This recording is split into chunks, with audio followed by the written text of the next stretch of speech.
good day because yesterday Aether Revolt released on Magic the Gathering Online, and today we're going to be playing some Magic the Gathering decks, specifically with the new commanders. So I've already gone to a couple of bots and grabbed some of the cards that I think are a little bit, underpriced, and cards that we need to build with anyways. So stuff like Carry Zev, SRAM, I think is going to be an amazing commander. Yaheni, and I grabbed myself a Rishkar as well, which is super expensive right now for a really good reason because this card is really good. So there's basically two beginning ways, I think, to build this deck. One is a +1/+1 counter theme. One is an elf theme, which I think would also be pretty good. One is a druid theme, which is dumb. Sorry, Arch. That's not the way to go on this one. Of course, we're going to start with Rishkar's Expertise to start this whole thing off. 6 mana sorcery. Draw cards equal to the greatest power among creatures you control, but then you can cast a card with CMC 5 or less from your hand paying its mana cost. It's literally our general's expertise. We have to play it, is how that works. I think I'm going to start off with a +1/+1 counter theme, because it sounds like the most fun way to start off this game, this commander.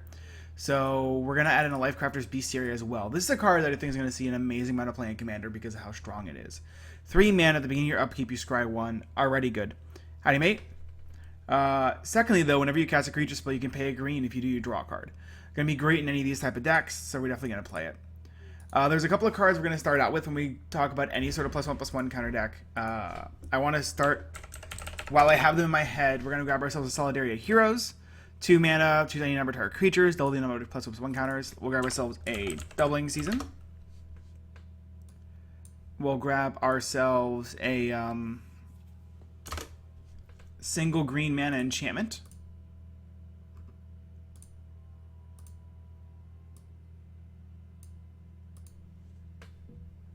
Hardened Scales. There's a couple other really important cards when it comes to these type of decks that I'm really thinking of. Stuff like the Spike creatures I think are fantastic, but I also think we'd be remiss not to include strong card advantage, what if invisible, or strong ways to make sure that we have creatures that are resilient, and then we'll be good with +1/+1 counters. So I do want to. Oh, that's gonna be really easy. Is there a Sylvan Library here already? We're not gonna play Survival of the Fittest. I'm one of the rare people who really don't like playing Survival of the Fittest because half the time you play it, it feels like you're cheating the entire time. And it's an incredibly strong card. I'm not saying it isn't. It's probably one of the strongest cards in all of Commander. In fact, if there was a prospective ban list, Survival is 100% on it. I'm just feeling like I don't want to play Survival of the Fittest. I just don't. It feels dirty. It feels disgusting, and I don't like it. That's why you don't see me play any Mana Crypt or Mana Vaults either. Howdy, Zap. SRAM is 3 tickets already, yeah. Fauna I don't think is as bad. Invisible mentions Fauna Shaman. Fauna Shaman I don't think it's as bad because you literally do have to wait. This is the worst version of Doubling Season, right? Yeah. +1/+1 counters. Alright. Tempted to play Shape of the Wittigo, which is a hilarious card. You just put 6 +1/+1 counters on a creature. There's this Sylvan Library I was looking for. We're not a wild pair deck. Alright, cool. Might be a Zendikar Resurgent deck. We're going to start off really simple. One of the nice things about MTGO is that it just lets me do this. I can type in +1 plus, God, and then just go from there. Just start from the top. Don't think we're going Avenger. We're definitely going to be in Colonia Hydra. This card is amazing. We'll go Gear Hulk, Undergrowth Champion, Primordial Hydra, Primeval Bounty, certainly. I don't think we're going Arcbound. Champion Lambholt is an easy yes. How does this card work again? It's insane, that's right. I don't think we want to go Bane of Progress, but we will look to make sure that we have some ways to destroy artifacts and enchantments. Cultivator Blade seems amazing in this type of build. We're not going to be Crystalline Crawling because it's going to be a 4 mana 2/2 most of the time. Den Protector, also not what we're looking for. We made Decree of Savagery just a way to put a lot of +1/+1 counters out at once. Fanging Firstborn is a card I've always loved and I definitely want to put in this kind of deck. I don't know if we're going to be Endless Oneing, but we're going to put it in for a little bit. Genesis Hydra is still persistently bugged in Commander, otherwise I would be playing it here. We will play Forgotten Agent and Gyre Sage and Hangerback Walker, though. Hero's Bane sounds good. Immaculate Magistrate is a perspective creature, but I don't think we're going to be playing it. Lifeblood Hydra is a yes. Give me Managorja Hydra, Mistcutter Hydra as well. Increasing Savagery is amazing in general, but should be good in this deck. This card is not good. This seems terrible. We're not going to be... We could Ooze Flux. Right, isn't there a combo with... let's not even think about it. There is, I think, but I don't really want to sketch it out right now. Renegade Krasis is pretty great. So we're going to go Renegade Krasis. Howdy, Hep. Hey, Cam. Good to see you as well. I don't think we're going to be going Predatory Ooze. I don't mind Phantom Nahaku as an early creature. Same with Reverend Hunter. Give me... Mastodon is so adorable. It's not good enough is the problem. I will take a Skurza Skull of Veil. I will take a Scoop Mob, of course. There's Spike Weaver, which is probably one of the most annoying cards in these type of builds. I don't think we need a Sigil. It doesn't seem important to Sigil a distinction. Strength of Tajuru is always super fun. This card is so weird. We'll try it out. I always wanted to try out Sunbringer's Torch. I'll grab a Tireless Tracker. Definitely going to play Trike and Triskelevis. Verdant Confluence is interesting. I've never really had a chance to try it out, so this feels like the deck for it. Same with Vigor. I'll grab Kudzu. Don't think we need Witch Stalker. Definitely want Armorcraft Judge, so we can draw cards off our +1/+1 counter creatures. Survivalist is... We might try him out. Never been a big fan of Blessed in Nature. At 5 mana, it's never good enough, but at 1 green mana, it's insane. Thus a miracle. But I really don't feel like that's the kind of deck we want. Cytoplast Rootkin is coming in, so is Crown Ceratok. Ooh, this Durable Handicraft card is super weird. But we can try it out. There's going to be a lot of cards we're going to try out in this deck, because obviously it's not going to be finished the first time you build it. That's pretty... I don't know the word for it. I was going to say petulant, but it just seems kind of dumb. You're never going to be finished with a deck the first time you build it.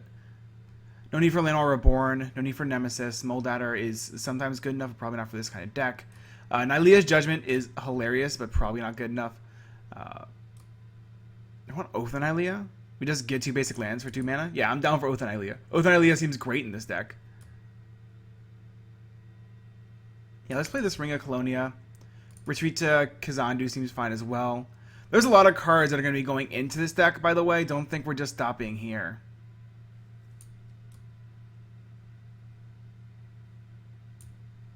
I'm not going to Sheltering Ancient. I'm tempted to Simic Basilisk, but it's not as good as the other Graft creatures we could play. I don't want to Spike Rogue, nor do I want to Spike Soldier. I don't think either of those cards are good enough. We're not Triumphing Hordes. We are not going to be playing Triumph of the Hordes because I'm not a terrible person. That's legitimately how that works. Do I want Reach? I don't want Reach. Don't need Bond Beetle. I may take the Shambler. I'll definitely take Fertilid. Fertilid is an easy yes. Not going to Gnarlid Pack. Not going to Shield Bearer. We're not going to Hunt the Weak. I don't think it's worth it. We're already at 55, by the way.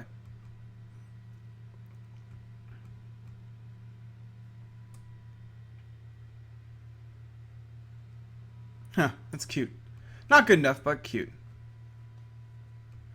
This is the one I wanted. Regenerate target creature with a +1 counter on it. Perfect. Alright, cool.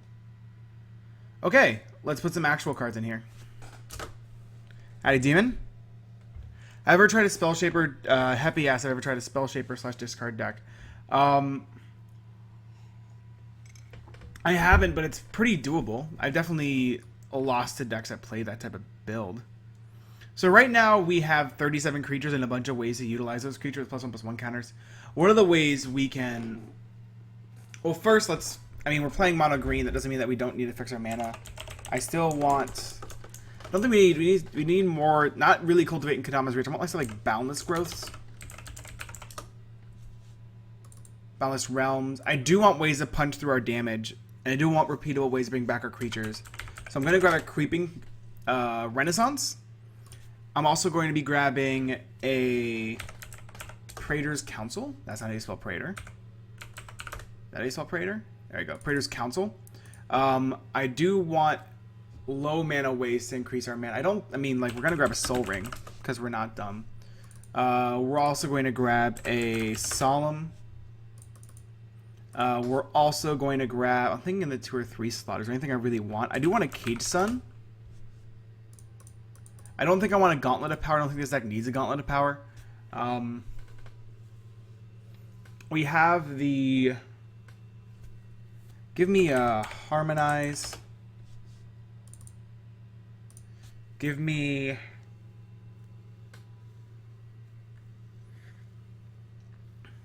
So what am I worried about when I build this type of deck? We're just a bunch of creatures with +1 counters. How do we lose games? We lose games to Wraths. We lose games to not being able to punch in damage. We lose games to artifacts and enchantments, right? So let's stop artifacts and enchantments first. That should be an easy fix. Let's play a Slice and Twain. I've always loved Slice and Twain.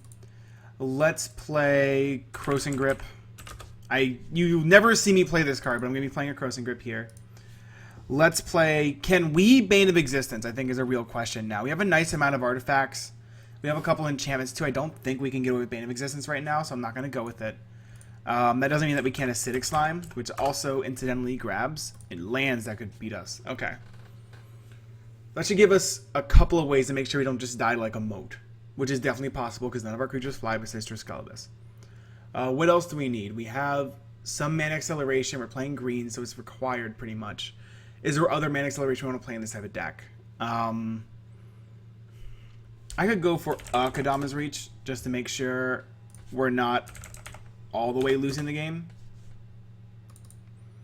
And then probably a explosive.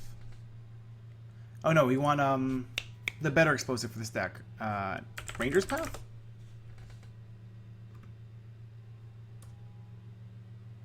Oh, tapped. No, Sky Shroud Claim. There we are. Sky Shroud Claim. Oh, a card I don't own for some reason. That's interesting. Oh yeah, there we go. 2 forests with on the battlefield. Perfect. Strictly better explosive vegetation in this deck.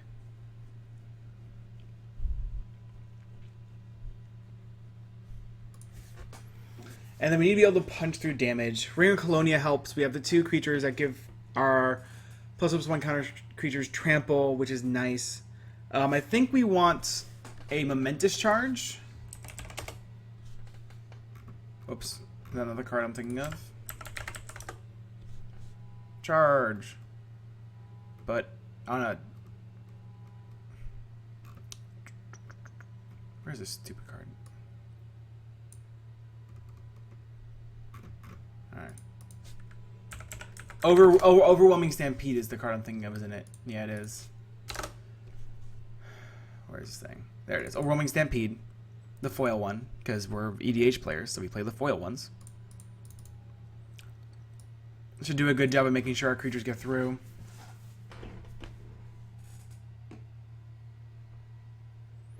Do we want a Beastmasters? Beastmasters is very, very good with the doubling counters that we have in this deck. Specifically doubling season. That could be good enough. Hey, Bryce. Do I stream on a schedule or just randomly? Right now it's feeling pretty at random, but it's on a... For my schedule, it's pretty simple. I stream on Tuesdays, and then on Thursdays, and then on Fridays, pretty much, is my goal. Tuesday, Thursday, Friday, because on Wednesday, the beginning of the day, it's MTGO downtime, which will always annoy me. And then after that, should just be Thursday and Fridays. Usually Thursdays in the evening, too, so... We might stream later on tonight as well. Alright, so then we have artifact enchant removal. We have repeatable ways to get card advantage. We have ways to break through board stalls. We have ways to pick back all of our creatures for when they get wrathed eventually. BDTH, thank you for resubscribing. What else do we need? I want ways to punch through. We have Overwhelming Stampede. We have Ringer Colonia. Are we good here? Do we need anything else specifically? I'm trying to think. We have Cage Suns. We have ways to ramp mana. I feel for our first shot, this is a pretty good way to go. There's obviously some cards that we're trying out that might be terrible.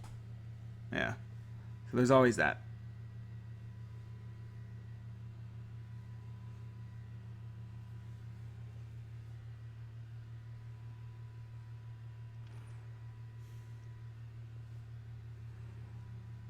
Like Sunbringer's Touch could be really, really, really bad. I feel like I need...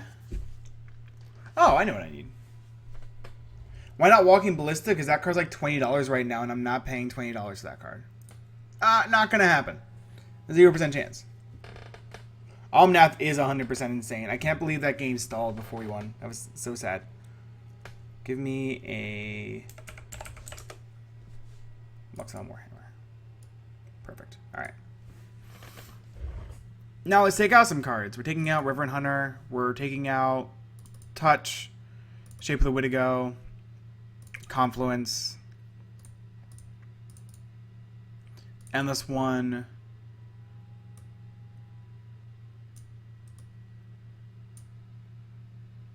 Decree. No, Strength should stay because we're playing both of these cards. We gotta play Expertise because we're not dumb. Looking to take out non-creatures here if possible. What does this card do again? This seems pretty decent, right? But it also seems really just... You gotta get pretty lucky for that card to work. Take out Trumpeter. That's 37 lands? This seems like a 37 land deck. Should be able to get away with 37 lands. Alright, sweet. Let's start it off.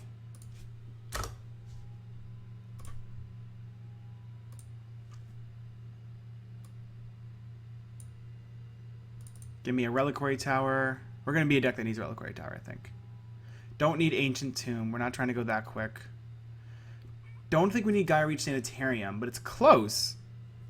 Would we get the most value out of this? I feel like control decks would get better value out of it than we would. So we don't want to play it.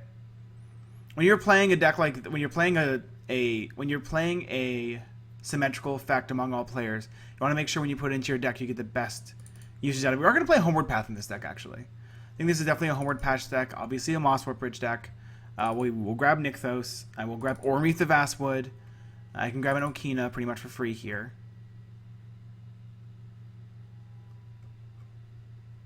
No need for Windswept Heath. We can't Westvale Abbey because it's secretly black. Yavi Hollow sounds amazing. Give me Blighted Woodland. Not going to be going Ghost Quarter, I don't think. Don't need Cave Verge. I do want Llanowar Reborn. Oh yeah, son. Give me that graft. We'll play Mirrored Landscape fairly. I'll also grab myself a Rogue's Passage. I think this is definitely a deck that would like a Rogue's Passage. So we can even get it even better. I don't know about Terrain Generator. I don't think we're playing enough lands to really get the most benefit of Terrain Generator, so... Yeah, this card seems terrible, not playing that. No need for Colony Gardens either. We are going to be playing our cycling lands, because I think there's definitely going to be games where these cycling lands are going to be like, oh, thank gosh, we can cycle this land.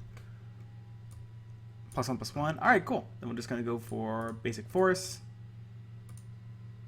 Versions, show them separately. Gracias, Senor. Scroll down to Zendikar. Add 10. Add 10. 1, 2, 3, 4. Come on. 37 lands. Rishkar. Sweet. Am I going to be playing Paradox Engine? I will probably play Paradox Engine in the future, but yeah.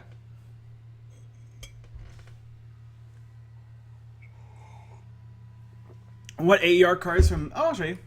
So far, these are the only cards I've grabbed because a lot of the other cards I want from this set are too expensive. I still need a copy of the Blue Legend. And then some of these cards are like... These are just for the Shram deck we're going to be building after this one. And I got Kari Zev, but I don't have her Expertise, so I can't play Kari Zev yet. I don't have Baral yet, so I need to get Baral before I can play his Expertise. And then I still need to get Yahani's Expertise before I can play Yahani. Yeah. So there's that. And also this Exquisite Archangel, which seems really good in Commander. I don't know how good this card is. How about that? I feel like this is the ultimate you can't kill me until this card is gone card, which is very interesting. So like if your opponent all outs you, you just get to let this thing get exiled, and then you're fine. Odd. Super, super, super odd. I don't know if this card is good in EDH at all. I am excited to play this card because it's beautiful. I don't think it's good, but I think it's beautiful. Which is just as good, as far as I'm concerned.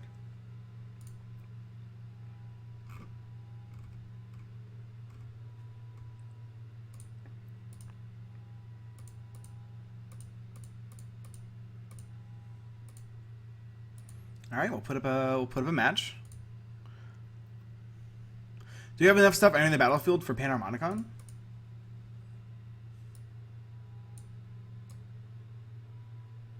We may.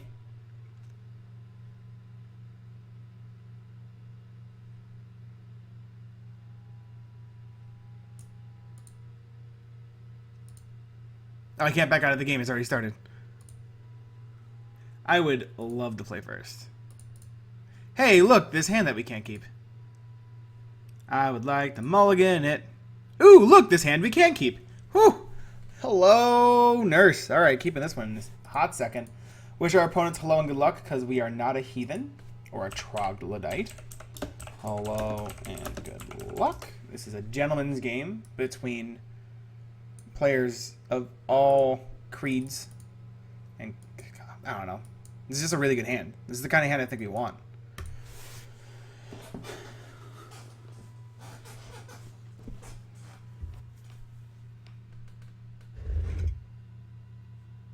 Gonna keep this hand. The card we want the most, I think, right now is Lifecrafter's Bestiary. K-Grip is not bad either.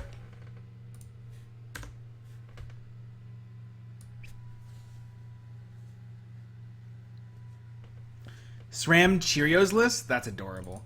I don't think we're going to try and go that intense in Commander, but that is really, really, really cool. So we're playing a new Commander from the new Aether Revolt set, Rishkar Pima Renegade. 2 and a green, 2/2 Elf Druid. When it enters the battlefield, put a +1/+1 counter on each of up to 2 target creatures. Each creature you control with a +1/+1 counter has a tap, add a green to your mana pool. Our top left player is playing Narset Enlightened Master. 3 blue, red, white for a first strike hexproof 3/2. We'll play Okaina Temple to the Grandfather, cast Gyre Sage and pass. First strike hexproof 3/2. Whenever it attacks, exile top 4 cards of your library. Until end of turn, you may cast on creature cards exile Narset this turn without paying their mana cost. Our middle player is playing Rico the 2 Reflections.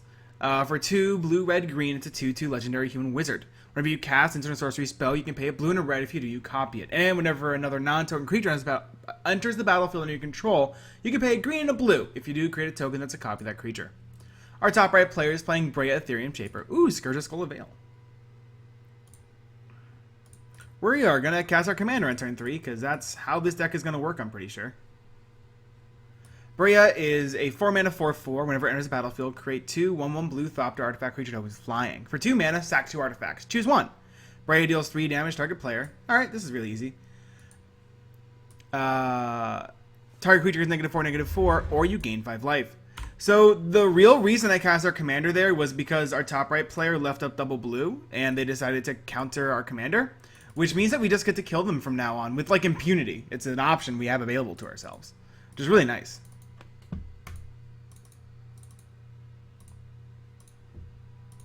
I have no idea.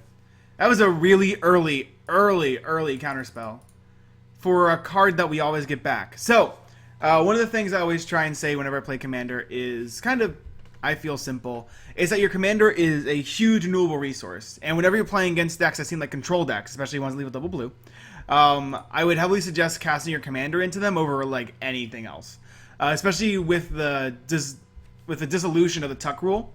You no longer have to worry about your commander getting countered or put on the bottom of your deck. It's not a thing that happens anymore, which is great compared to how it used to be, where it did happen a lot. So now you don't have to worry about it as much, and so in that kind of situation, it's better to cast my commander than it would be to cast Scourge of Skull of Veil. Although this card can be more fun and definitely would have been more entertaining with Gyre Sage, I still think it's a lot better to cast our commander there. It just gives us a lot more time, especially since now we can just like drop Forgotten Ancient and not have to worry about anything for the rest of the game. And also, I just get to attack this person for the rest of the game, and no one can blame me. Like, for the rest of the game, no one's going to be like, oh, man, you're being really mean to that player. It's like, no, this is correct. I don't see your point.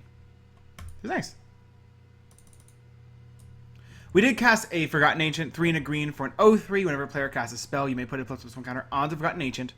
At the beginning of your upkeep, you may move any number of +1/+1 counters from Forgotten Ancient onto another creature. Howdy, Boitano.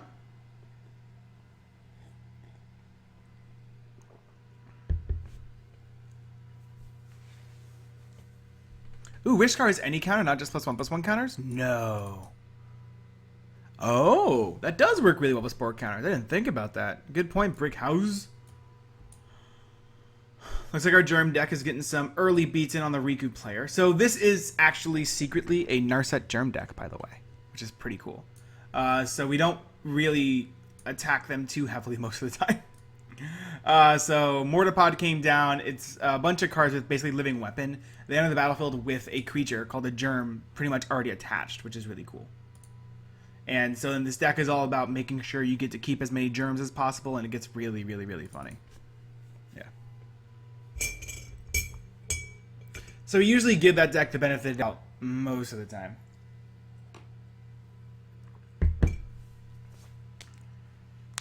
Alright, random.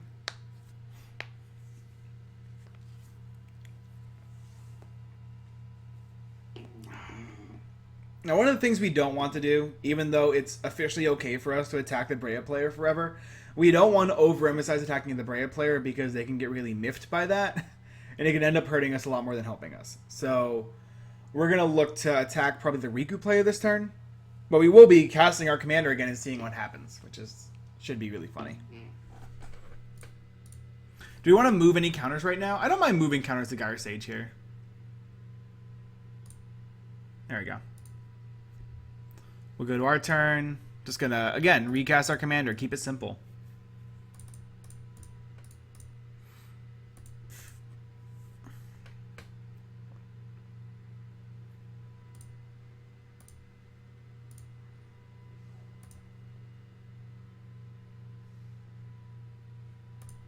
It's really weird that they countered it so early in the game and then is now refusing not to now, but I'm fine with it. Do we want to... Nah, I think I'm just going to go like this. It's pretty simple. Pump up both of our creatures. Then look to enter attack set.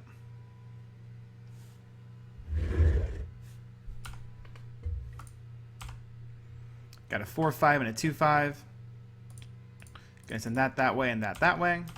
Sending the 4-5 at the Riku player, sending the 2-5 at the Germ deck. Kind of like a white flag, like, hey, we don't have to hate each other. We can work together, Brea and I. Also, I'm really kind of worried about our Riku player not casting anything here. I'm guessing it's because they have something like Factor Fiction in hand, but we'll see what they really go for. Especially without any ramp spells yet, it's very odd. Very, very, very odd. So your Narset player goes for Forgotten Ancient, keeps getting bigger. I also wouldn't be surprised to see a Wrath effect sometime soon. So we're going to look to play our Kodama's Reach as soon as we can. Get more value out of our cards in play. Masterwork of Ingenuity coming down. Alright. Masterwork is a 1-mana equipment, but when it enters the battlefield, it enters the battlefield as a copy of any equipment. Makes a copy of Sword of the Animus. They kind of forget that Sword of the Animus is a legendary artifact. So they're probably going to lose the Masterwork of Ingenuity. Not often it happens, but when it happens, it certainly hurts. So they were nice enough to pay 1 to put a +1 counter on our Forgotten Agent. Which, you know, when it works, it works.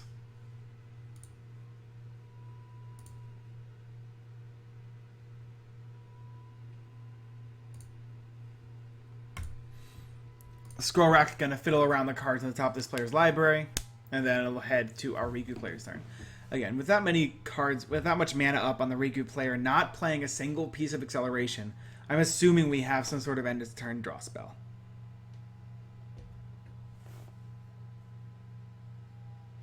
There's a really bad commander one called the Primal Vigor that lets everyone double the amount of counters and stuff, which is super dangerous and not one I recommend playing.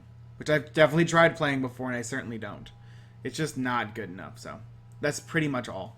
There's a Lightning Greaves hitting the field, which is really dangerous, especially with that Narset, so we are going to kind of start focusing the Narset player more than we were before.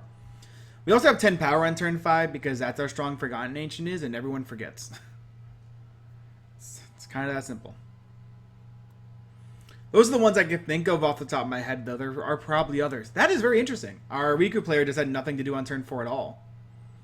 Turn 5, Arcane Melee, instant and sorceries for everybody cost 2 less to cast. Yeah, that can't backfire at all. Alright, and then end of turn, do we have anything from our Esper player? A Shimmermere, maybe? Are we going to be shimmering? Are we shimmering? We're going to Epiphany for a single blue. Single blue, draw 2. Not bad, not bad, not bad.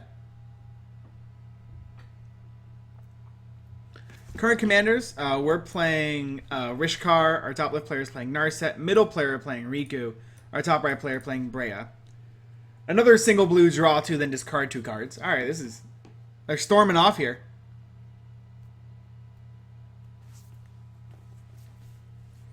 I believe this is the term going hard in the paint. Our Forgotten Ancient getting real big, so I'm guessing there's going to be a Wrath effect here. Is that a Yawgmoth's Edict?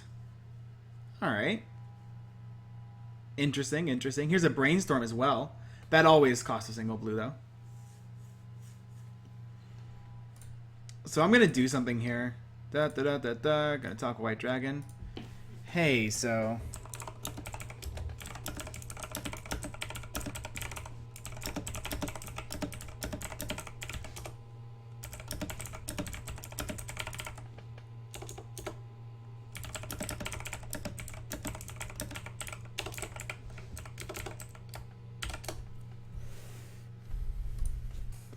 So basically, I tell our top right player, hey, so I'm going to be attacking everybody but you on this turn. Could you mind waiting a turn on your Wrath effect? Like, I have 17 damage this turn. Like, you lose out on 17 damage if you cast the Wrath effect this turn, I guess is the main gist of what I sent that way. I hope they received the message. Looks like they didn't. That's really dumb on their part. It's alright, though. That's why you gotta read your messages, man.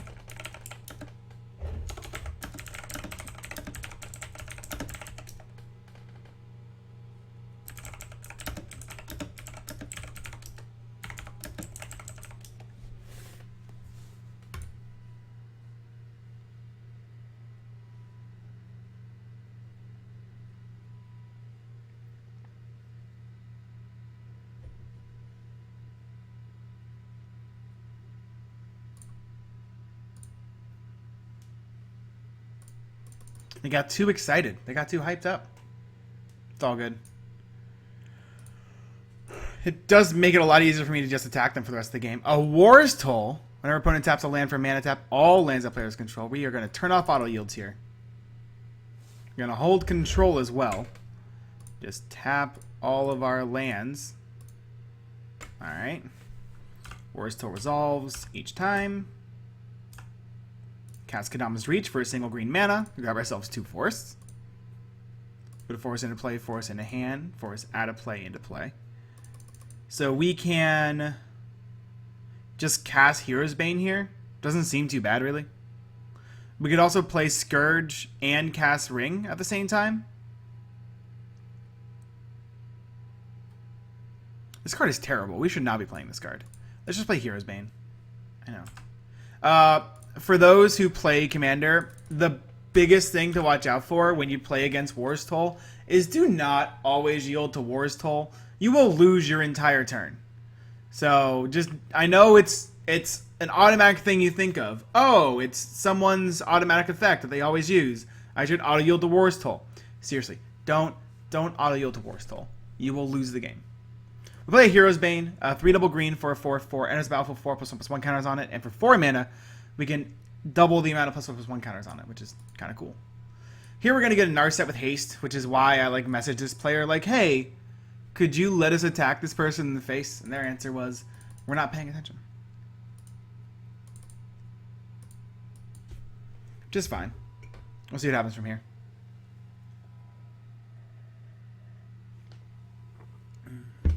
There's Narset with haste.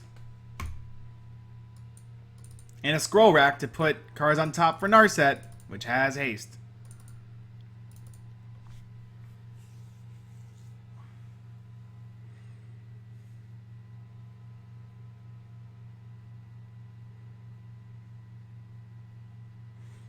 Catalog is pretty good when it's draw 2, discard 1 for a single blue mana at instant speed. That's one of those good Magic cards.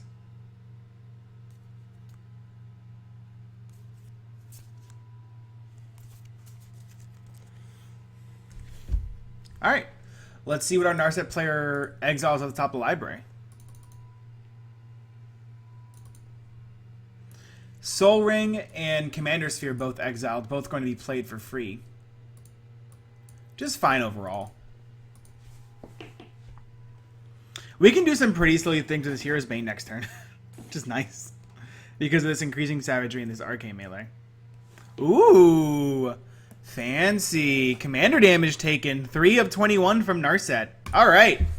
No more asking, hey Tom, how much commander damage have you taken? Just be able to click these fancy little commander damage taken icons, and then you'll know the amount of commander damage has been taken. It's beautiful.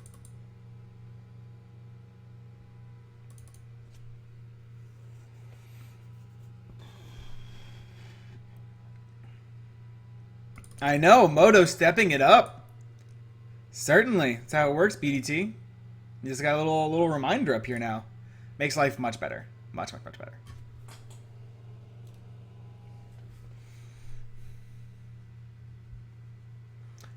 Petals of Insight. Oh, yeah. Look at the top 3 cards of your library. You may put those in the bottom of your library in order. If you do, return this to its owner's hand. Otherwise, just draw 3 cards. So it lets you look at the top 3. If you like them, you put them into your hand. Otherwise, if you don't like them, you can put them on the bottom. Otherwise, you can put them into your hand, which is hilarious. And they go with, no, we're going to put them on the bottom and just keep it going. Preordained for a Brea player. There's a lot of card selection in this deck. A lot of card selection in this deck. But, can they beat a Narset with haste and hexproof? Find out this episode on Magic the Gathering Online. And how much is it going to hurt us when they keep wrathing the board to get rid of Narset? A lot. A lot it is.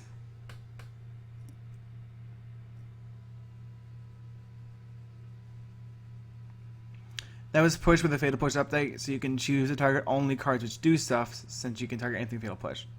Gotcha. Audi Storm.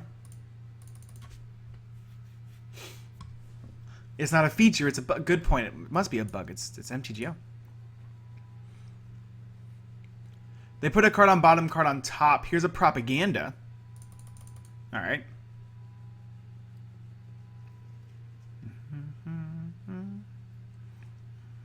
Ooh, Sylvan. That's nice. So I have 4, 5, 6, 7 mana here. What can I do with 7 mana? I can do this for 2, this for 2, and then I can't leave up K-Grip is the thing, because all my lands are tapped because of War's Toll. I could go 1, 3, 4, 5, cast our commander, put a +1 counter onto this, and then increasing savagery and attack our top left player for 10. That's an option we have available to ourselves. We could also just cast Sylvan Library and play Scourge and play Ring. 2, 4, 7. Those are the numbers. That works. We'll end up sending that much damage to our top left player. It's not too bad. I think we're going to end up doing that route, because I want to get this Sylvan out as soon as possible,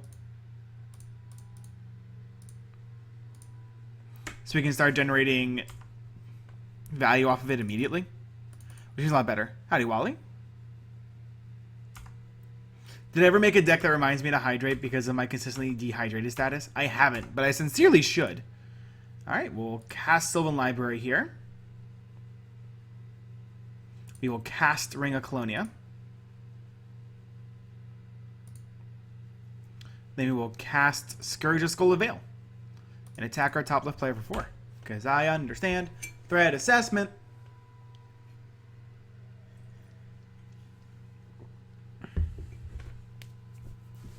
How is War's Toll good anymore since they can float the mana? It does mean that your opponents are tapped out during your turn, which is actually nice. And with the kind of deck we've seen this Brea player, I wouldn't be too surprised if it's actually a Storm deck. So War's Toll gives you the ability to basically storm out on your opponents without them being able to do anything about it. Also, it's great if your opponent auto yields to the trigger, you no longer have tap. You no longer have mana, which is hilarious, like nobody mentions. What cards am I excited from Aether Revolt for Commander? I'm excited for Srom. I think those decks are going to be really good. I'm excited for... I'm not excited for Yahenni decks. I think those decks are going to be a lot better than people think they are. I like the Pokedex. I think the Pokedex is probably the card I'm the most excited for from this set. Yeah, it's got to be Pokedex. Pokedex is so good.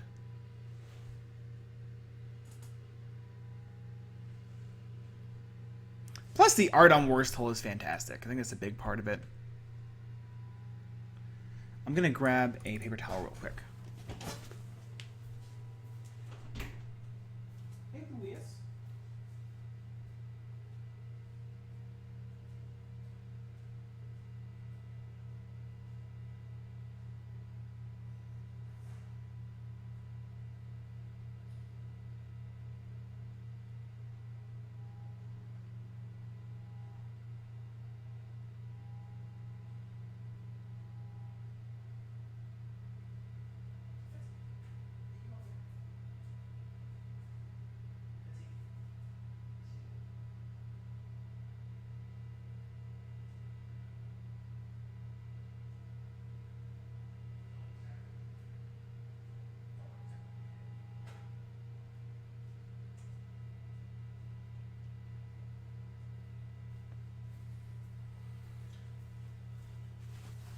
Oh, that's a Museo. And a Dak Faden, King of the Multiverse. Alright.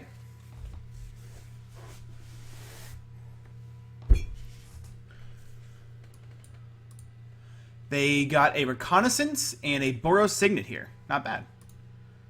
Dak Faden, King of the Multiverse. Greatest Thief of the Multiverse. Grabbed itself a copy of the opponent's Chromatic Lantern. We also have a Museo hitting the field, which is pretty good for this deck. It looks like we're attacking the right person. How about that? Lifecaster with Bestiary, I'm sorry, is the, yeah. We are playing a Rishkar Pima Renegade deck. I'd also be super excited for anybody on this battlefield to cast like a Bane of Living. Or sorry, Bane of Progress would be nice. Kadama's Reach being cast for a single green mana due to Arcane Melee. How much damage can we deal next turn is a real, honest-to-goodness question. We go double G on this. That's 9, 18. We can deal 20 damage to our top left player next turn. Museo blocks is the problem. So we equip with Ring first. Haha. Trample. I like me some Trample. Hail to the Thief indeed. Petals of Insight being cast again for 3 mana. Let's see if they decide to draw the top 3 cards this time. Our top left player is playing Narset Enlightened Master. Our middle player is playing Riku the Two Reflections. Our top right player is playing what I can assume is a Brea Storm deck. And we are playing a pretty simplistic Rishkar Pima Renegade +1/+1 counter build.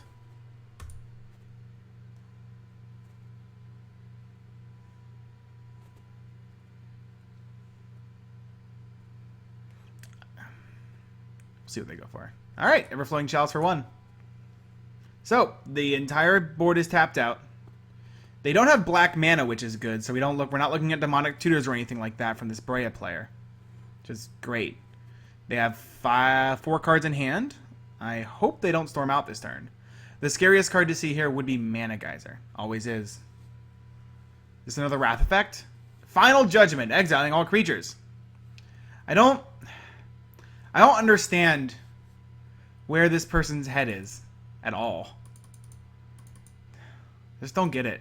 I legitimately do not understand. I mean, it's okay. I'm not supposed to understand, I guess, but still really weird to me how they're playing this game. So I disagree with the Final Judgment. I disagree with playing Final Judgment there. Obviously because it exiles 2 of my creatures, but because I don't understand how it leads to them winning the game at all. We're going to pay for all of these cards because I just want to draw 2 cards deeper. Which is a nice part about this kind of thing. 5, 6, 7. We can cast our commander. We can also play Hunting Moa. And like K-Grip the Lightning Greaves, I guess, is what we would have to do here.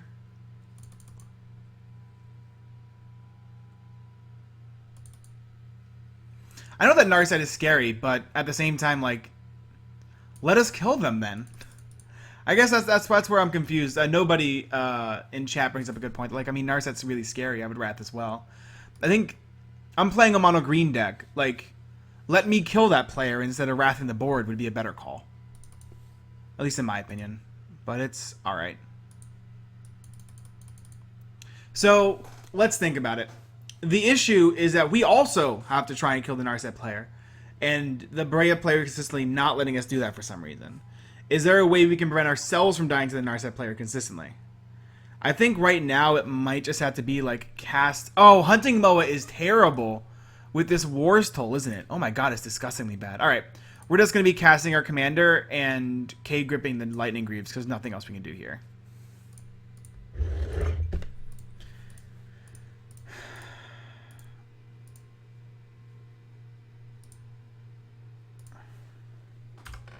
Gotta let these War's Toll triggers goes away.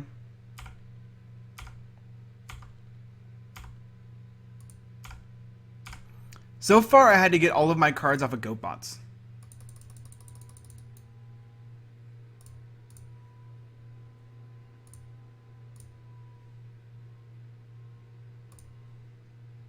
Get rid of Greaves and pass.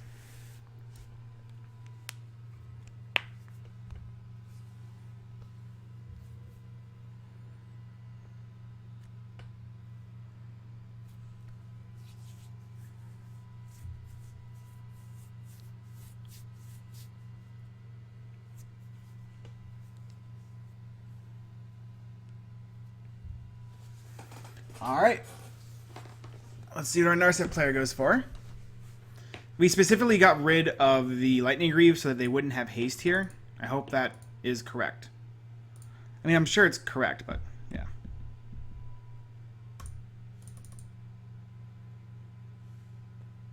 Hopefully it didn't find Swiftfoot Boots, I guess. Just Narset with haste is scary. That's pretty much how this works. I'm excited for the Brea Player Wrath again. That's what I'm excited for.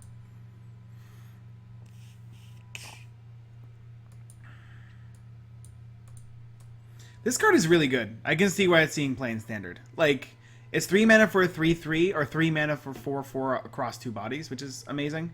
It also just ups your already good creatures, right? So if you play Sylvan Advocate, then you play Rishkar, you're just having a 3/4 and a 3/3 in play immediately. And the 3/4 can tap for mana if it wants.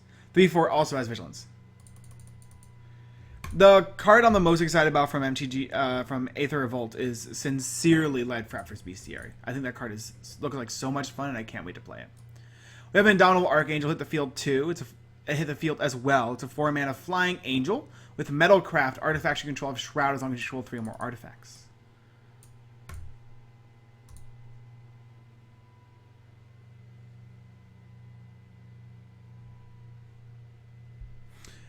Spartacus asks, what are your thoughts on people who concede a game to make a spell fizzle? I think that's terrible. I really dislike it. You'll notice on stream, or whenever I produce videos, like, one of the things I dislike the most is when you are about to deal lethal damage with your entire force of creatures, then your opponent concedes, so you technically don't get lifelink damage. In real life, we don't let people do that. We're like, no, I still get lifelink damage. We're like, oh, I conceded before you got the damage. Like, no. You weren't blocking, I gained the life. Like that I feel is really poor sportsmanship. On MTGO, it's even worse because they can make sure it doesn't happen, which I find really annoying.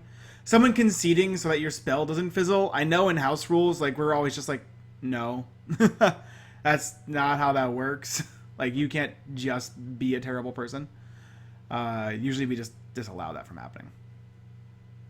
Yeah. Jeez, I didn't think about that with Winding Constrictor. It's a 4/4 and 4/5. That is so good. Oh gosh, that's amazing. That sounds really, really, really fun. So raise your hand if you're ready for Mana Geyser Infinite Mana. I know I am. So Mana Geyser is a common all the way back from Mirrodin. It's a 5 mana sorcery. Add red to your mana pool for each tapped land your opponents control. Which in Commander, especially 4-player Commander, is beyond... That's a Baku Altar. 2 mana artifact. Whenever you cast a Spirit or Arcane spell, put a counter onto Baku Altar. For 2 mana, remove a key counter from Baku Altar. Create a 1/1 colorless Spirit token. Never mind, I was wrong. This is not a deck I thought it was. We play in Spirit Arcane, Riku the 2 Reflections.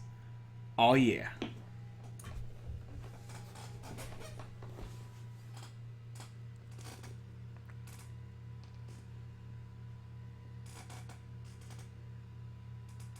Hey, it's our turn again. Nice. Excited for it to be our turn. We've been getting a lot of use out of the Spring of Colonia. I'm going to be paying for both these again. Pretty easy here. Play the Woodland. So, we're going to play Handicraft. Whoa, Handicraft. Then go for Moa Savagery, probably. We have 1, 2, 3, 4. We have 9 mana. This would bring us to 7 mana. This would bring us to 5 mana. This would bring us to 2 mana. That's Equip, and that's Pump. That seems good. Alright, so... Time to start tapping the mana. Tap, tap, tap. Tap, tap.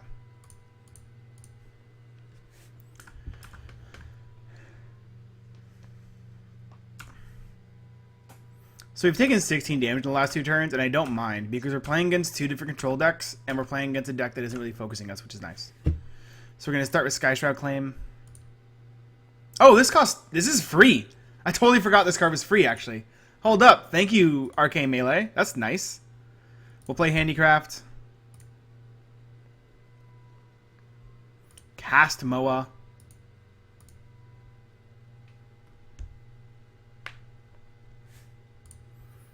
+1/+1 counter on our commander. Certainly pay the 1 for the durable handicraft. Put the counter onto our commander. Equip our commander with Ring of whatever this is called. And then go to attacks. That was really cool.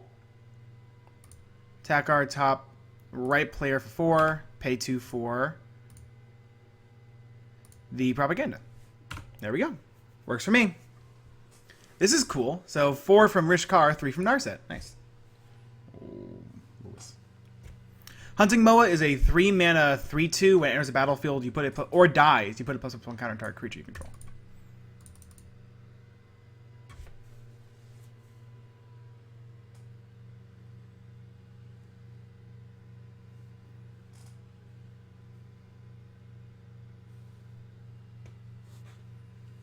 All right, Dak Faden going to draw 2, discard 2. They drew a card off of the Commander Sphere. We're at the lowest life total, but we need card advantage badly. Green Mage needs card advantage badly. Which is why we're playing Sylvan Library. Simple as that.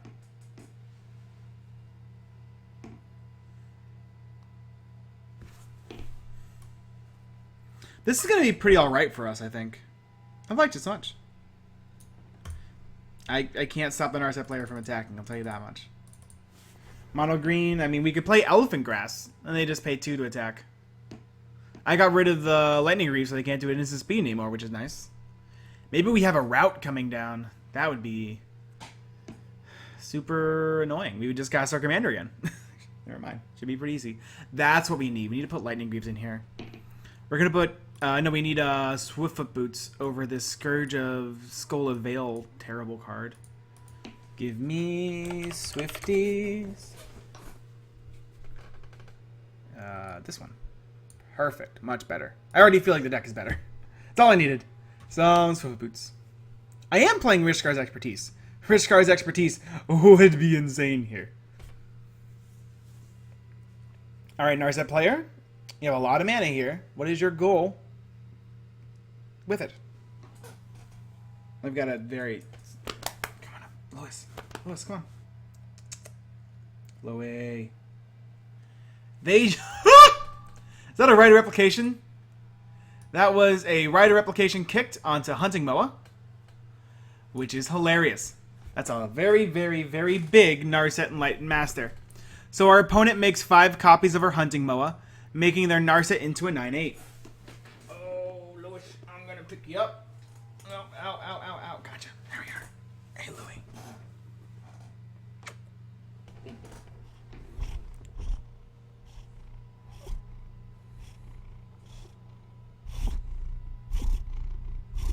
That's my face? Yep.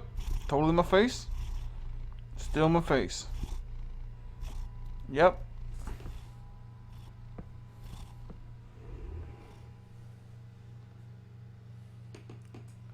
Narset player wanted Moa value. Oh my god, Invisible, you're a terrible person. Alright. 9 damage at them, 4 damage at us. We accept our damage.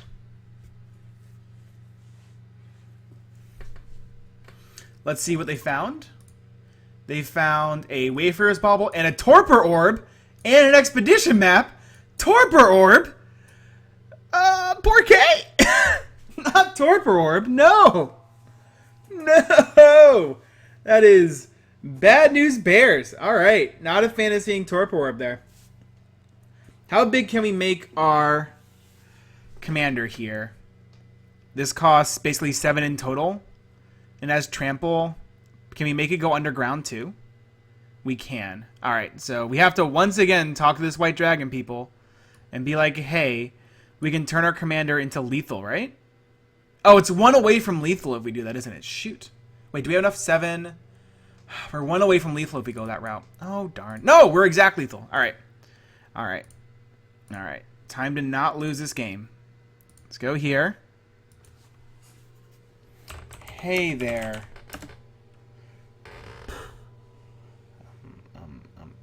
Brea player.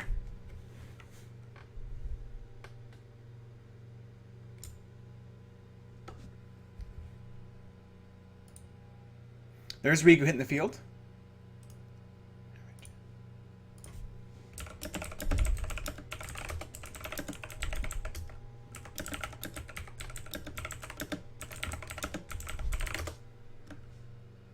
Nope.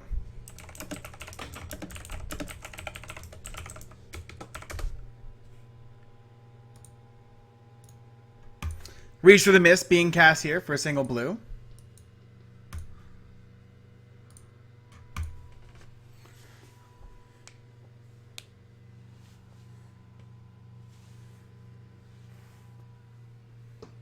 Alright. It should be exact lethal as long as our Narset player doesn't have a way to interact with it, which would be nice. So Reach of the Mist being cast.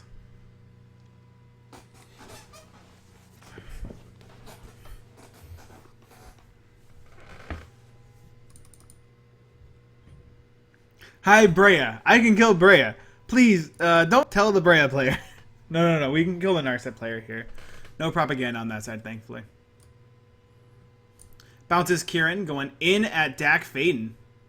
Let's see if the Indomitable Archangel decides to block.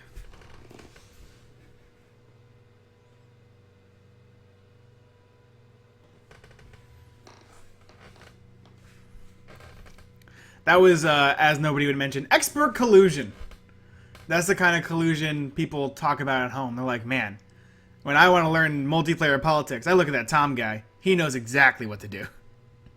You tell the person you're going to kill in a private message, I'm going to kill you, and see what happens.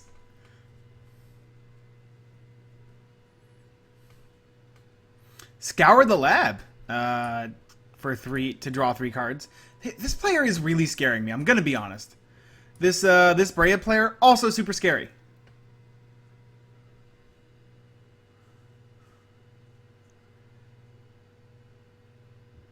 I should have put the Hunting Moa counter onto our Rishkar. That's correct. Now I can put the Hunting Moa counter onto the Rishkar again during our upkeep because we are not paying for Echo. I'll tell you that much because this War's Toll card. So Rishkar becomes a 5/5. Echo, not going to play it. It becomes a 6/6.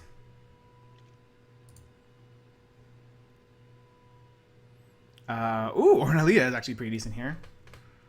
But it doesn't matter because all we're looking to... Yeah, we know what we're doing. I want to put this on top and this on top.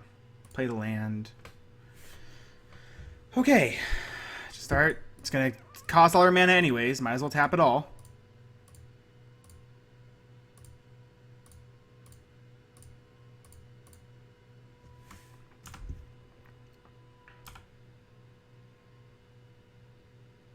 It tapped our Rogue's Passage. Because I forgot to... I let the War's Toll trigger resolve before it let me use it.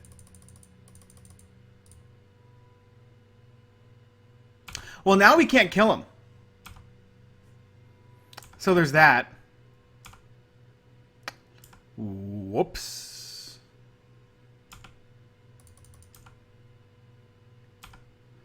Should we kill the Brea player instead?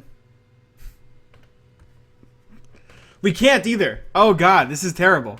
This is really, really, really bad.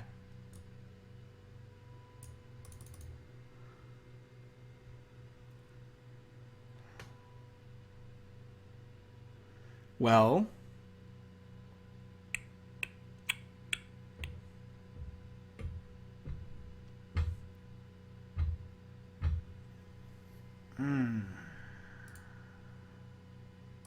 Still going for it. Oh man, this is terrible. We had the win too. I'm showing you that we have 21 damage right now. I'm so annoyed at myself. It was right there. Oh, we messed up. Happens. We're still going to attack our top left player for 21 damage though.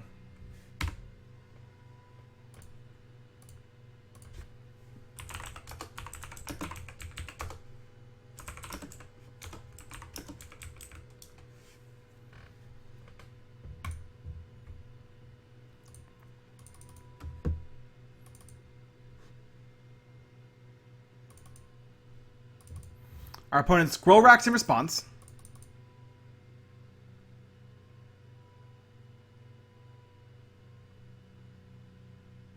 The good news is they can't actually kill our Rishkar here, which is kind of cute. They're going to wait for his bubble. Alright.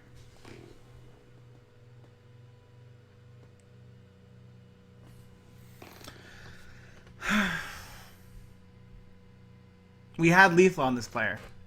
And we just threw it away. Like a dumb person. Like a very dumb person. Take 11 damage. They take 11 commander damage. I think we just die here. Ah!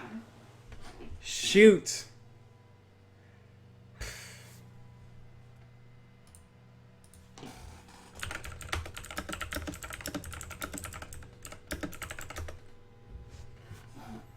Well, we are the most dumb then.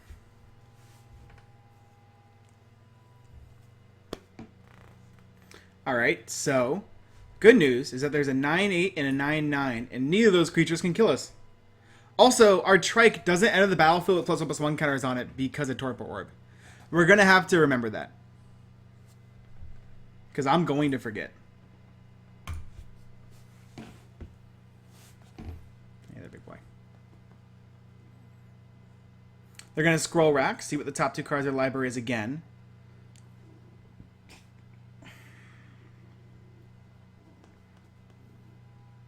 Now, this could backfire positively, by the way.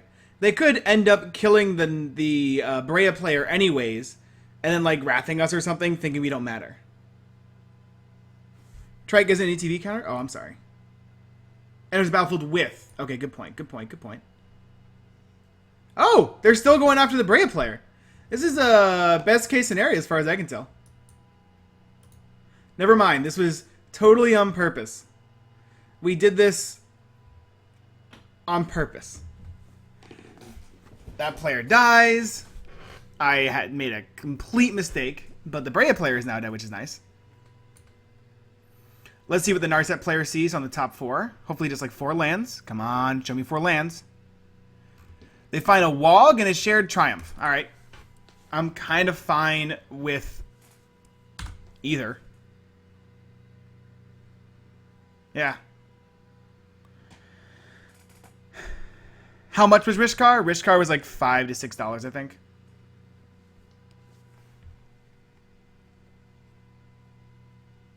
We take 9 in the air. That's right, we were feigning weakness. Thank you. I appreciate that, Broken Enigma. We were just showing our opponents, man, we're terrible at this game. You really shouldn't kill us. There's a Shared Triumph, going to be naming Germ. This is a tribal Germ deck, after all. I mean, I honestly messed up. I had everything I need to do right there. I just screwed it up. It's my fault. Yeah. I'm thinking about the top cards of our library. Anything we want to blind with them before it happens. There's also still a Riku player at 33 life. Like, this game isn't really that close to over. It'll be interesting to see if they actually Wrath of God. I would think they would have to unless they have an actual answer to Rishkar right now.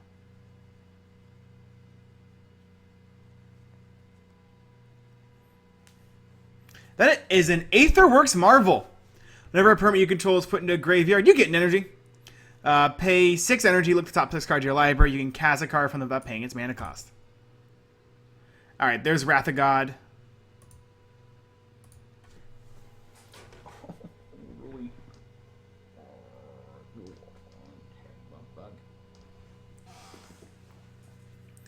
Alright, there's the Wog. They get 1 energy because the Narset does not actually go to the graveyard. They have 1 card in hand. Is it going to be like Ugin? Please don't be Ugin. I was kidding.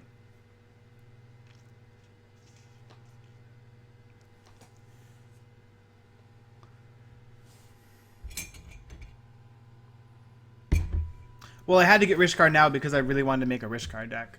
Not because I'm trying to play it in like a standard deck. I just really wanted to make a mono green Aether Revolt commander deck. There's obviously some cards we can take out and put in. Ooh, Nahiri, the Lithomancer. 5 mana Planeswalker, +2. Create a 1/1 white core soldier creature, -2. Put an equipment from your hand or graveyard onto the battlefield. They're probably going to bring back Lightning Greaves.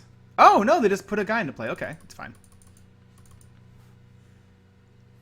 So during our upkeep, I'm pretty sure we're going to Blighted Woodland because our top cards is like a cycling land and something else.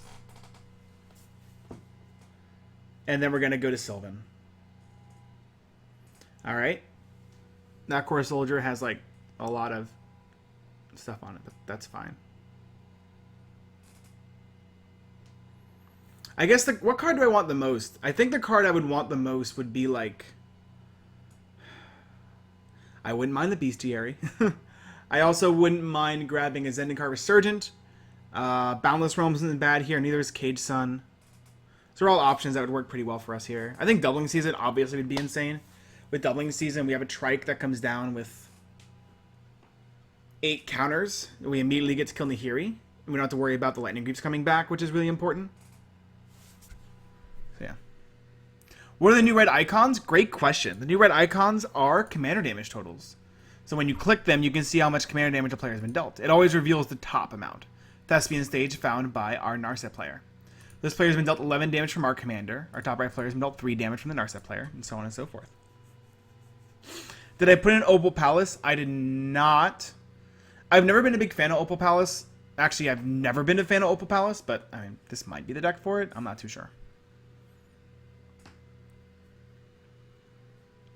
Crudellis, thank you for resubscribing. Aether Revolt hype indeed. We're getting it done, boys and girls. Getting it done.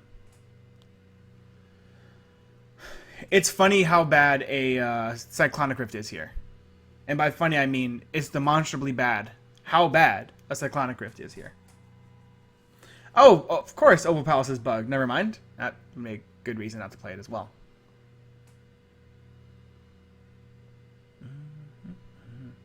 Prescient Chimera. Whenever you cast Instant Sorcery spell, scry 1. We gotta remember that card for a Baral deck we gotta make. I didn't know this card existed. That's cool. How long are we streaming? Till about 5 p.m. Eastern, I think. 4 or 5 p.m. Eastern. And then gonna grab like dinner and then probably hop back on the stream afterwards. They did finally put in a general damage tracker. It's pretty cool. That is a long forgotten Gohi. 3 mana artifact, arcane spells cost 1 less to cast. Spear creature control get +1/+1. Gotta love the Gohi. Alright, so we're gonna crack this during our upkeep. Because we don't want our cards that are currently underneath Sylvan Library.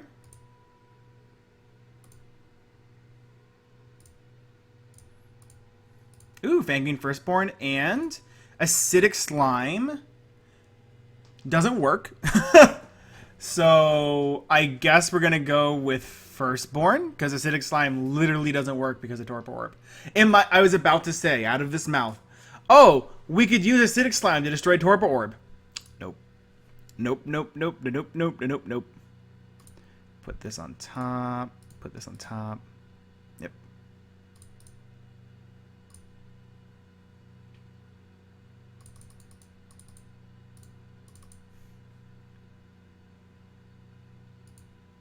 This shouldn't trigger the Durable Handicraft, right? Yeah, I didn't think it would.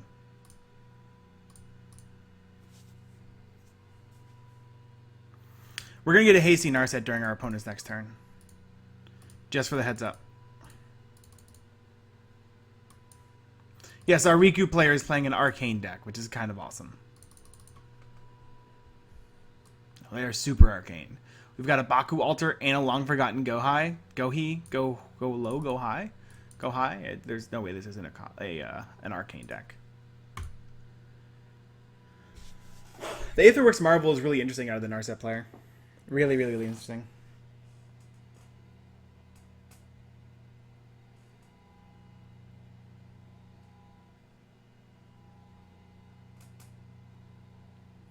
Ooh, Masterpiece Sundering Titan. That card is super Bandit Commander. This is the most band. Hey, look, Lightning Greaves is back. This Narset has haste again.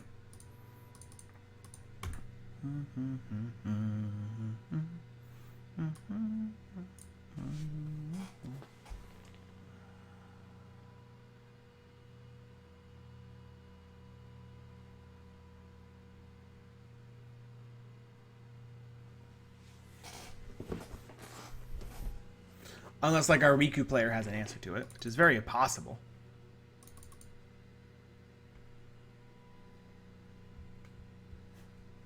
Yeah. Thundering Titan is not a fun card. Never has been, never will be. It's fun in, like, settings where you're supposed to do the most busted stuff possible, like Legacy Cube.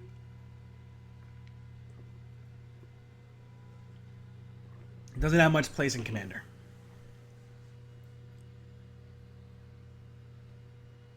How is the Narset deck Tribal Germ? So, like, Shared Triumph is on Germ. We're playing Mortar Pod. When they attack next, you're probably going to be seeing, like... They haven't seen a lot of their Germ equipment yet, so we'll be seeing them soon, I'm sure. Howdy, Mint. Like, trust me, this is 100% a Tribal Germ deck. I would not lie to you about this. That is too cool to lie about.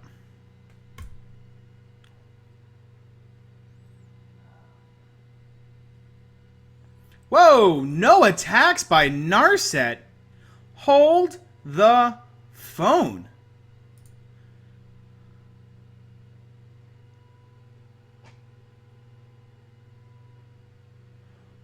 What? Oh! He equipped... Ha! He equipped the Sword of the Animist instead of the Lightning Greaves there. That's kind of funny. Unexpected for sure. Now our Narset's being equipped. Okay. Closet of Gix hit the field. 0 mana artifact for 1. Sack a permanent, you gain 1 life. Is it possible this is secretly a Baron Glory deck? It's very possible this is secretly a Baron Glory deck. Now that I see this Closet Gix and this Aetherworks Marvel. And a Scroll Rack. Oh, boy. Uh-oh. We've got problems, boys and girls. We're playing against a Baron Glory deck. He guesses aloud. Ooh, Baku Altar gonna make a Spirit. It's a 2/2 due to Long Forgotten Go High. Or Go He.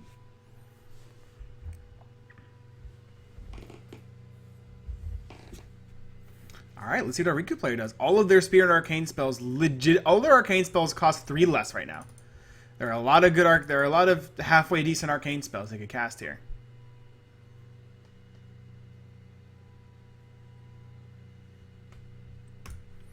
Even a Prescient Chimera to scry 1 with those cards.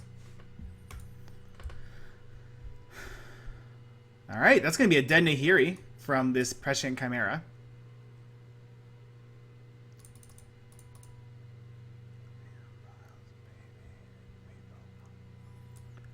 Alright, this is getting really weird. We can give this guy unblockable attack in with a 5/2. Aetherworks Marvel will generate an energy from the Nahiri perishing. This becomes a 5/3 due to Ring of Colonia. We draw this Acidic Slime that does nothing. Right, so we're going to put this Acidic Slime on top and this Ornreath of Vastwood on top. We're going to place Order and Ilea on this thing.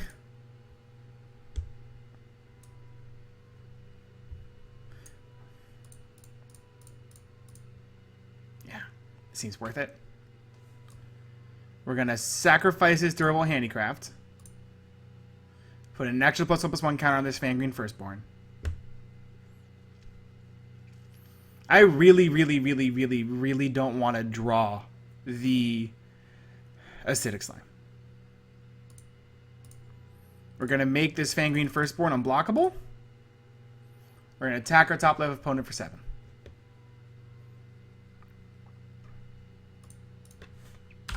We're going to trigger the Order and Ilea and the Fangreen Firstborn. Oh, we didn't need to sacrifice the Durable Handicraft because of our creature's own ability.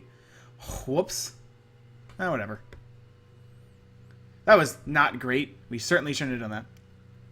Let's get 2 more forests. For not being tired, I'm making a bit too many mistakes than I would like.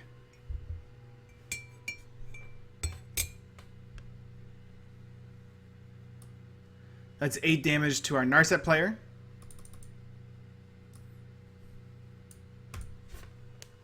Yeah, super not worth. We shouldn't have done that. But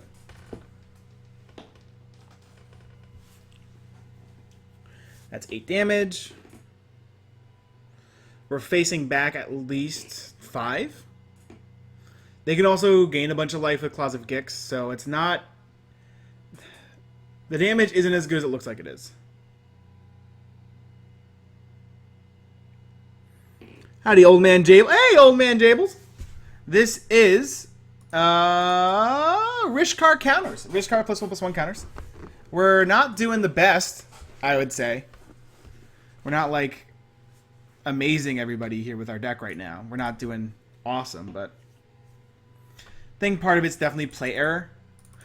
How about that?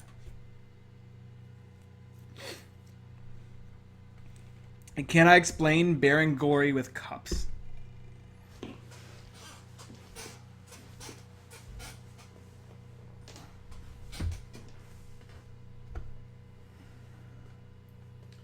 I cannot. Because I don't have any cups. Alright, our Narset is going to trigger, as well as Sword of the Animist. Narset's going to find a Sword of Plowshares and a Cathar's Crusade. Say goodbye to our Fangreen Firstborn. Goodbye, Fangreen Firstborn. Cathar's Crusade also going to be a little bit of an issue.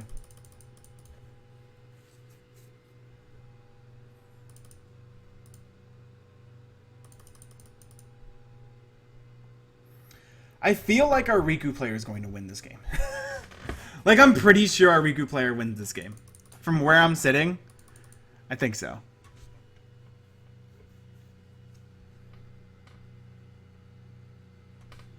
Yes, so someone mentioned this earlier, but Rishkar Pima Renegade does actually work with Spore counters, which is incredibly interesting and not something I would have ever expected.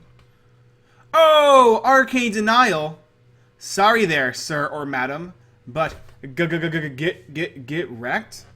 Arcane Denial, 1 blue for an instant. Counter target spell. Its controller may drop 2 cards at the beginning of the next turn's upkeep. Then you draw a card at the beginning of the next turn's upkeep. So Arcane Denial is saying no to that Cathar's Crusade. No, sir. They do not want to lose that way. Orb. Yeah, Orb would turn off Cathar's Crusade, but they can sacrifice the Orb to Claws of Gix whenever they want to.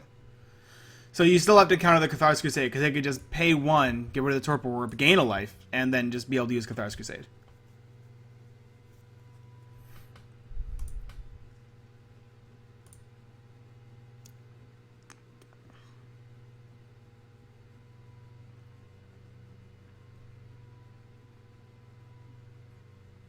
Jace's Sanctum hits the field, 3 and a blue, instant and sorceries cost 1 less to cast.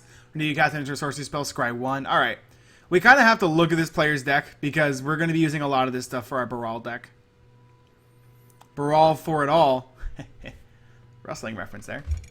Kadama the South Tree hits the field, 4 mana 4/4. Whenever you cast a Spirit Arcane spell, each other creature you control gets +1/+1 against trample. They are not able to copy it because, as someone mentioned before, Torpor Orb does prevent the second ability from Riku.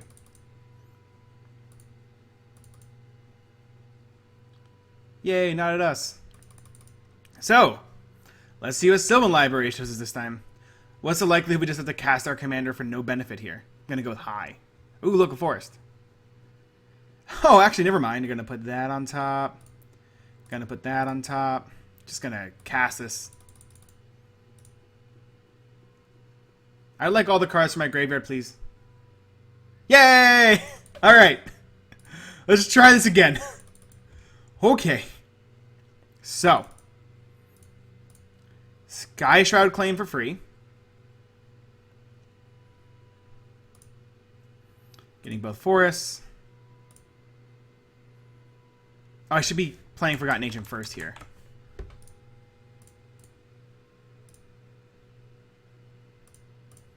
Forgotten Ancient.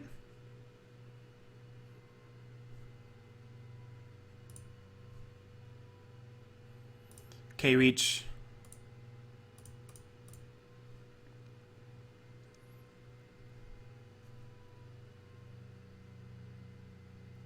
We're going to watch the Royal Rumble. I work on that Sunday, but when I come home, I would like to watch the Royal Rumble.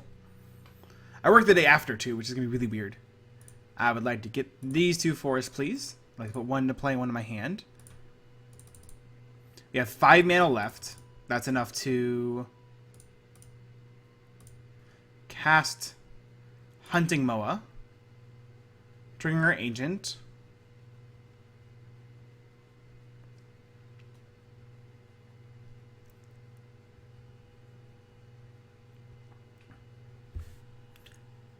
Yeah, I've got to go and be a nurse. The thing I do. Are we playing This Is Pilgrimage in this deck? We are not. This is Pilgrimage better than Kadama's Reach? He says, not knowing for some reason. Alright, get down here, you Moa, you. Ya Moa, you. I need some Moa, you.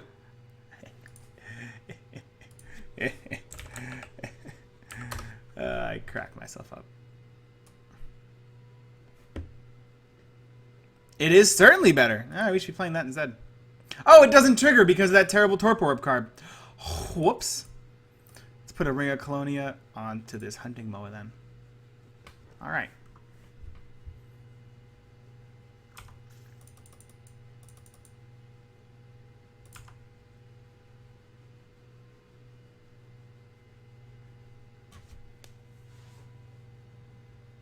Am I going to play the ally deck? No. I'm going to be just playing Aether Reborn commanders for all of today. And probably all tomorrow, too. That's my goal. Just Aether Reborn commanders. I want to try these guys out, see if they're any good. I know it's really early to be trying them out, but now's the time. Alright.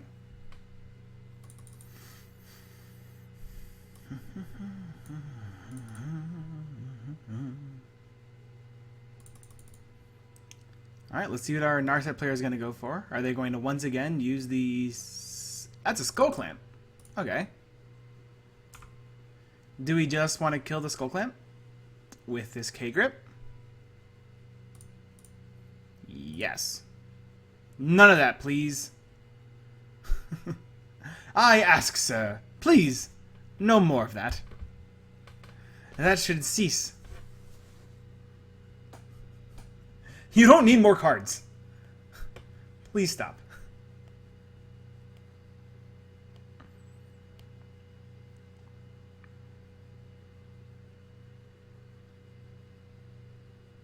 Alright.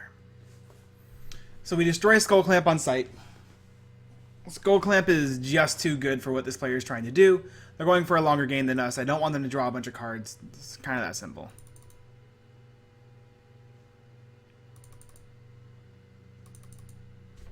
I don't think I have, Captain. I'll try not to.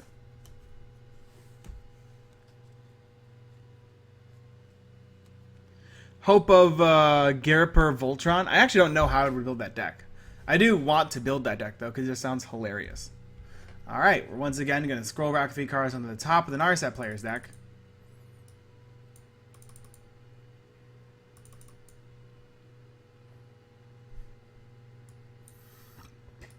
We might be able to time them out. They're down to 10 minutes. They only have 46 cards left in the library. There have to be some German cards in that deck. Oh, I'm sorry, Captain. I did forsake you. I didn't see it. Oh, there it is. 24 months. Jesus Christ, 2 years. That's awesome, man. Super, super, super awesome. Thank you. Yeah. Oh, in the beginning of the game, an Arcane Melee was cast, and that's making all instant sorceries cost less to cast. Alright. Let's see what they find off of this Narset. They did put 3 cards on top, so they're going to find a couple. They did shuffle first. They find a Skinwing and a Mirror Works, both of which are pretty good here. Sweet, we get to block their Narset with our 4/7. That makes me happy. Probably think he forgot the Rogue's Passage here, which is fine with me.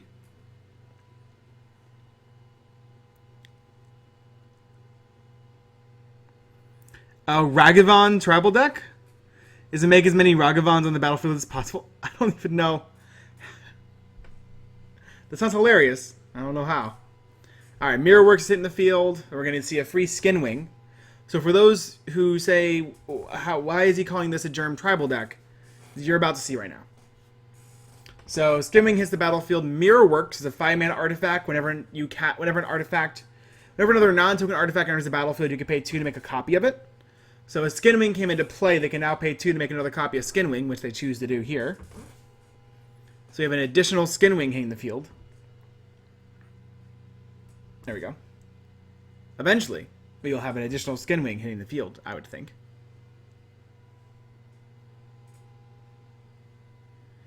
Are there any ways to get around the Legendary rule? There's exactly Mirror Gallery. There's exactly Mirror Gallery.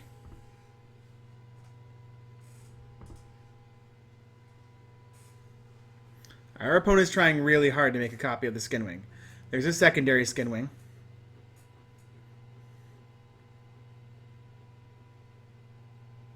Active Authority is bad for us. Active authority enters the battlefield, you may exile target artifact or enchantment. At the beginning of your upkeep, you may exile another target artifact or enchantment. If you do, its control against control of active authority. They choose the ring. Oh, nice. I get to keep the Sylvan Library for another turn. This is great. Alright, there goes Ring of Colonia. Yeah, I don't mind. Here's a Rhystic Study. This is going to be a very big Forgotten Ancient. I'm pretty sure we're going to have lethal on our top left player here. Because they are out of cards. I mean, they have this Closet Gix, so they're going to be able to gain at least 1, 2, 3, 4, 5, 6, 7, 8 life. 8. They're going to be able to gain at least 8 life. They're going to be able to gain at least 6 life here. So they're secretly at 20. So we have to deal 20 damage to our top left player somehow.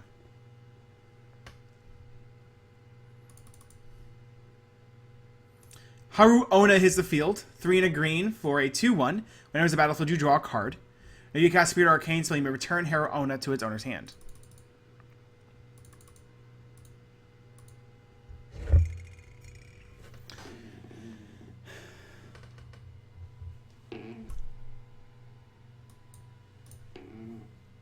Yeah, I'm trying to think how you'd even do a Ragavan. You would have to play Ragavan, and then you'd have to Sundial to make sure Ragavan stays in play. And then after that, you'd have to be able to play Mirror Gallery, and then make copies of the Ragavan in a red deck. Just not easy. But I guess you could continually do it with Sundials. Then you'd like play stuff like Heat Shimmer on it a bunch of times. I guess.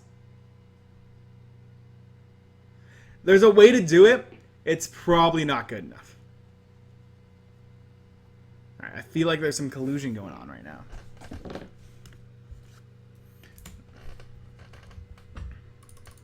Good news, we have a 9-12.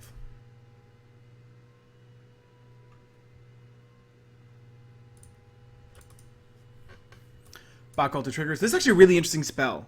Basically, for a Spirit Arcane deck like this one, you can kind of quote-unquote go off, especially with cards like Kodama the South Tree.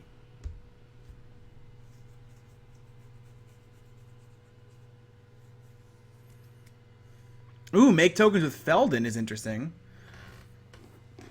Well, not really, because Ragavan never goes to the graveyard to make tokens off of it. We're trying to make tokens of a monkey token that only stays on the battlefield until the end of turn. It's going to be difficult.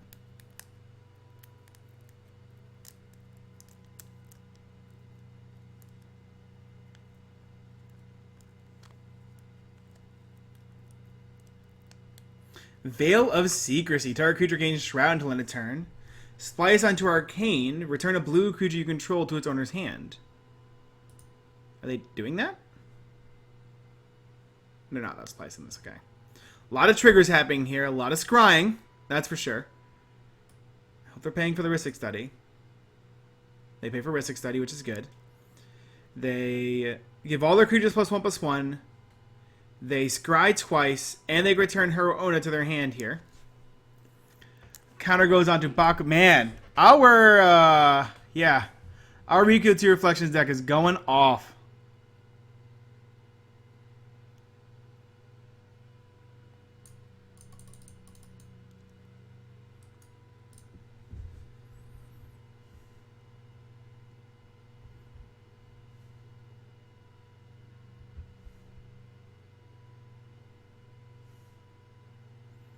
They're gonna copy it? Oh, Shroud and Unblockable. I missed the unblockable part on Veil of Secrecy, I'm gonna be honest. Huh. That's really cool. That's really good with the ninja mechanic and... Huh. Alright, Kamigawa. I see you.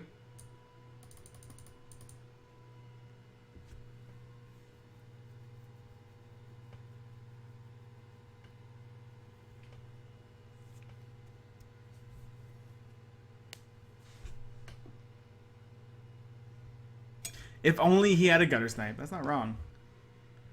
What's this player trying to do here? Gonna start sacrificing stuff to Closet Gix? I guess they could sacrifice this Mortar Pod. Yep, they're gonna start sacrificing stuff to Closet Gix so they can get counters on Aetherworks Marvel. So they have 1, 2, 3, 4, 5 mana left. So they can gain 5 more life and go to 18. That shouldn't be enough for them. They will be able to activate Marvel again as well. So let's see if we all get destroyed by this Marvel. I hope not. It's only the top 6. They have no idea what's up there. We're just trying to avoid a Wrath effect, basically.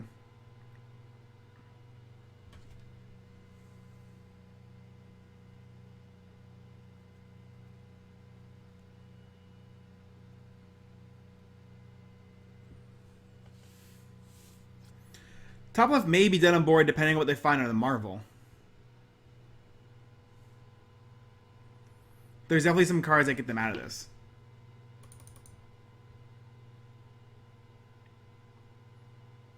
I'm just going to say Mana Geyser again for fun. They can Mana Geyser here, get a bunch of mana, sacrifice all their permanents. They can't Marvel again because it's tapped. Yeah, no, I don't know how they get out of this. They have to find a Wrath effect here, basically. If they find a Wrath, they stop the Riku player where they are. We don't have a big Forgotten Ancient. Thankfully, it's just a Sickle Slicer. Forgotten Ancient is getting real big, boys and girls. Real big. We're going to have a bunch of unblockable creatures here. An 11-14 Forgotten Ancient. Baron Glory doesn't win because they have to pay mana through Claws of Gix. Otherwise, it would win, but it doesn't currently.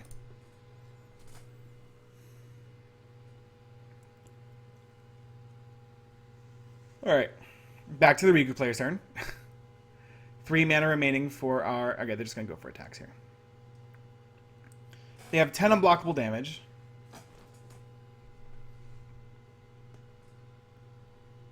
They're sending 5 at the Narset player. That was a pretty bad Marvel hit, I agree. They go down to 8.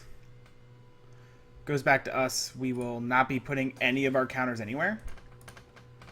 Because we don't want to. We will... Do we let the Hunting Loa die? I don't think we do, actually. We... So in Library, there's a Harmonize. That's pretty good here. Hardened Scales and Primordial Hydra. Okay. I'm going to put this on top and this on top. It's going to cast the Harmonize. We will pay for the Rhystic Study here.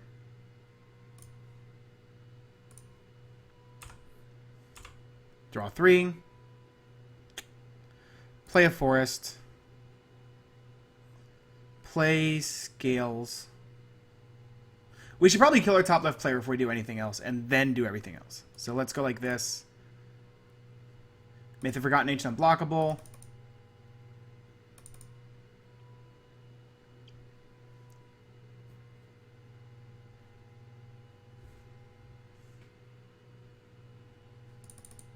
So if we need to make it any bigger, I just want to make sure that they have no mana open and they can't kill us here. They can't prevent us from killing them, basically, right? They can gain 1, 2, 3 life here. I'm going to be very sure. Going to cast Ornalia. Going to pay a mana for this Rhystic Study.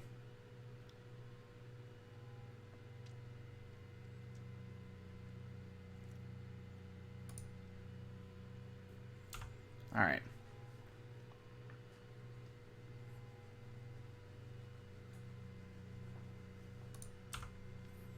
Declare attacks. All right. Go for lethal. Get 2 extra basics into play.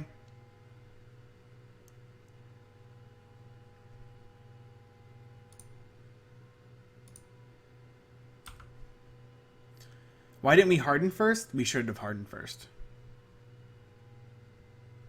Alright.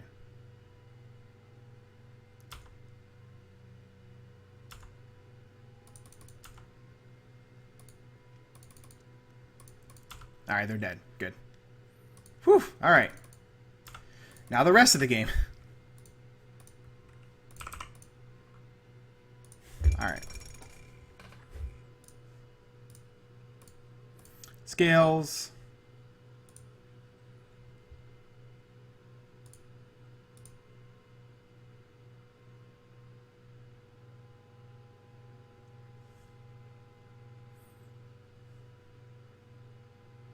Handicraft.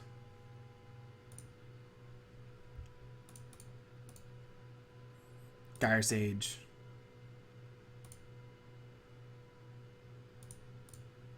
Pay 1. Pass.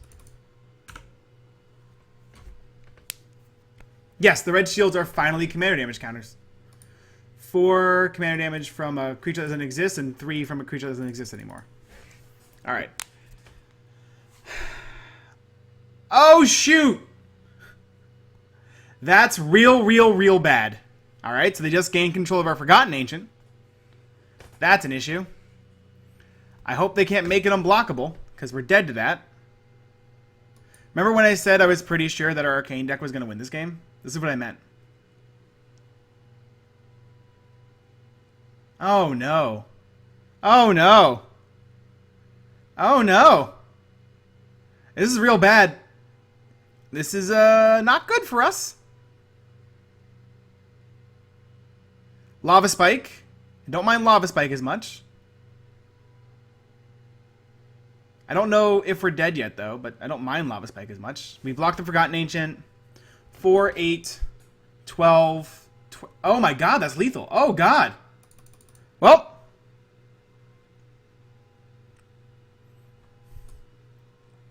Lava Spike, Commander All-Star. I'm gonna get its due here. Looks like we should have just played Trike instead. What? Never mind, we're fine. I'm gonna block this Forgotten Ancient. Oh, they have Trample from the Kodama South Tree, right? Yep. Yeah, we're dead.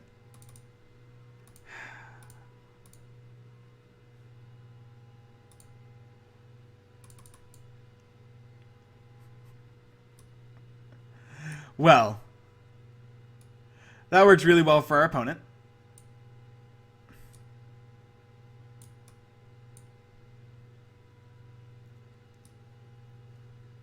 Spike is only to players, so he couldn't spike the Moa.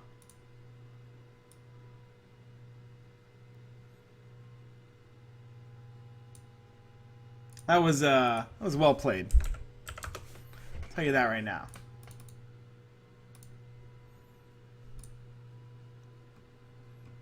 Do I have all the elves I would need to make an elf deck?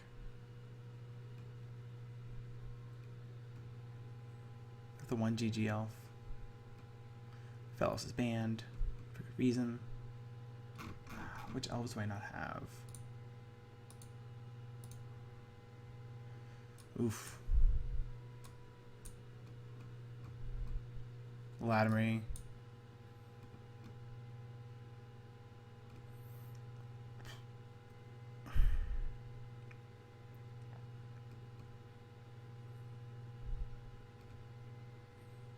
Skyshark Poacher.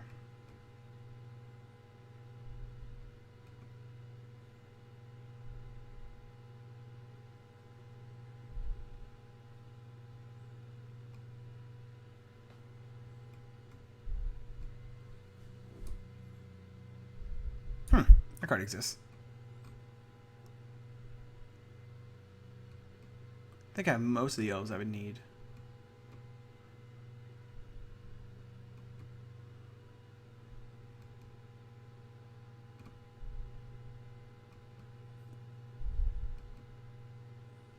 Looks like it. Where's the 1 GG Elf Lord? Where's that guy? Not Archdruid, but the other Elf Lord. Little Elf Lord. I'm just gonna type in Lord, actually.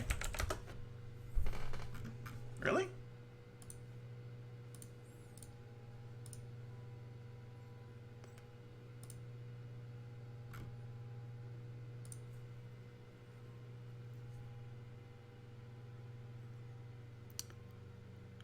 What's the 1 GG all elves get +1/+1 in Forest Walk?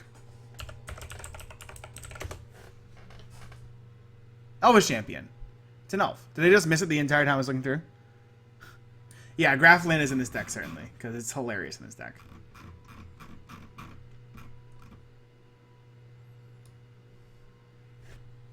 Alright, so what happens if we just take out all the bad creatures?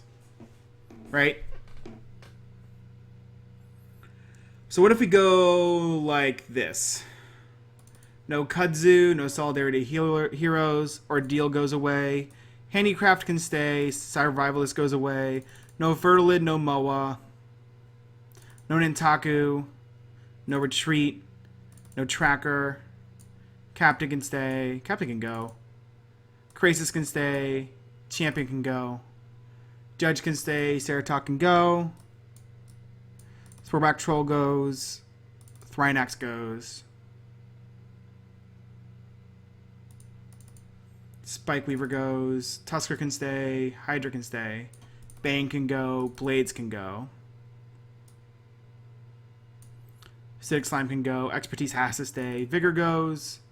Bounty goes. Triskellivis goes. Walker goes. Miss Cutter goes. And then we just go Elves instead. Scoop Mob probably goes.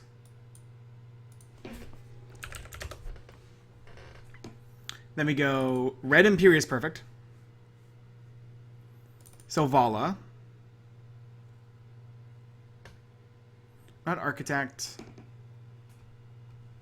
Archdruid. Dwynen. Champion. Never Liked Piper. Azuri. Fauna Shaman. Magistrate. Glissa. Warcaller. Kesa. Channelers. Oracle. Can't play Fellows because it's banned.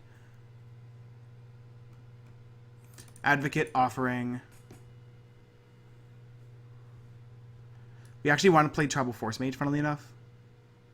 Yeva, Packmaster, Paragon, Drove, Elite.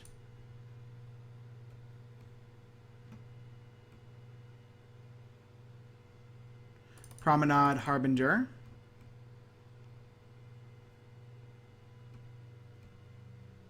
Tree Speaker, Triad, Heedless One.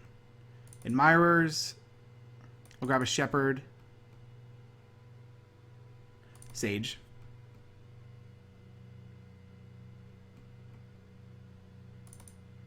Shaman. No Channeler.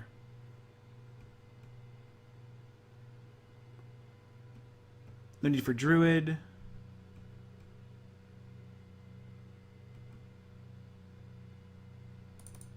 Visionary. Farhaven. Empath.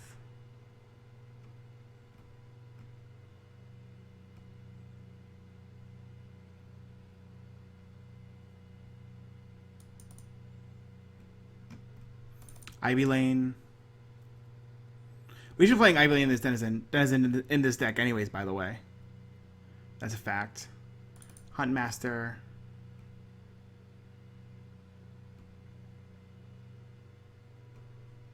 Titania. Shaman.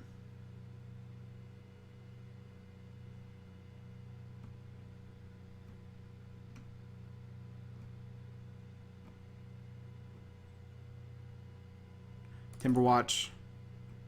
Well-Wisher. Evoker. Wood Elves.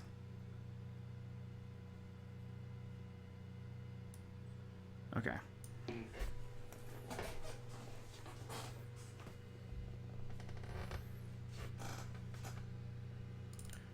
Alright, take out Trike. So now we want cards that put +1 counters on all of our creatures, basically. That's going to be more important than the others.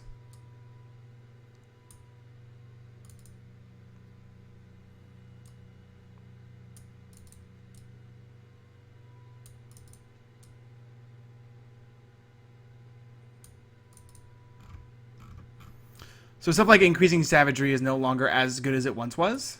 Don't need less than 20 anymore.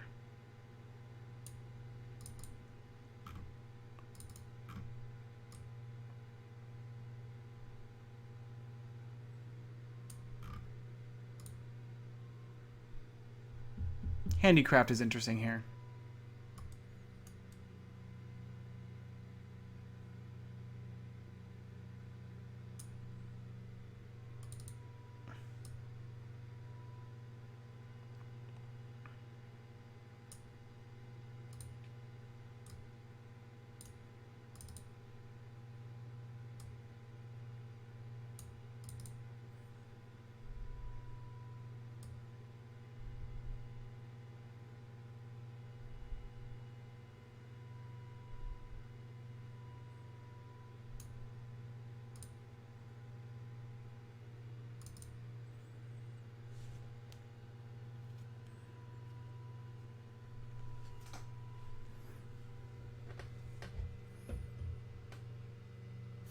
Life Force is hilarious, but I don't think we're going to be good enough to do Life Force in here. I do want Cage Sun because we're going to want all the mana, and we're also going to want to be able to double our creatures. We're going to want to be giving our creatures +1/+1. Probably no Invoker then.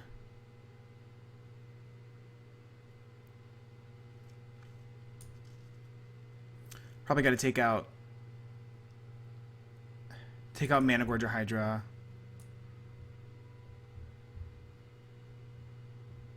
Take out Channelers.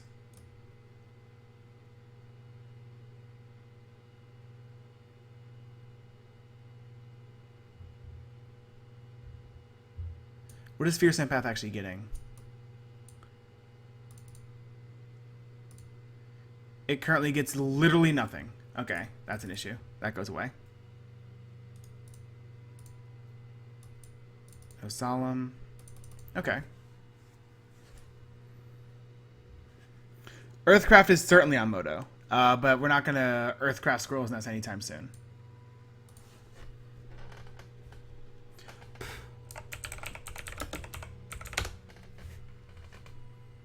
Door Destinies.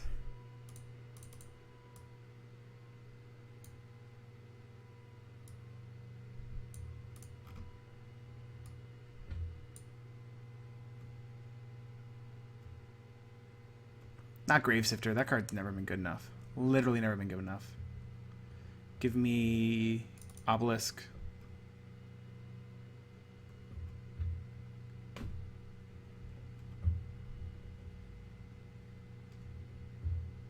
Alright, good.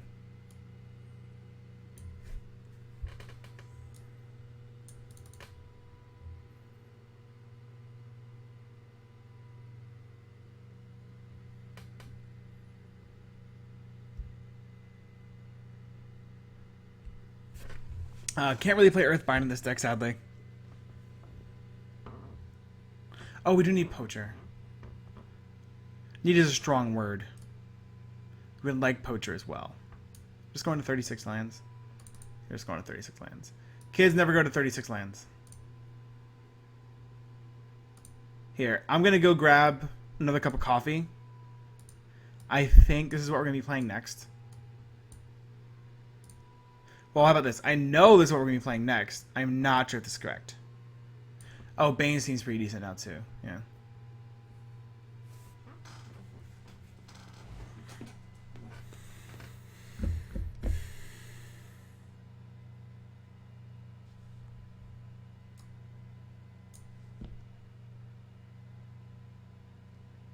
So this is what I'm thinking.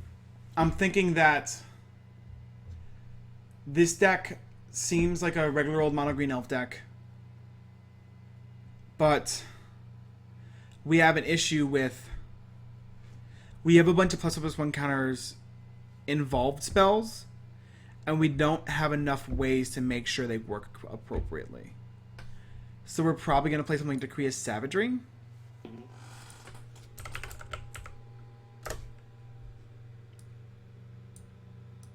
Over Council.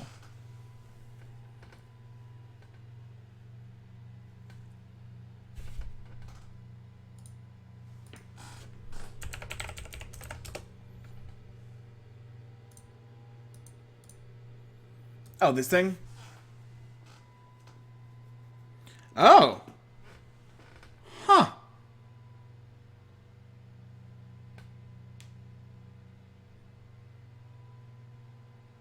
That seems really good for this deck. Oh my god, this card seems great for this deck.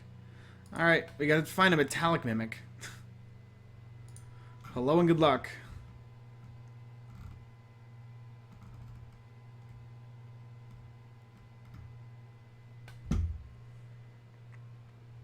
Gotta wait for one of these cell bots to open up.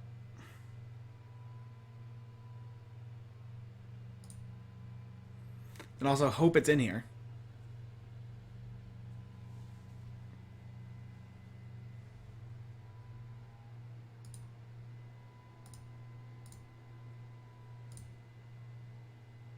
Hey look, Metallic Mimic. We the best.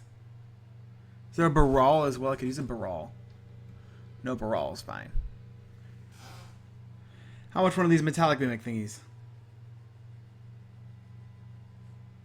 It's $1? It's $2.50. All right, fine. How much for a walking ballista? Casual. $20 for a walking ballista. Oh yeah, sure. Not doing that. Let's go with this metallic mimic card, please. I'll give you $2 for this metallic mimic. Thank you.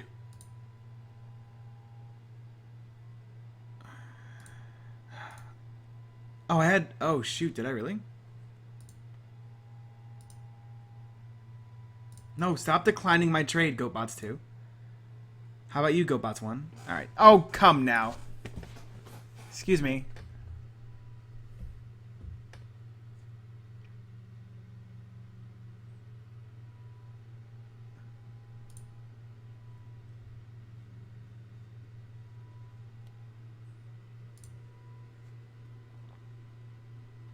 Hey, Baral, Chief of Compliance. Get in here.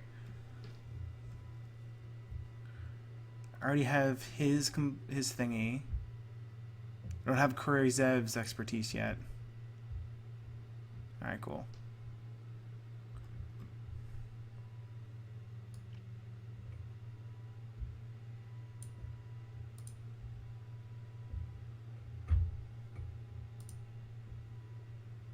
Hologem, we're not going to be going Hologemstones. Trust me, I don't feel that lucky. Great. Alright. Metallic Mimic comes in. Take out. K-Grip. Sure.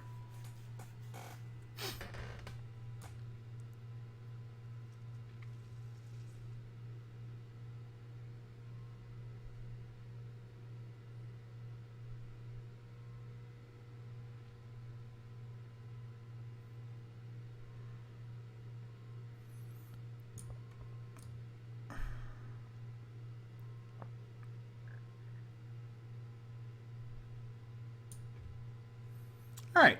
Yeah, let's try this out. I'm going to go and grab some coffee.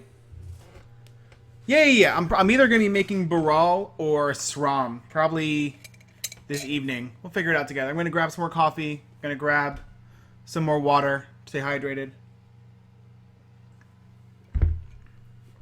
Shower in the spring seems bad. I don't think you're wrong, for the record. I think it could easily be something a little bit better than this. Like a Garrick.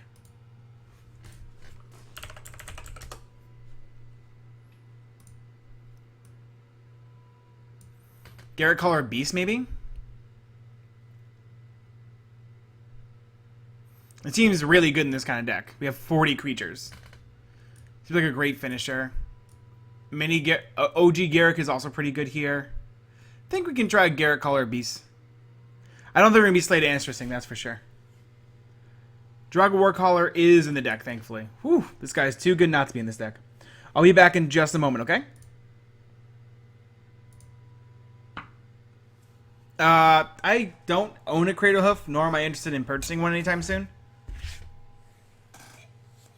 I would rather play Decimator of Provinces. For me, Cradle Hoof is just so silly.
All right.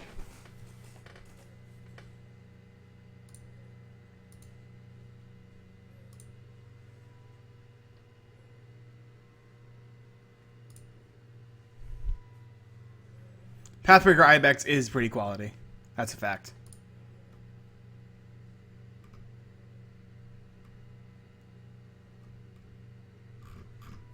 If one Garrick is good, two Garricks is better. I don't think you're wrong most of the time. Gonna wish our opponents hello and good luck. This hand seems pretty keepable. I think we're definitely keeping it. Oh, okay. We're playing playing against some good decks out here. Our top right player is playing Obsidian Ghost Council. One double blue, double white, and a double black for a 5/5 Spirit Advisor. When enters the battlefield, target opponent loses 2 life, you gain 2 life. What about Panharmonicon? Yeah, maybe. Not too sure. When enters the battlefield, target opponent loses 2 life, and you gain 2 life. And at the beginning of your end step, you can exile him, and he runs away. And then you can bring him back later. We are playing Rishkar, Pima Renegade. 2 and a green for a 2/2 Legendary Elf Druid. When enters the battlefield, put a +1 counter on each of up to 2 target creatures, and each creature you control with a counter on it has tap, add green to your mana pool. So we do need to draw exactly 1 land for this hand to work, to be fair. Our top left player is playing Chandra, Fire Kaladesh. 1 double red for a 2/2 Legendary Human Shaman. Turn 1 Seal of Fire, destroying Deathray Shaman. I love it.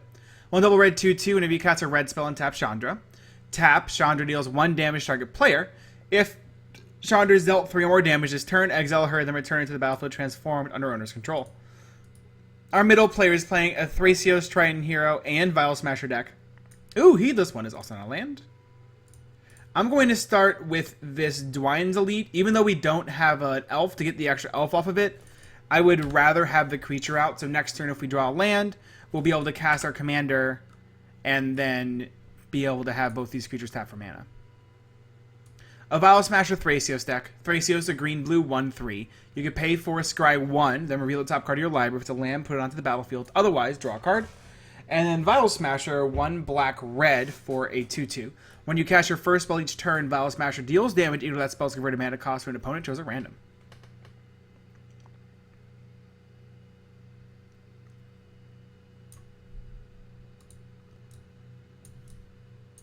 So this Obsidian player goes for God's Eye Gate to Rekai is not a card I see often, so I'm excited to see what they go for. So we're just hoping to draw a land here. That's pretty much all we can look for. Doubling Season, not a land. So we're going to play the Swiftfoot Boots and just attack our Vial Smasher player. Long Forgotten Go, he has to field. Spirit, skip +1/+1. Arcane spells. You cast, cost 1 less to cast. This is the second time in as many games we've seen this card played, which is very weird. But this is a Spirit, so that's pretty cool.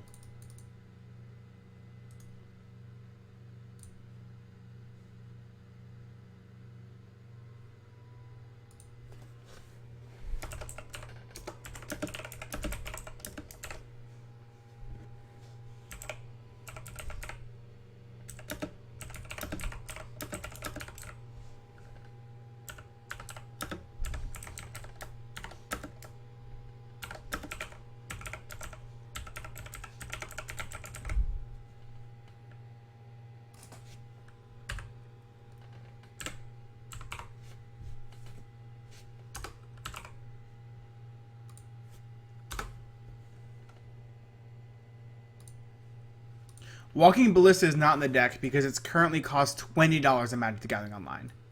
And that is too much money for a single card that would barely be good enough for the deck. Ooh, Yavimaya Hollow. Good enough for me.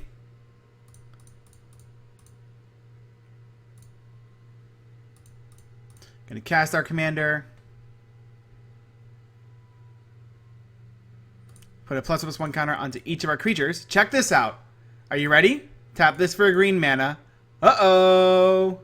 Or it's happening. We have a 3/3 with haste. Oh, yeah. Hello and good luck. This is fancy. Oh my gosh, this is fancy. This is amazing. I love this play. Play our commander. Give this the +1/+1 counter. Now taps for green mana. Use the green mana to put the Swiftfoot Boots onto our commander to attack for 3 immediately. Pew, pew, pew. We're taking a lot of damage because we did that. Hoping we don't see a Wrath effect from the opposite player as well. Crossing the fingers. Probably taking 2 from the Chandra. That we are. We do not have blocks. So the flip on Chandra Fire Kaladesh is Chandra Roaring Flame. +1 deals 2 damage to target player. -2 deals 2 damage to a creature. -7 deals 6 damage to each opponent. Each player dealt damage this way gets an emblem with. As being able to upkeep, this emblem does 3 damage to you. So if they have a red spell, they can cast the red spell, untap their Chandra, tap the Chandra to flip to the Planeswalker, then +2 the Chandra again. Fall of the Titans. For X equals 1. Just to deal 1 damage to an opponent so they can flip the Chandra. I love it. That is fancy. That is so good. Alright, now they can plus the Chandra and keep going from there. You know, when it's good, it's good.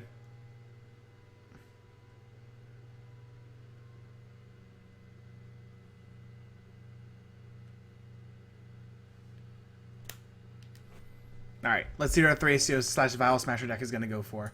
I've played against this deck before. It's much more a Vial Smasher deck than a Thrasios deck. They're just trying to play the biggest spells possible to deal the most damage possible with Vial Smasher. Here's a Resonator. The 2 damage is going to go to our face from Vial Smasher. So, just trying to Resonator, 2 mana artifact, 2 tap, copy target triggered ability you control. You may choose 2 targets for the copy. So, for the Vial Smasher ability, they can use it that way, which is good. They get a land to play with Thrasios. They are finally tracking commander damage. That's right. It's pretty cool that way.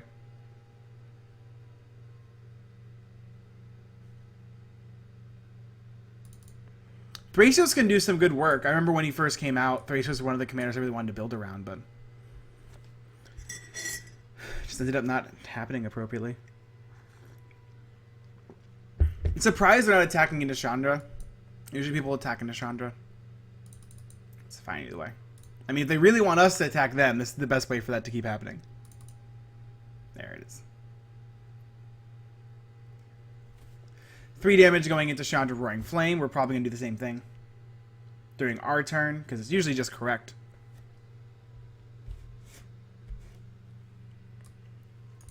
Next turn, we're going to look to play Elvish Harbinger into any elf that gets us a land off the top of our library, basically. I still don't want to see a Wrath effect. I like that we have creatures in play that tap for mana right now. And a turn Celestial Crusader. This is a Tribal Spirit deck. 4 mana flash, split second, 2/2 flyer. Other white creatures get +1/+1. It itself gets +1/+1 from Long Forgotten Gohi. Go high, I guess. They cannot cast their commander right now. They have too many colorless sources. That is a Baku Altar. 2 mana artifact. Whenever you cast a Spirit or Arcane spell, you get to put a key counter onto Baku Altar. For 2 mana, you can tap it, remove a key counter, create a 1/1 colorless spirit creature token, which is pretty good with Long Forgotten Gohi. Emissary of Hope is a field. 3 mana, 2/1 flyer. Whenever it deals combat damage to a player, you gain 1 life for each artifact that player controls. And it's our turn. Alright. A land would be nice. Alright, so we have a land here. So I can go... What can I do here? I could go... I could just straight up cast Obelisk of Erd and attack for 5. That's cute. I could play Harbinger. I could play Champion Lambholt into Elvish Harbinger. I could... What do we want to do here? That's a really, really great question. Why are there so many spirit decks? No, the spirit decks did not get anything new. I don't know why there are that many today.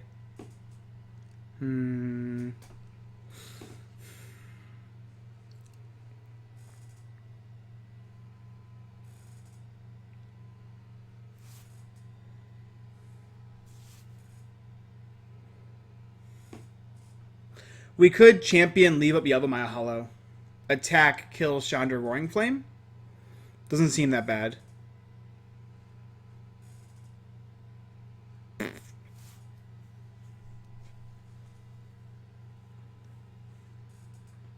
So we could Harbinger, put like Wood Elves on top. Draw Wood Elves, play Wood Elves, get the land.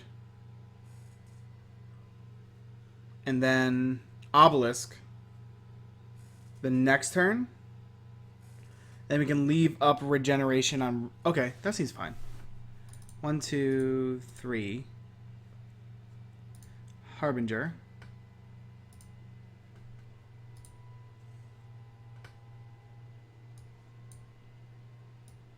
We could also put the Cavalry on top.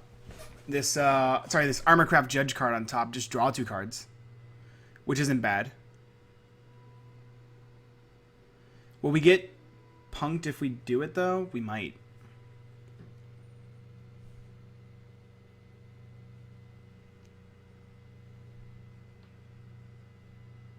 Maybe the answer is Selvala?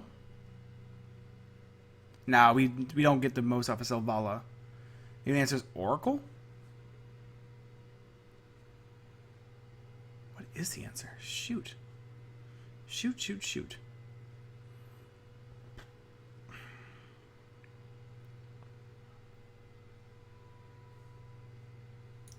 Let's just go for something simple. Give me Wood Elves.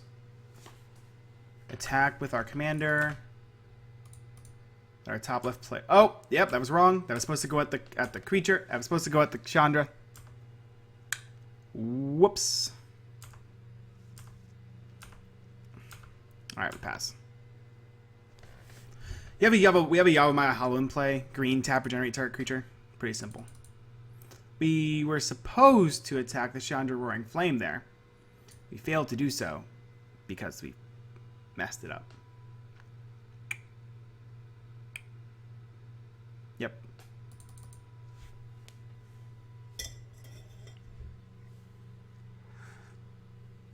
Drawing Priest next turn wouldn't be bad either, that's true. Oh good, they're just doing damage to our face. Oh. Whew. Thought that was going to be much worse. That's fine.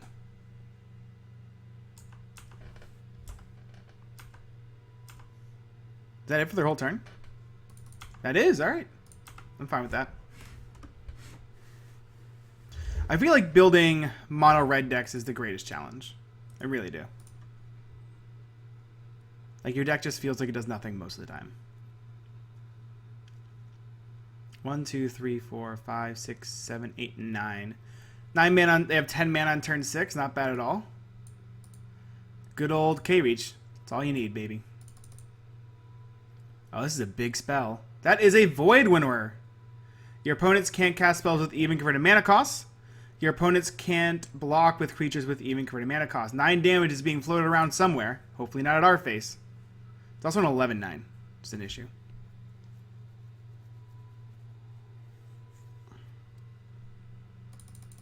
Hopefully not our face. Come on. No whammies, no whammies.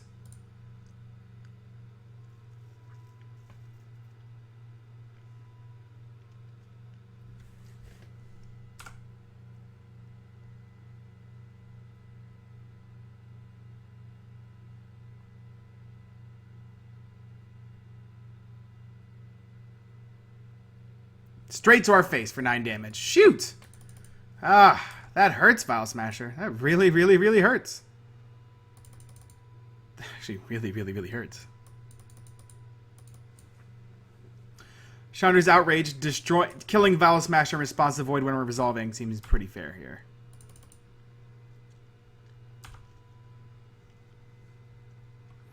Now, I think our mono red player is like basically a Chandra theme deck.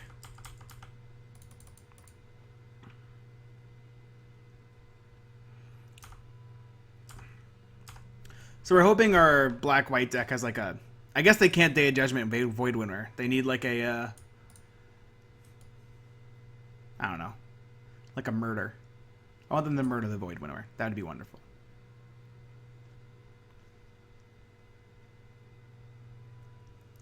Just think what must have been in that vial to deal 9 damage. A lot of stuff, man. A lot of stuff. Alright.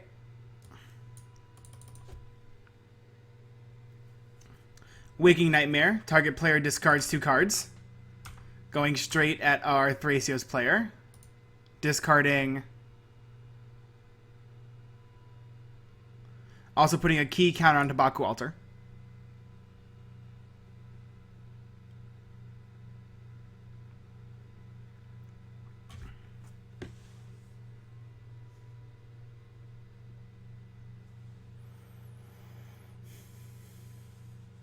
Getting rid of Mystic Snake and Volcanic Vision. Wow. I usually don't advocate playing Mind Rots, but that was a pretty good Waking Nightmare.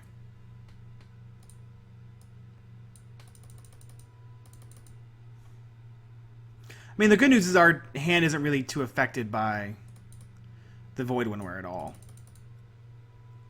Baku Altar is going to put a 1/1 to play for 2 mana. It's really a 2/2 because of Spirit, but it also can't block because a 0 converted mana cost is even. Just funny. Celestial Crusader cannot block as well.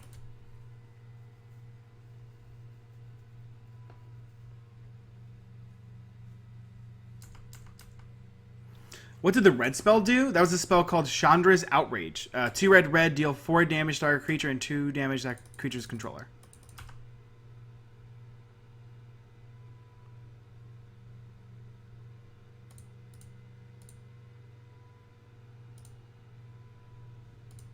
We're going to cast Champion Lambholt.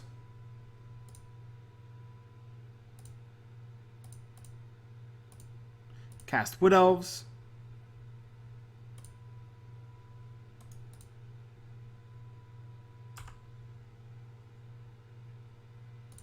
Force into play.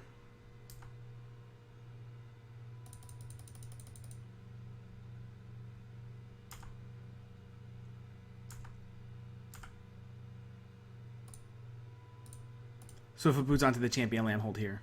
It's probably the most important card we have. We're really close to Obelisking, which is nice. Wow, thank you for resubscribing. 29 months. You see a Thrasios Vial Smasher deck over there, yes. A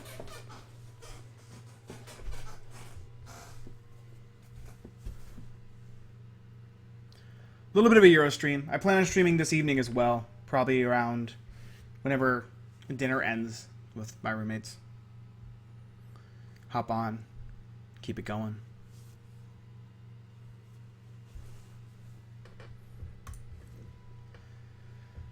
So we won't be able to cast Heedless One or Obelisk of Erd for a while. I can tell you that much. But we can cast both Dueling Season and Timberwatch Elf, which is good. We also have this Champion Lambholt, which is going to be good forever, basically. Ah, shoot! Ah, so I misplayed that last turn. I wanted to kind of get away with it. I forgot that our Elvish Harbinger could tap for land, so I should have left open the Yavimaya Hollow, and I didn't. Which was really bad on our part. So we could still have one of our creatures in play, but now we can't. Which is... We could still have this Champion Lambholt in play, but now we can't. Because I messed it up. And that's on me. And I was hoping to get away with it. I was really, really, really hoping to get away with it. And I got punished immediately because of bad mana management. Cathartic Reunion being cast after the Blasphemous Act, discarding Fateful Showdown and Chandra's Fury. Our top left player is legit playing a Chandra themed deck, which I can fully appreciate.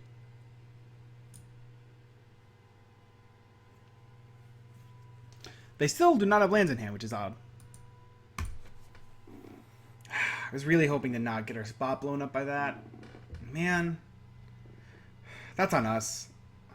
That didn't have to happen that way. Should just, used our mana appropriately. Like a smart person instead of a dumb person. Far Wanderings cast. They do have Threshold, so they'll get 3 bases into play tapped. And they're probably just going to cast their Vial Smasher, I guess.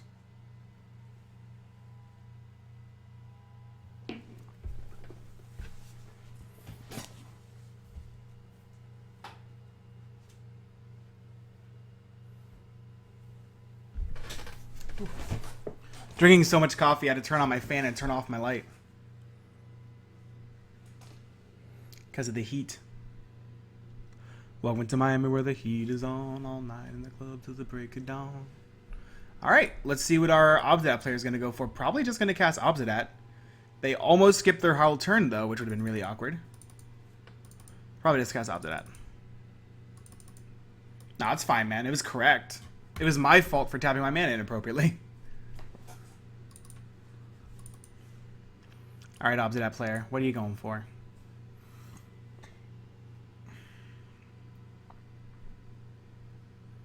It is! It's Obsidat! Ghost Council!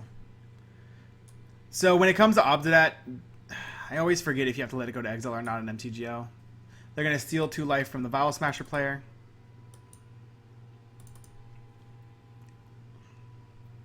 It's going to go to us. The moment we play this doubling season is pretty much the moment we die. Ooh, a forest.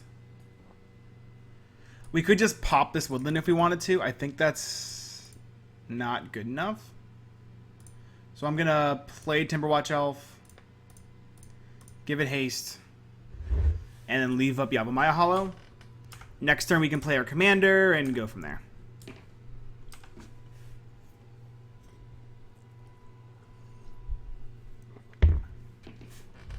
Timberwatch Elf, 2 and a green for a 1/2. Tap, target creature gets +X/+X for X number of elves on the battlefield, including itself. For 5 mana, we have Subterranean Tremors. It's going to destroy all artifacts here. Alright, we're going to regenerate our Timberwatch Elf then. Sounds good to me. It's going to get rid of our Swiftfoot Boots, and the Bakawalter, and the Gohi. But our Timberwatch Elf will not survive. Okay, we got away with murder again. In response, we also should have targeted our Timberwatch Elf to give it +2/+2 so that it wouldn't have died to the Chandra -2. But again, we got away with murder.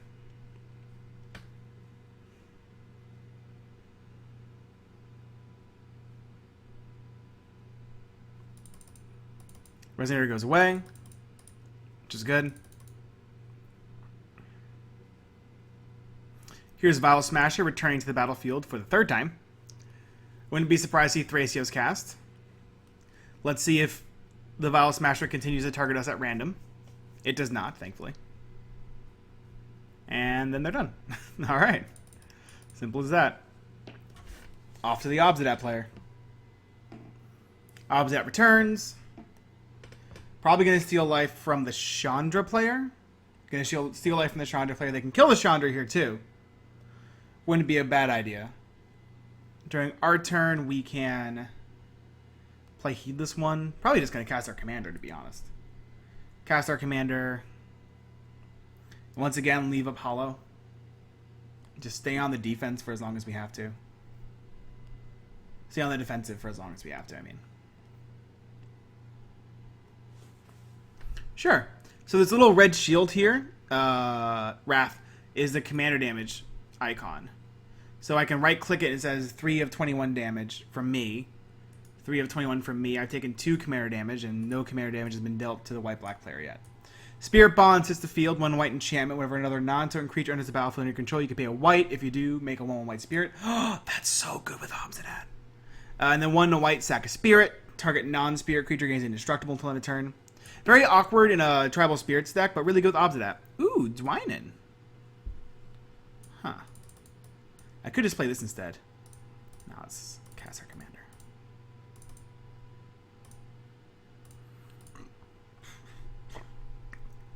Cast our commander, put a ++1 counter on each of these creatures. And then basically leave up Yavimaya Hollow. And pass. Everyone has been killing the Vial Smasher deck. There was an Afterlife cast killing the Spirit, killing the Vial Smasher as well there, which is pretty fancy. Gutter Snipe hitting the field. Ooh, boy. And a Lightning Greaves. 2 in a red, 2/2. Whenever you cast into a sorcery spell, each opponent takes 2 damage.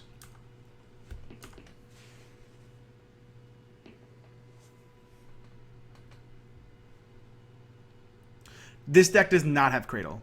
Mainly because Cradle is too expensive. Yes, it does show all damage when multiple sources have been dealt. So you right-click it, and it says which commanders have dealt the commander damage, which is pretty cool. Actually, very cool. So Greaves hits the field for the Gutter Snipe. Equips for 0. Equip creature has Haste and Shroud. If I'm the Thrasios player, I just keep using Thrasios every single turn at this point. You just have such a mana advantage, it seems better than anything else you can do. But they have a different plan. This is a lot of mana for something special. Are they just recasting Vial Smasher? That'd be really funny. Recasting Vial Smasher here. It's casually $35 on Magic the Gathering Online. That is too much money for a card on Magic the Gathering Online. Thrasios is going to be activated. They're going to scry one, then reveal the top card of their library. If it's a land, it goes directly into play tapped. If not, it goes into their hand. So I'm assuming if it's a land, they're going to put it on the bottom. Let's see what they find.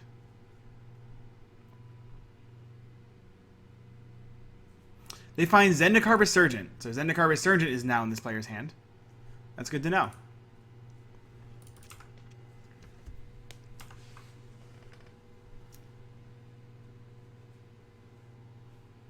Yeah, he is both card draw and ramp in one card for sure.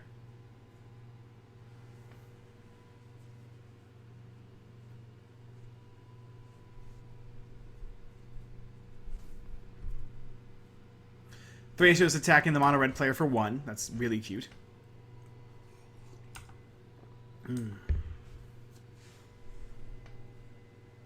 I also miss Rafellos, but then I remember the games I've played against Rafellos, and I no longer miss Rafellos.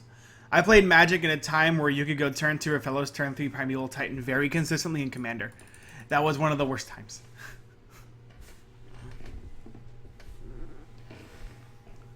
And then they were like, you know, Rafellos is too good as a commander. We should just only allow him into actual 99. And then there would just be games where you would get Rafellos and it would be over.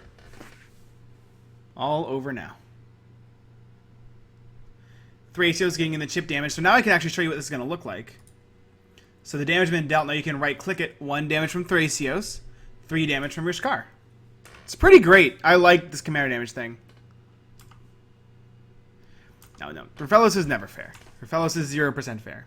Obsidat returns to the battlefield, triggering Spirit Bonds, which is really, really, really cool. Super cool.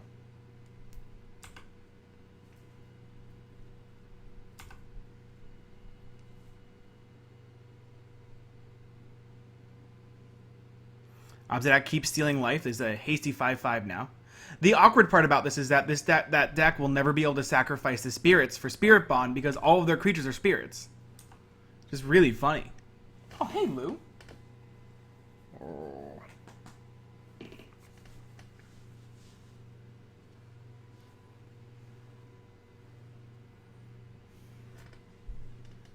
Trust me, the world is fine without mono black braids. It's just okay. Alright, so everyone's running pretty low on cards except for us. What we're doing right now is we are waiting to be able to play this doubling season on a board that's going to kill us. Is that an Evershriek? That's an Evershriek. Evershrike, if you will, as well. 5 mana 2/2 flyer, gets +2/2 for each aura attached to it. Dine! Thank you for resubscribing, man. That's awesome. It gets +2/2 for each aura attached to it. Hey, Lou. And then for X double white black hybrid, return it from your graveyard to the battlefield. You can put an aura with CMC X or less from your hand to the battlefield attached to it. If you don't, you have to exile it. Oh, Louis. Oh, Louis. Oh, who's the Louis? Who's my pick for the Royal Rumble? I'm not really sure. It's a great question.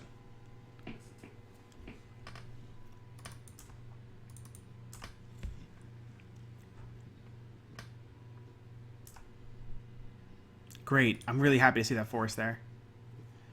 So we probably go... How do we do this?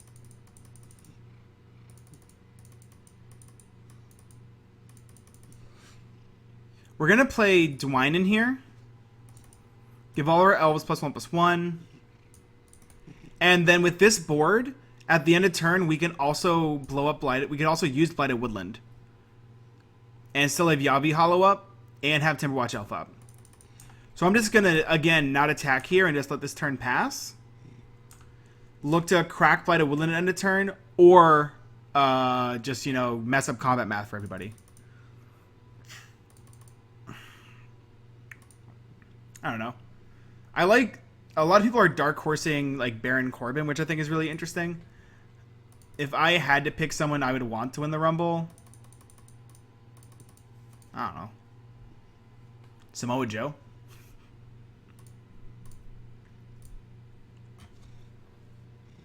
Isn't that right, Lewis? Are you a Samoa Joe, Mark Lewis? I liked his time in TNA. I felt like he put his best work out there. Good point, Lewis. I knew you liked Samoa Joe. Yes, you do. You're a big fan of Samoa Joe. Felt he was underappreciated in TNA. Good point, Lewis. Good point. He was underappreciated in his TNA run. Thank you, Lewis. You know what's right.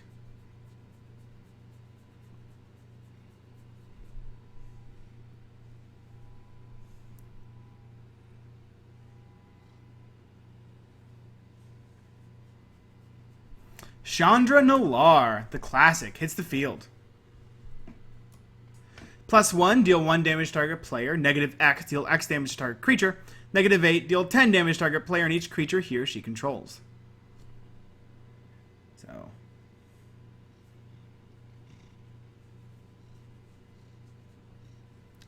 Chandra is going to deal 3 damage to Vial Smasher, and I allow it. Vial Smasher is totally allowed to die here.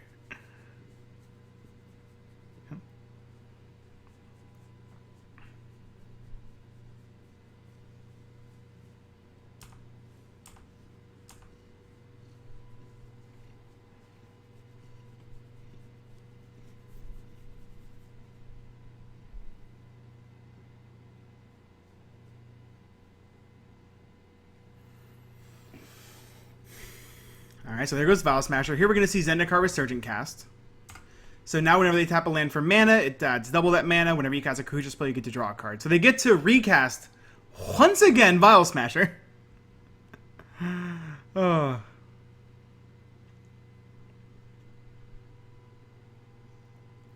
Unless he's not going for Vial Smasher here. What is he going for? Looks like a very large spell.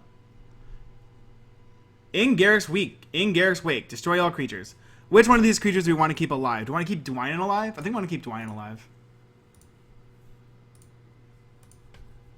Alright, I'm going to keep the Lord alive.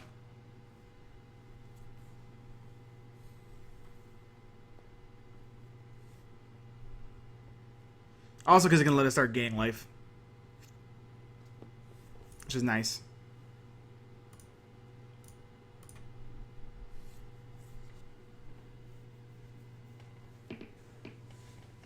That's true. As long as Scott Steiner isn't in the Rumble, Joe's going to be safe. So when Garrick's Wake cast 9 mana sorcery, destroy all creatures you don't control, and all planeswalkers you don't control. We use Yavimaya Hollow there to regenerate our creature, regenerate our Dwynen, keep her alive. Keep it alive? I don't know how it works. Ooh, Thrasios really good when Zendikar Resurgence working. They find an Evolving Wilds, put it into play tapped. Spirit's going in. S is a I don't know if that's a good idea on their part. Opposite hits the field. Makes a spirit. Grabs life from this player. Like, they are public enemy number 1. I don't know if that was what they wanted to do there.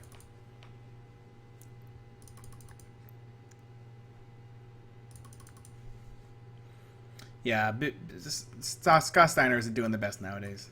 But, I mean, what can you do?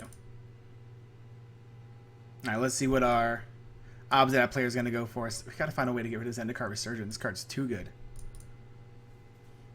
One of the easiest ways to get rid of Zendikar Resurgent is to kill the player with Zendikar Resurgent. That's my favorite way to exile permanents from the stack. It's like, oh, I'm casting this spell, and you kill it in response, and it's like, spell doesn't resolve. They probably just let Brock and Goldberg eliminate each other. Like, they're probably going to try and get Goldberg healthy enough to try and jackhammer Brock out of the ring, and then Brock is going to pull him over with him or something stupid. I don't know if that works, but yeah.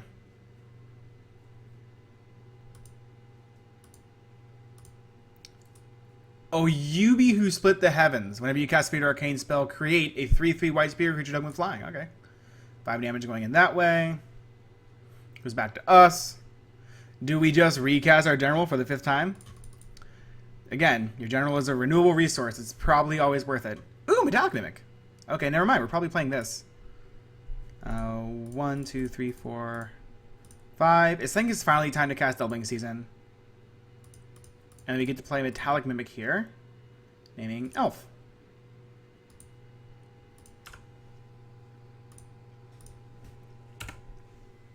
Gain a life from the Dwynen and pass. The Doubling Season is probably one of the strongest cards in Commander. 5 mana enchantment. If an effect would create 1 or more tokens under your control, it creates twice that many instead. If an effect would place 1 or more counters on a permanent you control, it creates twice that many instead. Challenger Spitfire hit in the field. Whenever an opponent is dealt non-combat damage, this gets +2/+0 until end of turn. So they're going to suit up Thermal Alchemist, turn this into a 10-0. What? 1 damage each opponent. That's how that works. 10 damage going to be dealt to our Thrasios Vial Smasher deck. So this is also an elf, which means it gets a +1/+1 from Dwynen and Guiltleaf Diane, which is good. Next turn, we can cast Rishkar and do some really fun stuff.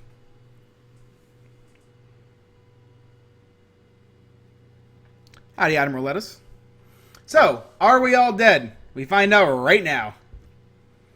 Our opponent has Zendikar Resurgent in play. They have 9 life, 2 cards in hand. They can cast their general and go from there. So it's not looking good for the home team. We're the home team, for the record. Vial Smasher, draw a card. I mean, they're technically at 7 because our white-black deck is probably going to have Obs that enter the battlefield draining life from them. My best guess. They played a land. That's good. The thing is, their Thrasios is right now basically... It's 4 mana draw card with the Scry. So, let's see what they go for here. If they don't have cards in hand, they can just use Thrasios instead, which is pretty silly. God, Zendikar Resurgent is so good. Oh, they're going to go for attacks first. That's cute. They're going for no attacks first. That's also cute. They're just going for nothing. That's the best option. So, Obzat's going to return to the battlefield.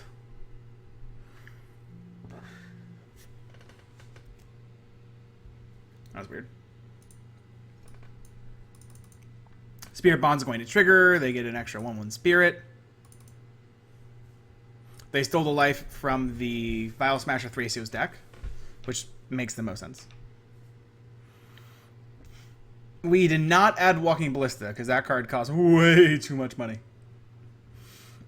It's currently like a $20 card on Magic the Gathering Online because we are day 2 of pre-release weekend, so it's not something I'm going to be shelling out the money for right now.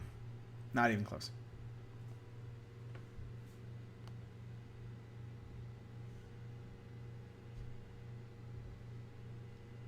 Dig Through Time's cast. 8 damage being dealt to a random player. Please not us, please not us, please not us. It's us again! Come now! Could we not only target us? We got both the Dig Through Time hit and the Void Winnower hit. It's kind of annoying. There's 2 other players. We're going to end up losing because we've taken 19 damage? No, we've taken 17 damage from Dig Through Time and Void Winnower, at the least. It's kind of tilting.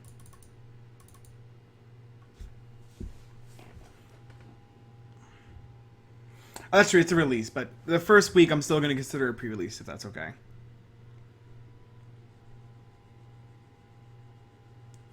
Alright.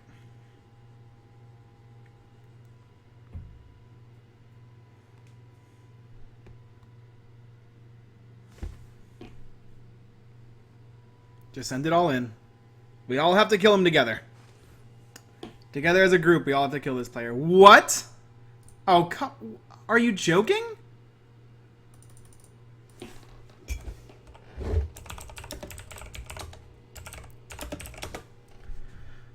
No, I'm not going to block. I'll take the 5.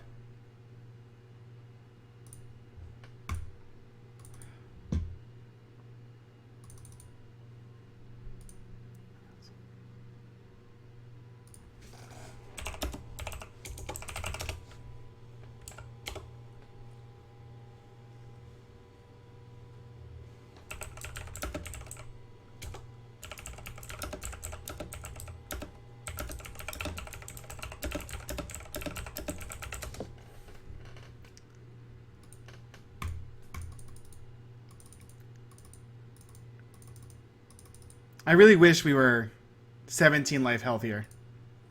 That would make our plays a lot better.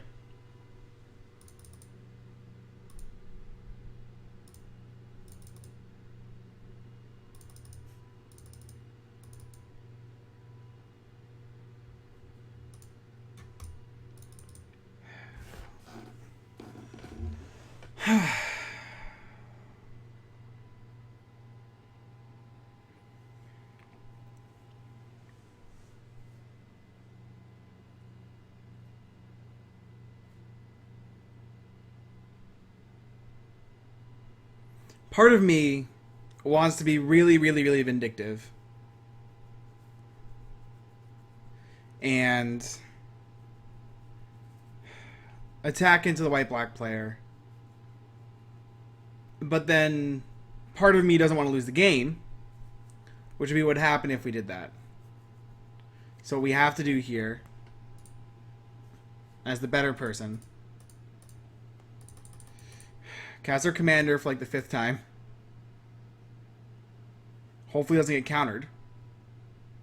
If it gets countered, we can't do anything about it. Alright. Commander resolves.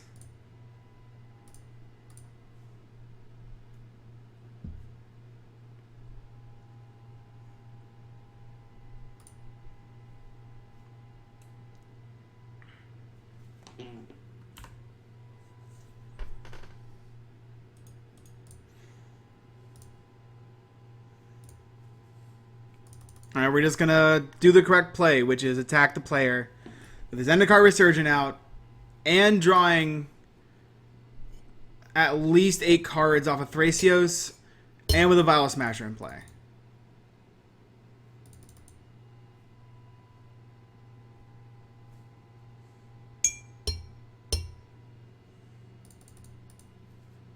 Because there's nothing else I can do here. It's like Aetherize or something. It's actual Aetherize. Alright. Well, make sure the 4 damage hits me in the face. I mean, you should have went for the kill. This is what I'm saying. Like, you should have... Like, we don't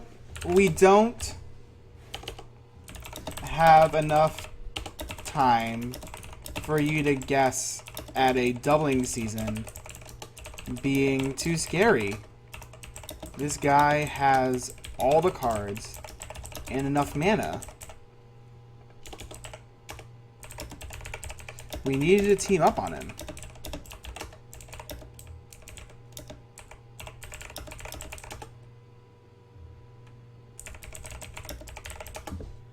Probably dead.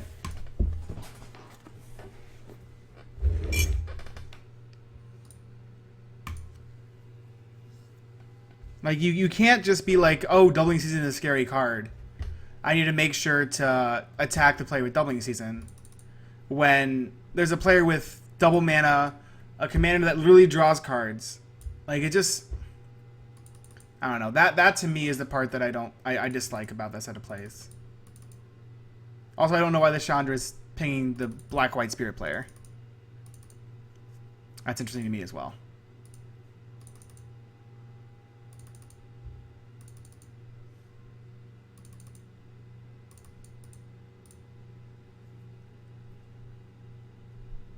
I mean, that's cute.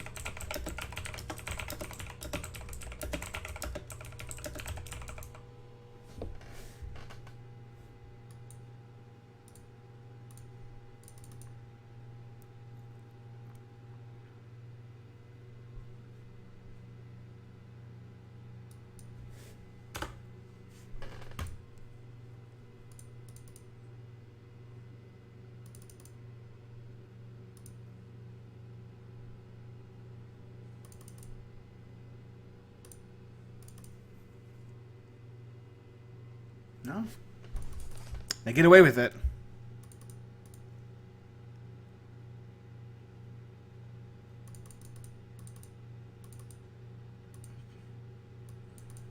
Which I'm still very surprised about.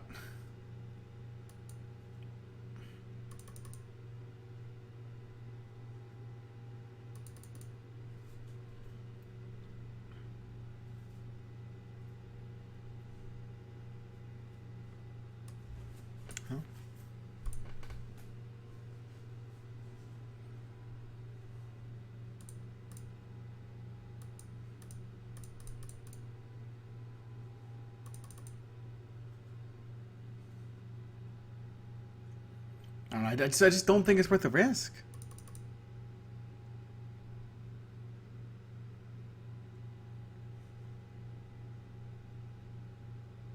And that's where I'm at. I don't think it's worth the risk.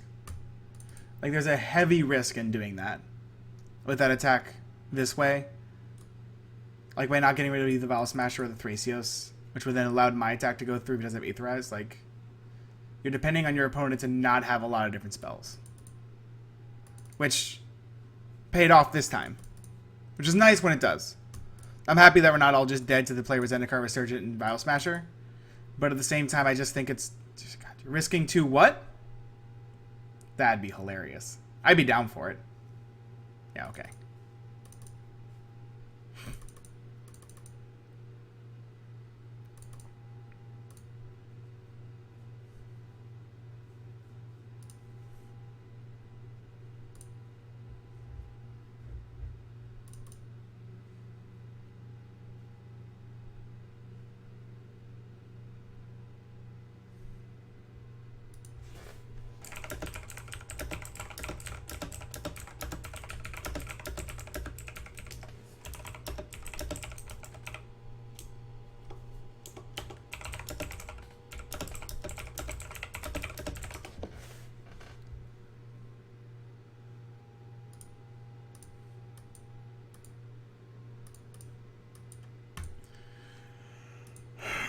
Alright. So we're going to die to this player or die to the mono red player. I'm not sure which one. We're probably dying to the mono red player, I think. But that's going to steal our life total because we annoyed this player. It's just mono red player. That's interesting. Get an extra 1/1. How do we even... I guess we have to... We get to play Guilt Leaf, which blocks the Chandra Spitfire really well. That's nice. Yeah, actually, we might not be SOL here. Because Guilt Leaf randomly has reach.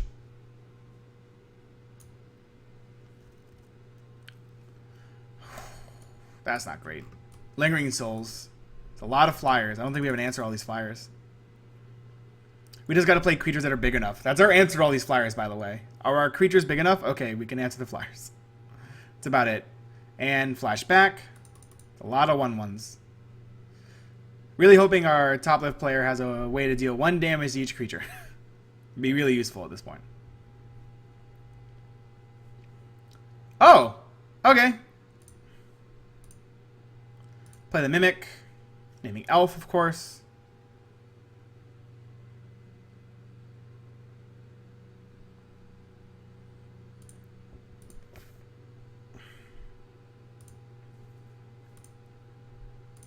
Play this Dwyan thing. Leave up Yavi Hollow. We will certainly graft, though. Sweet. And we're just going to pass.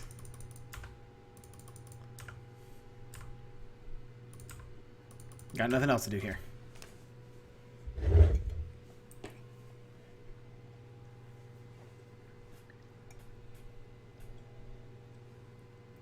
I guess we're just hoping our opponent doesn't threaten or kill our Dwynen. That's about it. That's all we got. Swifty's coming down.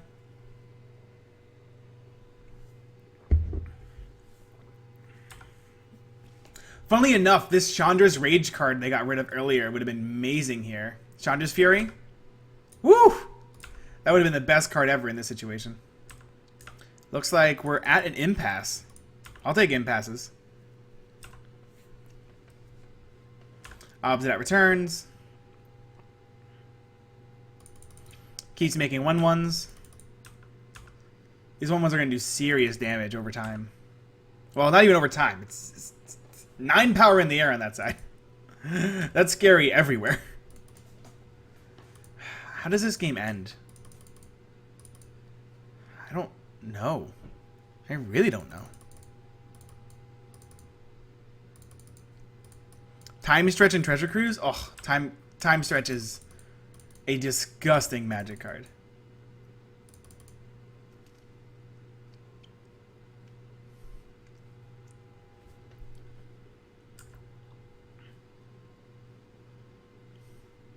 I don't know if it's even Nuclear Arm Race. They get an extra 1/1 every single turn. Ooh, I don't think you want to make that attack, though. Because I'll block the Aobi. Alright.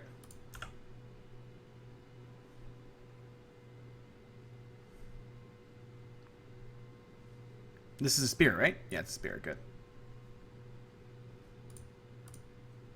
Blocks. Take 3, though.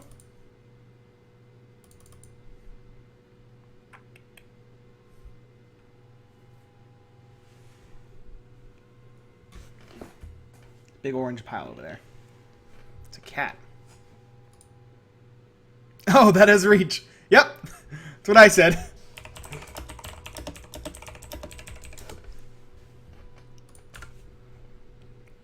So we'll eat the flyer. Still take 3 damage, go to 10. Like, we have to kill our top right player somehow.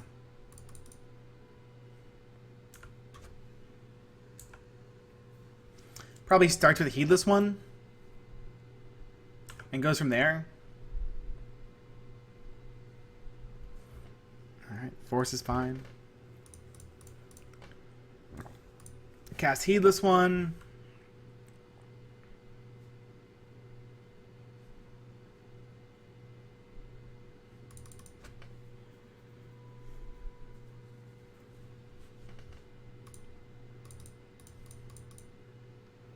If I attack, I kill one of the spirits here, which is nice.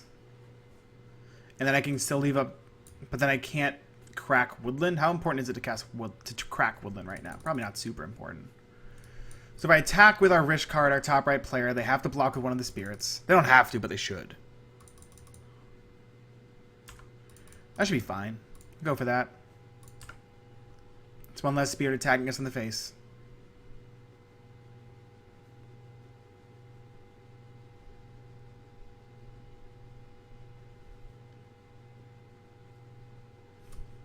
Oh yeah, she has a bow. But she's not an archer, she's a warrior. But she has a bow.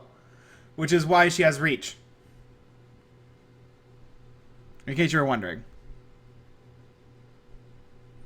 Where's my Crater Hoof? I don't really play Crater Hoof Behemoth. I'm not a big fan of the card. It feels a lot like the green version of Insurrection. Insurrection being a card that just says you win the game on it whenever you play it in Commander. Same with Crater Hoof Behemoth. I don't find it that fun, especially since it's really easy to find, and your games usually devolve into finding Crater Hoof Behemoth and casting Crater Hoof Behemoth, which I dislike. This Metallic Mimic with Rishkar is fantastic. Big fan of this card right now. This card is real good. In this specific deck. I think we're going to go for the attack. I don't think we need to crack the woodland. We can leave up hollow anyways. Yeah, we're just going to go like this. We're going to kill a 1/1 flyer. That's our goal here. Time to kill a 1/1 flyer. Aha!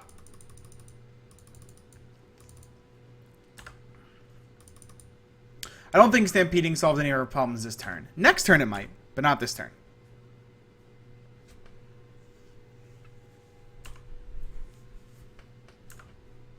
Also, this wasn't in play last time. Take one from Alchemist. The Spitfire gets bigger again.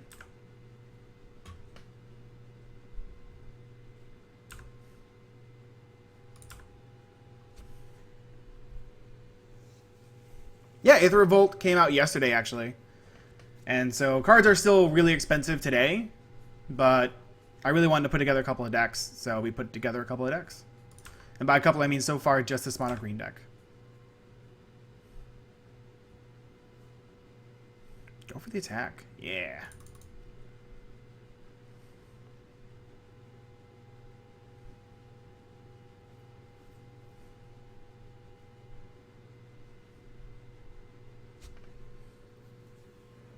Alright, Thermal Alchemist is going to put us to 8, which is a dangerous range considering there's 6 damage over there.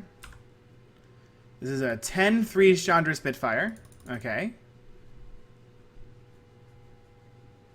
A lot of spirits on that side, and this does not have trample. It's not unblockable. Okay! Spreading Flames. Howdy. That is certainly an answer. Just gonna kill all those spirits for you. Pew pew pew. Untaps Chandra, untaps Thermo Alchemist. Oh man. Oh man, this is a lot of damage. That's a big Chandra Spitfire. It's a 19-3 Chandra Spitfire. Kills all the blockers out of the way. Our top right player now takes 19 to the face. Just casually and easily 19 to the face. Alright. Alright. Sure, why not? Let's see what happens now. Alright, Obsidian comes back. Puts them back up to 14. They get to make a 1/1 flying blocker. They steal 2 life from the mono red player, 14, 14, and 7 respectively. Let's see what our Obsidian player draws here. There's a lot of cards that they could draw that could make this terrible for us, i.e. a Wrath Effect. A Wrath Effect just destroys the game for us here. They draw an Ice Flow. Huh. It's a card that exists. Good to know.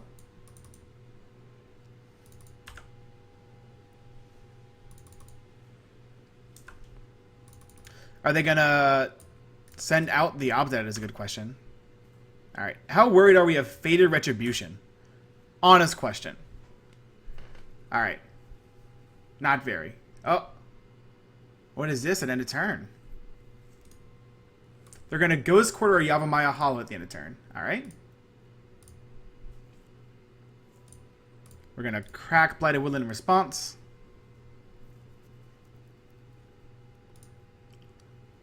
Getting 2 forests.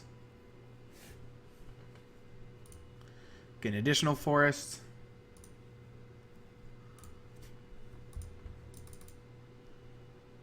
Four mana floating.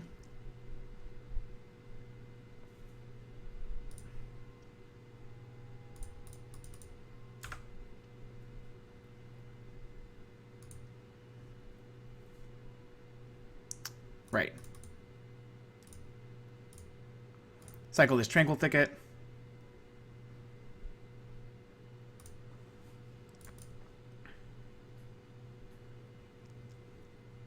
I can cast this multi-kicker, 1, and then Overwhelming Stampede for a lot more damage. So that's obviously what we're going to do. Okay. Alright. This is a real question. Do we want to win the game, or do we want to have a lot of fun winning the game? Important issues. I think the correct answer is... we're just going to go for this. This could certainly backfire on us a lot. But it's also going to be hilarious. So we're going to go for it. Cast Jiraga Warcaller, kicked once.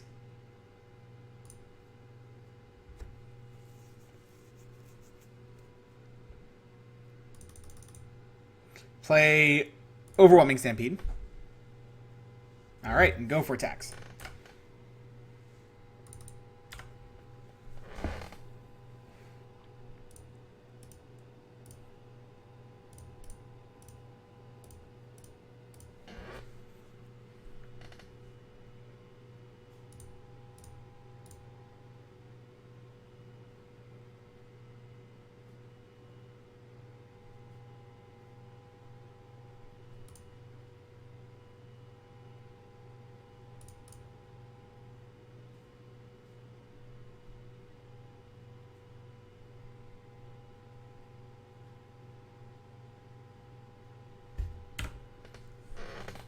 Oh, I gained 4 too. That's nice. Alright. Our Rishkar remains tapped. Did we lose the game? It's possible, by the way. Certainly possible we still lose here.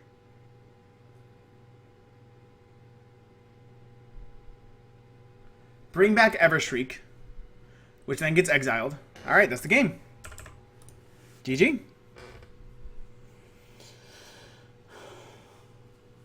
Yep, Jiraga Warcaller kicked once does have 4 counters on it. That's true.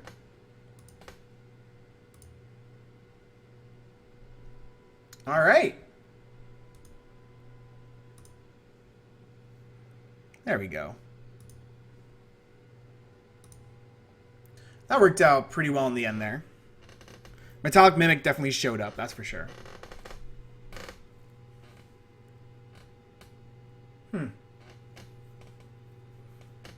Which one of these was better? I mean, Mono Green Elves is already good on its own. I don't think there's no new information when I tell you that.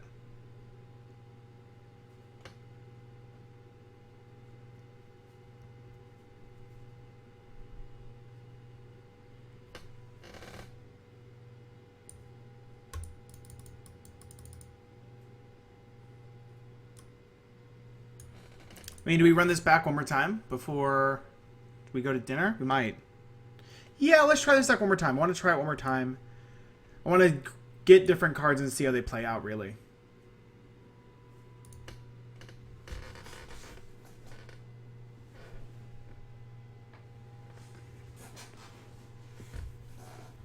We haven't gotten Bestiary out yet, which is the card I really want to try it out.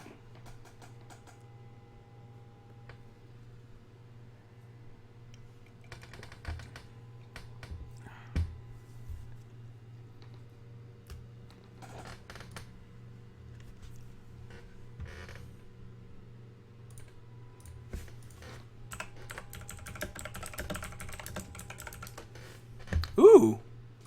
Interesting hand. I think we keep this. We are playing against Rashmi. So we're playing Rishkar, Pima Renegade again. 2 and a green, 2/2. When enters the battlefield, put 2+1/+1 counters in each of up to 2 target creatures. Each creature I control with any counter on it has tap, add green to your mana pool. Probably not playing any submitted decks today. We're probably just going to look to play a bunch of Aether Revolt decks. Really want to try these guys out. Like, really badly. Our top left player is playing Rashmi Eternity's Crafter. 2 green-blue for a 2/3 Elf Druid. Whenever you cast your first spell each turn, reveal the top card of your library. If it's an on-land card with CMC less than that spell's, you may cast it without paying its mana cost. Our middle player is playing Ramsey's Overdark. 2 double blue, double black for a 4/3 legendary human assassin who taps to destroy a target enchanted creature. And our top right player is playing Cedric the Trader King. Ooh, Gyro Sage is a really good draw here. 3 blue, black, red for a 5/5 zombie warrior. Each creature card in your graveyard has an earth for 2 and a black. Really good card. The card you want to watch out for a lot from this deck is Sundial the Infinite, because you can exile the unearth trigger at the end of turn and keep the creature, which is really good. Just going to cast Gyre Sage and pass. Draw an Obelisk. So now we'll play this Forest next turn, cast our Commander. Gyre Sage will tap for 2. Should tap for 2 there. Yeah, it should tap for 2. We'll find out together. I have to stack my triggers correctly is actually what happens. Alright. Bad River gets sacrificed for an island, and there's a swamp. And then for 2, we have Bane Wasp Affliction. When an enchanted creature dies, that creature's controller loses life equal to his toughness. Alright, I'm in. We have been Bane Wasp Afflicted. Oh, that card is disgusting looking. Ugh. Ugh. Straight up disgusting. Alright, great. We drew a forest.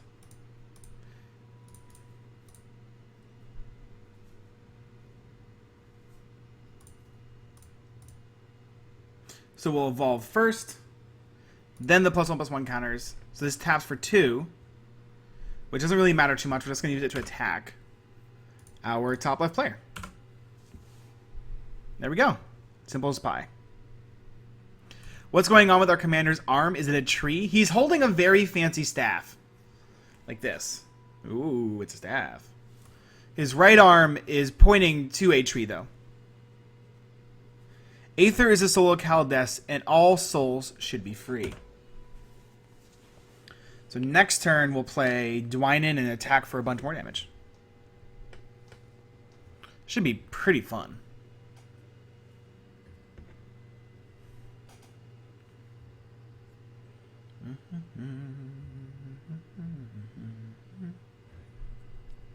We're probably not going to be attacking this blue-black player for a long time. I'll tell you that right now. They're cycling Dragon Wings, which is pretty cool. Enchanted creature is flying. It cycles for 1 in the blue. And whenever a creature with CMC 6 or greater enters the battlefield, you can put Dragon Wings onto it. So with Ramses, that's really awesome, actually. Wow, that's a good find, for sure. Shriek Maw being evoked here. They really want us to kill them, don't they? Are they going to kill our Gyre Sage? They are. All right, cool. We can target you instead. That works for me. Take 4.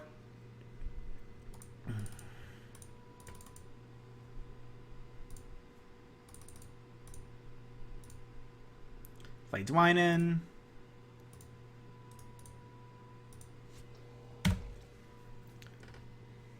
I was attacking the green-blue player, but I can also not do that now. So 4 commander damage dealt to our Cedrus player from our Rishkar Pima Renegade. Yavimaya Elder sacrificed.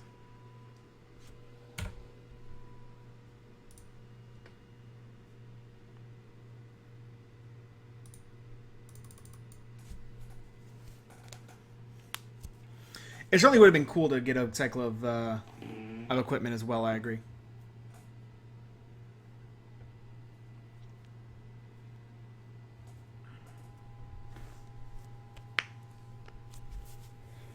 For 2, Thrasios is the field from the Rashmi player. It's pretty nice. Love to discard a card at the end of turn. Probably a land. It's a Reclaim that they're discarding at the end of turn. Okay. Bog coming down. Bog in the Shriek Maw. Oh, the super punish. The biggest of punishes. Rain Academy Rector hits the field. 2 and a blue, 1/1. Whenever you or a permanent you control becomes a target of a spell or ability an opponent controls, you may draw a card. You may draw an additional card if Rain is currently enchanted. For 6 mana, Cedrus hits the field. He's just a lowly 5/5 though, so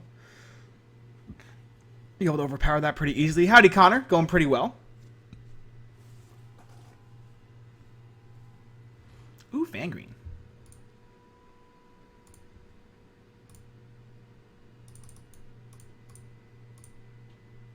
Gonna choose Elf here. All of our elves now have +2/+2. Attack our top right player for 6. It's bigger than a 5/5. And they've taken 10 total command damage.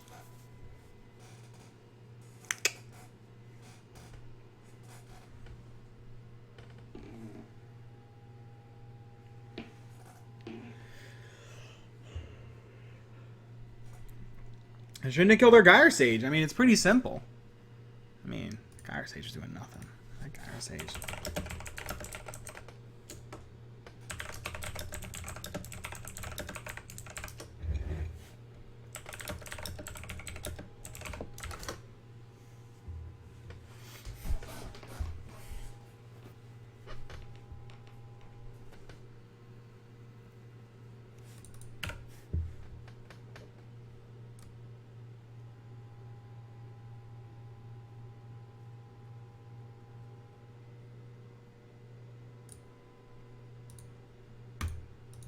Yeah, it tracks command damage now. Our top right player has been dealt 10 command damage from ourselves.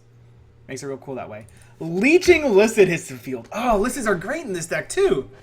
This is so cool. This is so cool.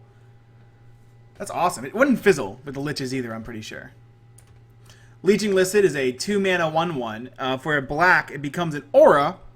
You can play a black to end this effect. At the beginning of the upkeep of Enchanted Creature's controller, this deals 1 damage to that player.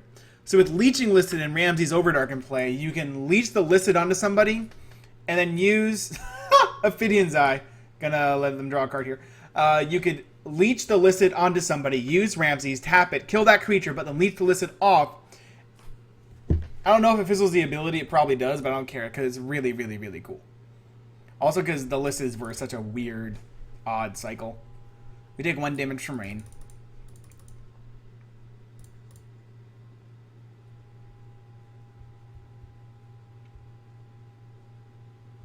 So I'm super ready for this to be thrown back in my face. I don't think we're going to get away with dealing 10 command damage to our top right player. So let's see what duplicate's going to come down in exile our commander. Ooh, Mindclaw Shaman. Yeah, just creatures here. I mean, they can make these cost 0 if they want. That's fine with me. I mean, if I'm targeting the Rashmi player here. Ooh. Does the Rashmi player want to protect what they have? They don't care. Okay, cool. They might try and fish for like a Momentous Fall from our deck here. A Momentous Charge from our deck. Nope, they're going to go for the blue-green player. I think that's fair.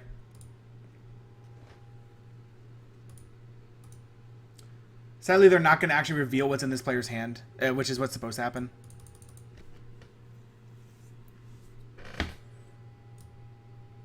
You're supposed to reveal the opponent's hand, but it's a look effect on Magic the Gathering Online for some reason.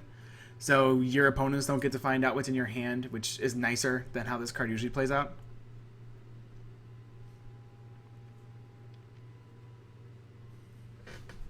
Let's see if they find something really good here.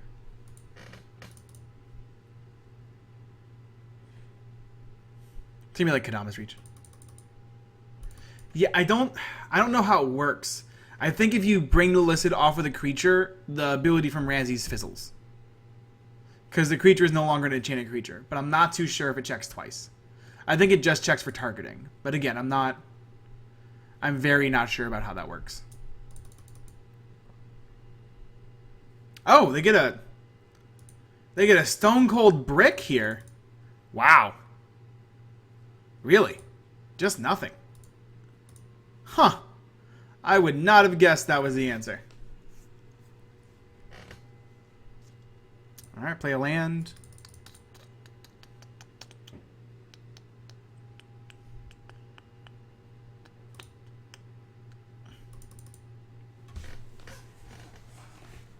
This is Lou. He's adorable. Alright.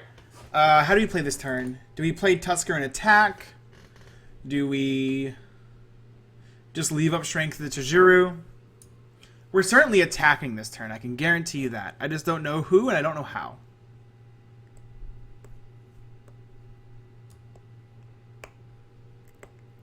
We can also look to Sylvan Offering at the end of someone's turn, next turn, which I think seems really good. So what I'm going to do is attack with our commander at the Rashmi player here. Kind of signaling to our Cedrus player that they only took 10 commander damage those set of turns because they killed our Gyre Sage. That's the only reason that happened. Alright, they take 6 commander damage here. And we're just going to pass with the Sylvan Offering up as well as a Reach 5/6. Oh, this is sorcery. Whoops. So, instead, we're going to look to use Strength as we're going to look to pop Blighted Woodland. I don't know. We can do a lot of stuff at instant speed. We'll figure it out together. No, this is sorcery. This card would be really good as an instant. The reason why I thought it was an instant was because a lot of the other offering cards are instants. The red offering is an instant. Volcanic Offering, I'm pretty sure, is an instant. It's... yeah. It's sorcery. Are we going to see Rashmi hit the field here? Yep, Rashmi hits the field. It's also possible that their hand was just filled with counter spells.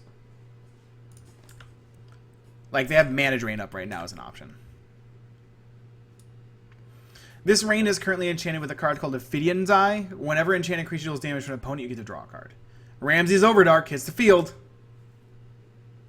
Sometimes it's that simple. Are you going to counter Ramsey's Overdark? Come on. There's no way you should counter Ramsey's Overdark. That card is not good enough to counter. Just going to be honest. I don't know if I have Avatar the Resolute in the stack. I can check real quick. Looks like no.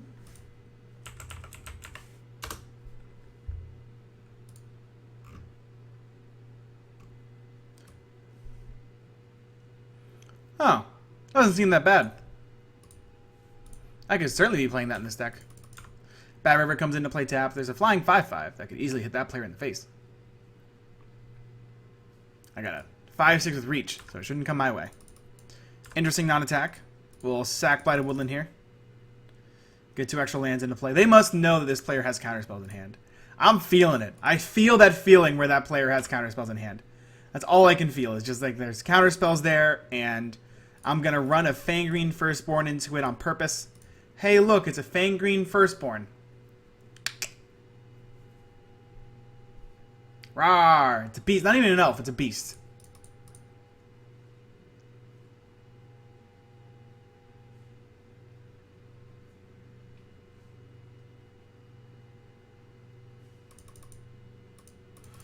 Bloodsport Thrynax within one of the... So I built 2 versions of this deck. One was a +1 counter deck. One was more of an elf-based deck, which this one is. And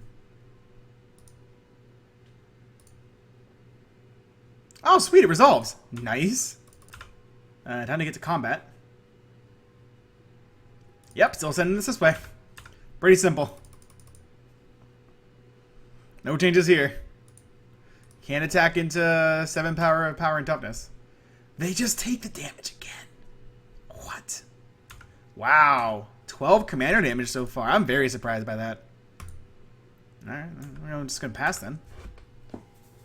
Makes this real easy. So our green-blue player, like, I'm going to go with the word obviously here. Obviously has a counterspell in hand. But if they're not going to react to the cards on board, I don't mind forcing them to show it to me. That's how I usually play against players with counterspells. It's like, one of us will run out of resources first. I can cast my commander more times than you can cast counterspells, more than likely.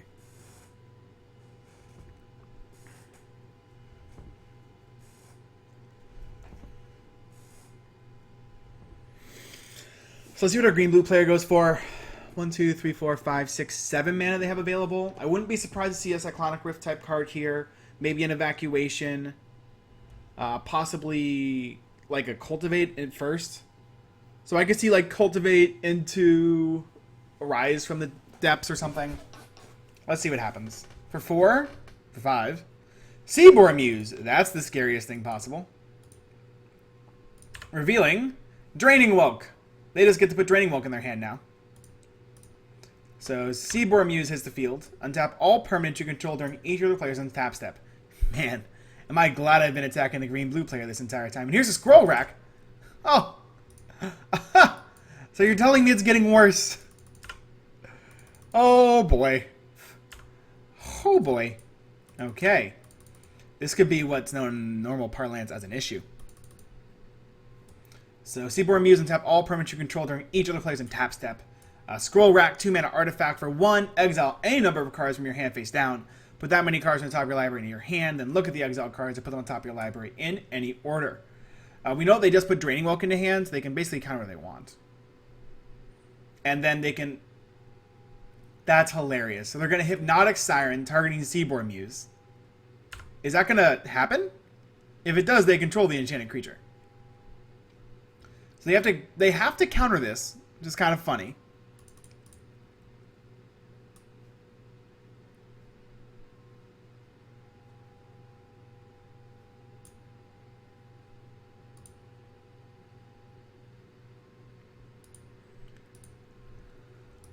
So the main problem is they can Scroll Rack something to go underneath the whatever it's called here. The Draining Welk. Insidious Will instead. You may choose new targets for target spell. That's much better. I just like that a lot.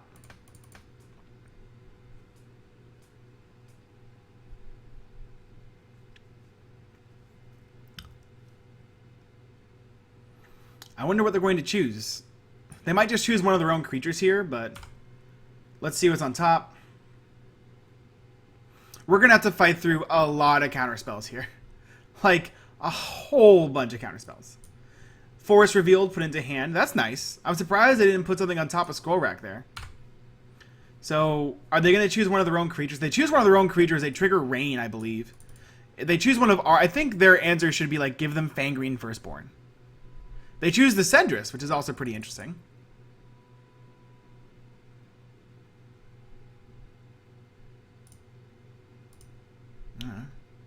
Yeah. So now I have a 6/6 flying Cendrus the Traitor King. Well, they will if this Hypnotic Siren resolves. Ghostly Flicker in response, blinking both of their creatures here is really good. That is quality.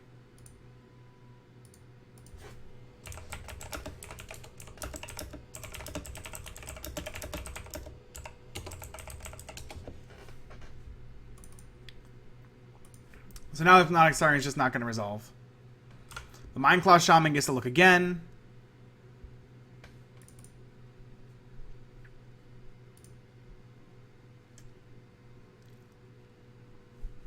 If they find a counterspell, they can actually cast it to counter the Hypnotic Siren here, to get the counterspell out of the Rashmi player's hand. Which is why this is so good. See?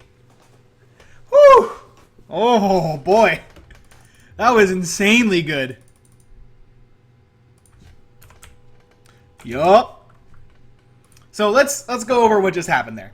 So our middle player goes, I'm going to cast Hypnotic Siren with Bestow, targeting your Seaboard Muse. Seaboard Muse player goes, no, I'm going to use Insidious Will and change the targets to the Cedrus player. Cedrus player goes, okay, allow Insidious Will to resolve. In response, cast Ghostly Flicker, blinking the Mindclaw Shaman and the Cedrus. The Mindclaw Shaman resolves, looking at our blue-green player's hand, finding the counterspell in hand to counter the original Hypnotic Siren. And in the end, allowing the Cedrus to stay where it's supposed to be. And on top of all of that, also getting another counterspell out of the Rashmi player's hand. Which is awesome. That was such a cool set of plays. Oh my gosh. That was such a cool set of plays.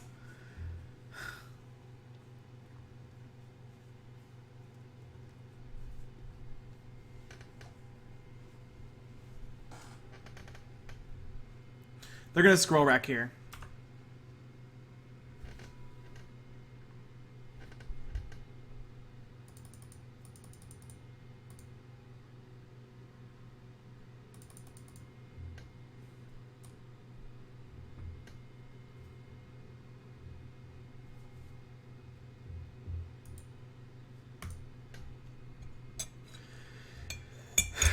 It is still going to be very hard to beat this Rashmi player, but that was a really fun set of turns. I don't think that could have been more cool than it was.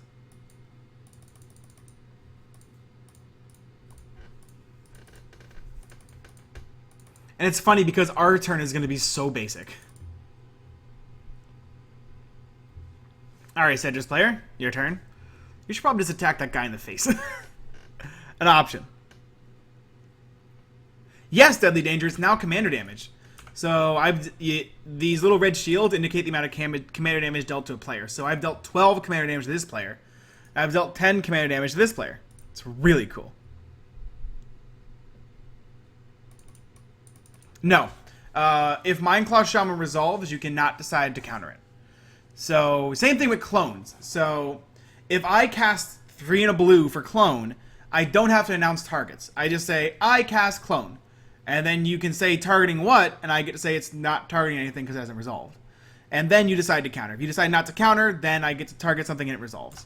Same thing with Mindclaw Shaman. Mindclaw Shaman ability doesn't happen until it resolves, so you can just cast Mindclaw Shaman. Then your opponent has to decide if they're going to counter it, and then it goes from there. Which is really, really, really cool.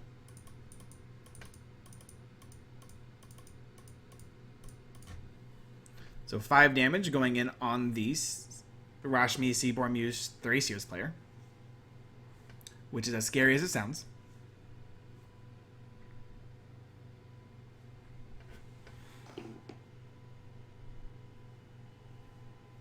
We also know for a fact that player has Draining Welk in hand. So if we cast a spell, it's going to get Draining Welked.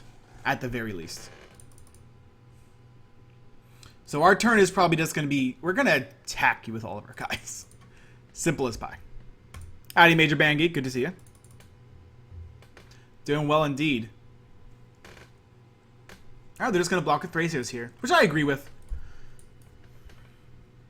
Probably activate it once in response. Right?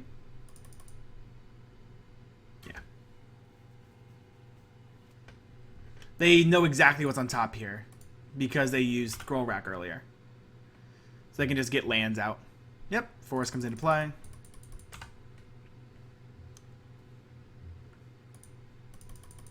Dead Thracios. Only have 3 mana remaining. 5 cards in hand still, though. Now, Thoughtseize has to have a player when resolves. So Thoughtseize says target player. So yeah, you can't wait on that one. We're going to do the same exact thing. We're just going to attack our top left player with all of our creatures. Doop, doop, doop, doop, doop, doop, boop. All going in. Put a +1/+1 counter on everything.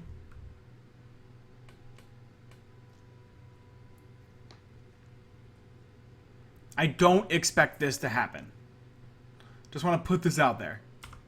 Not at all do I expect this to actually work. But it should force some blocks, which is nice. Is it lethal? It's not lethal. It could be lethal if I decided to stupidly cast Strength of this Juru.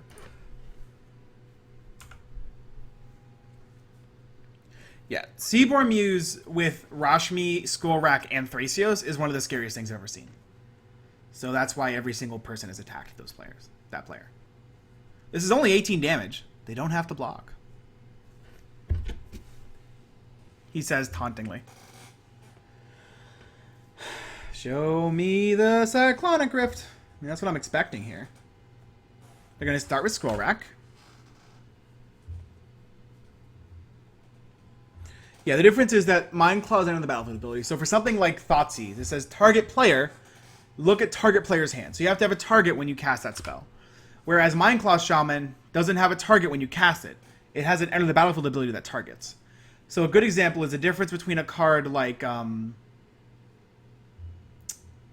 here's a Beast Within targeting my commander. Alright, that's fine with me. What are you getting off of the Beast Within?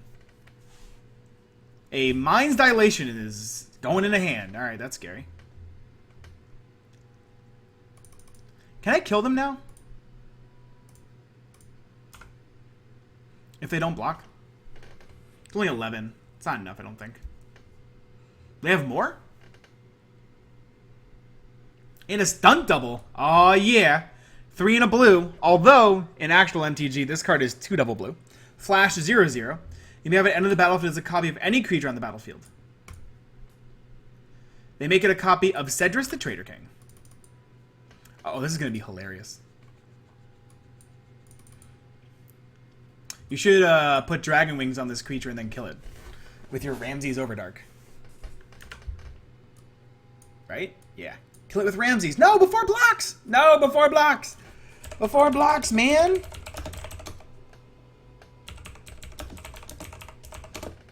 Kill the witch! What are you doing?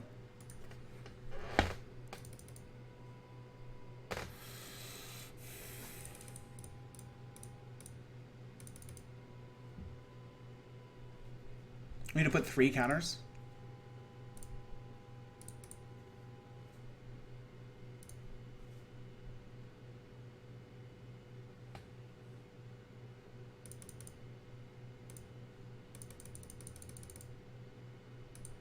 We'll put 4.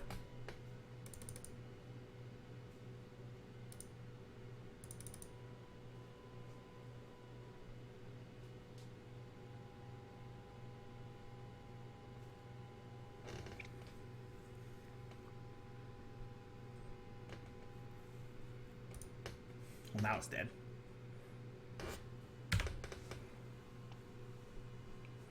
We should have done 3 and put 3 counters on the beast as well. They're going to take 10.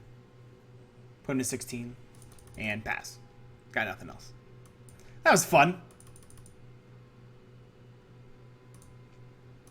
EDH Birthing Pod deck. What do I think the best commander is it for? Is it Gov? Nah.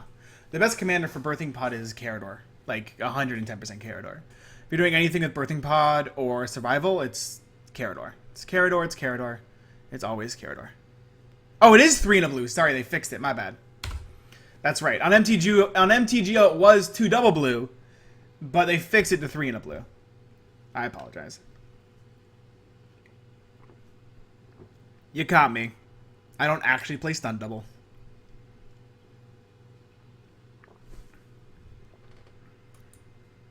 Mole Drifter for the draw 2. Putting Rex Sage into play, destroying Obelisk of Erd.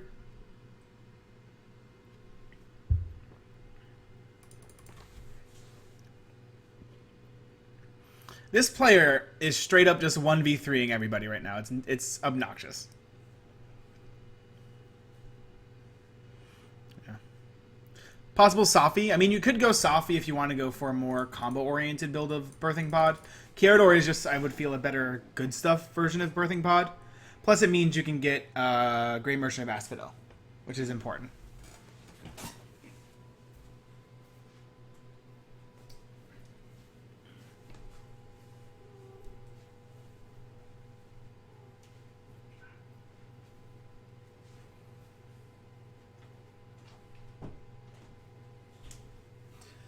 Alright, more blockers. Our opponent's only at 16. This is getting harder and harder. Leeching Lissid going on to the Seaborn Muse. Your Seaborn Muse is now enchanted. Ramses Overdark is going to try and kill your Seaborn Muse now. Ramses Overdark is going to destroy a target enchanted creature. The Seaborn Muse is dead. I'm bored, baby. I'm bored. Red X Commander, any suggestions? Red Blue Spellslinger is really fun if you want to go that route. Red White Giants with Kalam at the helm is really fun. I think it's really fun. Some people don't think it's really fun, but I think it's... What is that? Shades Form. 1 black, black. Enchanted creature gets black. This creature gets +1/+1 until end of turn. And then when enchanted creature dies, return that card to the battlefield under your control. Oh, that's fun. Sequara would be decent with Birthing Pod. I'm trying to think of fun Red X commanders. Red Blue Spellslinger is really fun. I like Red Green Wart the Raid Mother Big Spells deck list. That's an absolute blast. It's so much fun. I have a deck list for that. I had to put Panharmonicon in the deck, and then it's just bonkers. It's so fun. You play Warp World, you play Genesis Wave, you play Warp World, you play Great Aurora, you play Warp World, you play Genesis Wave, you play Boundless Realms, you play Warp World, you play Genesis Wave. It's just, whew, it's a blast. You could play red-white Kiki Panharmonicon as well if you wanted to, especially with the white cards that also activate Kiki. Like, you could build a very good red-white Splinter Twin deck if you wanted to. I wouldn't suggest it, but you certainly could.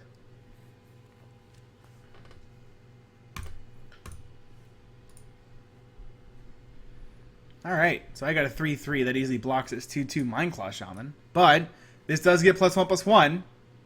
And they have swamps, which is really... I like how everyone is on the same page. This is very simple. You attack the Rashmi player until they're dead. If they're not dead yet, you're doing it wrong and you're not attacking the Rashmi player. Continually only attack the Rashmi player. If you don't think that's the correct answer, refer back to 1.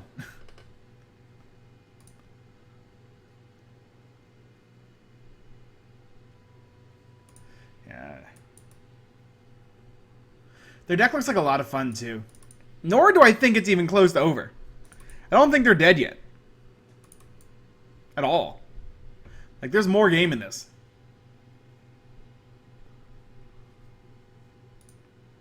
Still got 4 cards in hand.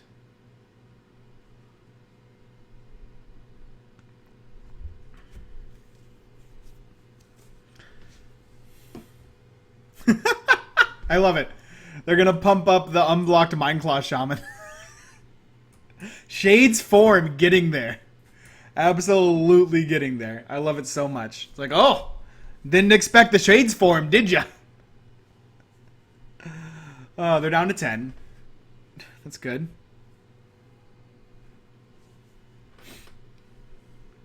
FTK coming down. This is getting countered. It's not getting countered? Oh, man. This Rashmi player just, without regard for human life, just does not care anymore. Alright, that kills the Rashmi. I mean, I'm still going for the kill. There's no other play for us this turn. I guarantee it. This is this simple. Attack with all creatures that are top left player. Gain exactly 1 life. Yeah, this game degenerated down to derp. This game in 100% degenerated down to an arch enemy game, just without the cards for arch enemy. Because no one believes this person is dead yet, because they're not dead yet. I feel it would be dumb to believe this person is dead. So Rashmi earlier played Rashmi with Seaborn Muse, and they also revealed that they are playing multiple different counterspells. So basically, once we get this player out of the game, we can play real Magic again.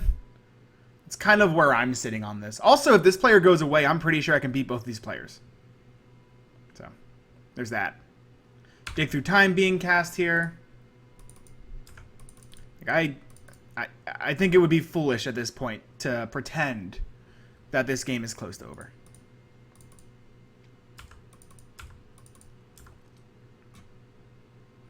They're going to Dig Through Time, look at the top 7, put 2 new ones in their hand, see if they find an Aetherize, or...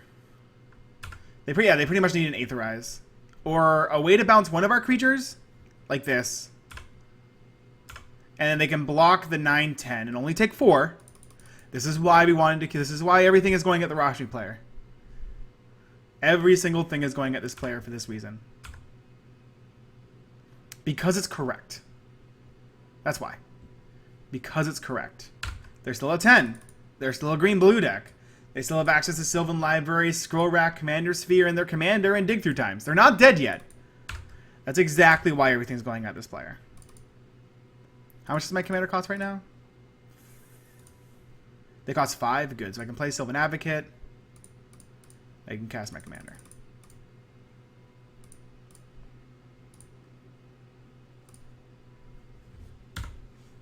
Alright. Your turn, green-blue deck.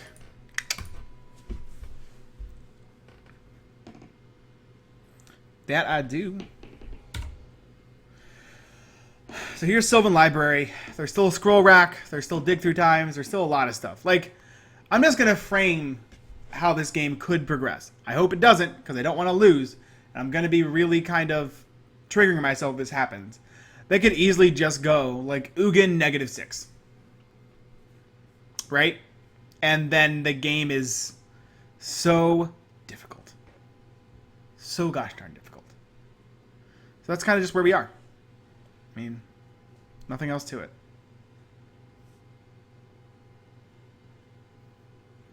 Exactly. Our Vashmi had Seaborn Muse in play and everything. Treasure Cruise cast. They draw 3 cards. They exiled the Eternal Witness, which is nice. They exiled the what's it called, which is nice. They exiled the Seaborn Muse, which is great. Is upheaval legal in Commander? Honest question. All right, they just go to concede. Thank God. All right, back to real Magic, boys and girls. As much as we can get to. All right.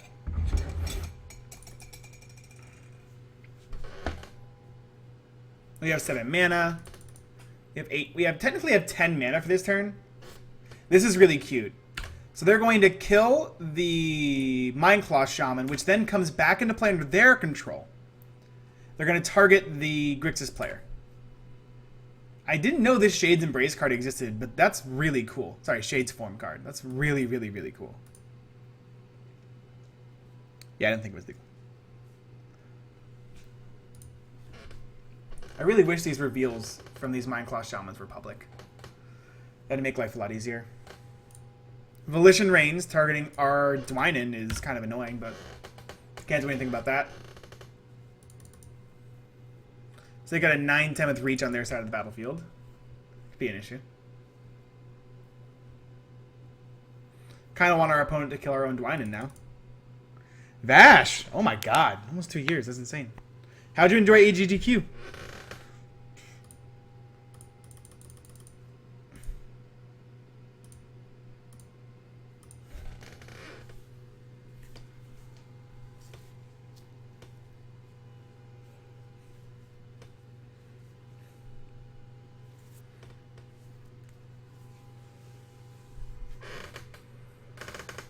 I really don't know how to do this next turn. Our next turn might just be like doubling season.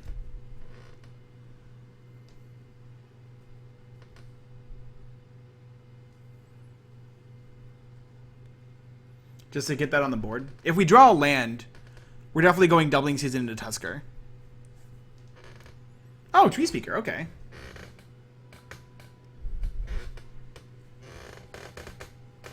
One, two. We have 9 mana.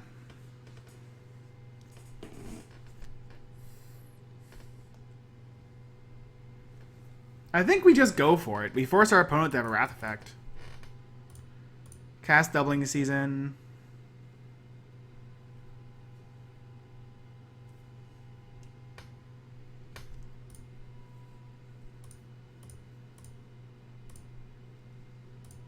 Cast Sylvan Offering for 3. So we're going to give that person Tree Folk and that person Elves.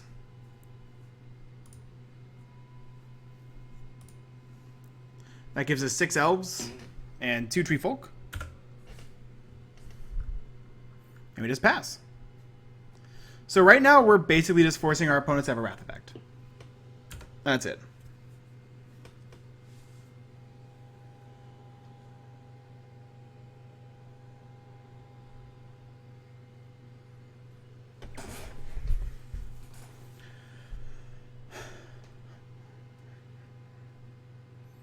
Also, our opponents are at 40 and 30, respectively. Just a real thing. So next turn, we can play Tusker. Then also play Case, I guess.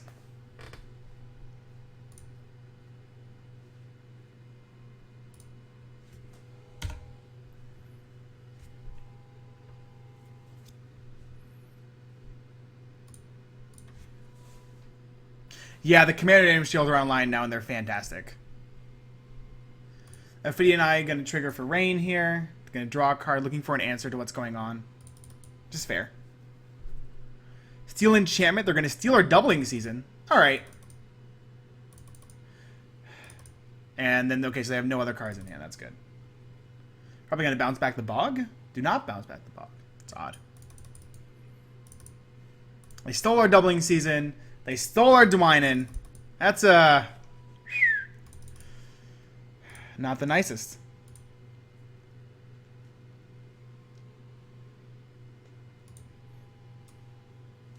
So we need to draw... What do we need to draw here? I don't know. We just want to fade a Wrath effect. That's really it. Fading a Wrath effect is probably the most important thing for us here. Yeah, that Rashmi deck got really scary, man. I'm sorry that we focused you that hard, but that was just... Once you laid down the, what's it called? The untap elemental, it was just over. Stronghold Assassin hits the field. 3 mana, 2/1, sack a creature, destroy target non-black creature.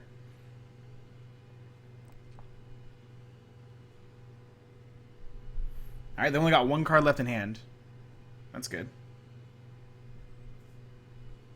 So we're just going to be sending everything at our top left player. Hopefully we draw something pretty decent. Land is actually fine here. That's 7, so I can go 1, 2, 3, 4, 5. I can go Tree Speaker into Tusker. I think we really just want to go like Tusker into Kesa. We should probably still cast a Tree Speaker though. Tree Speaker, then I have 2 mana left. I have to tap 3 guys to put this into play. It's probably fine. Tree Speaker.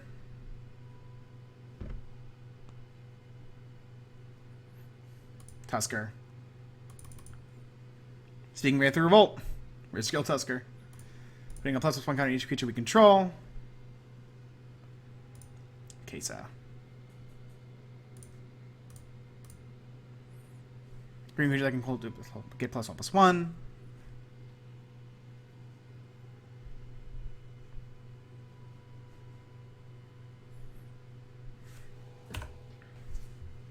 Just sending everything at that player. I didn't do the math. This is gonna... A couple of our creatures are gonna die here.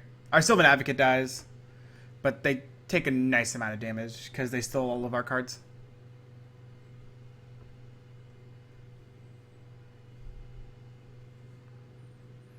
Also, if they didn't steal the Doubling Season, yeah, they definitely would have been dead. Seal Enchantment there was obviously correct.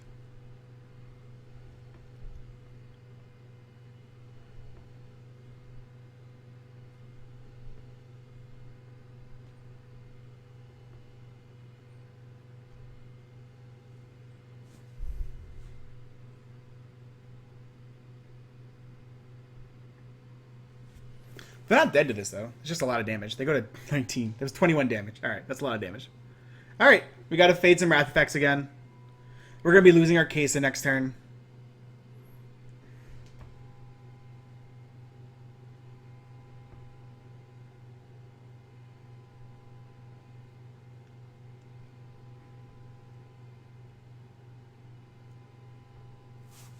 I mean, if they have a Wrath effect, we go to the absolute Stone Age. Like, we can't do anything. So let's hope neither player finds a Wrath effect, basically. Also, like our Cedrus player will be playing Massacre Worm, which would be just as bad. So we're looking to fade Wrath effects. We're looking to fade Massacre Worm, basically. Just the two.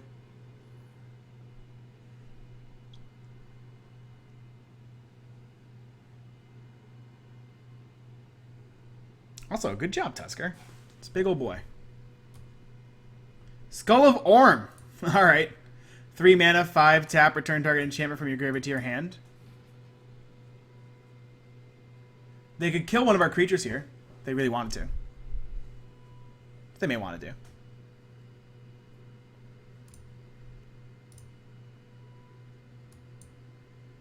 There's a Mage Rise Stone, so they won't.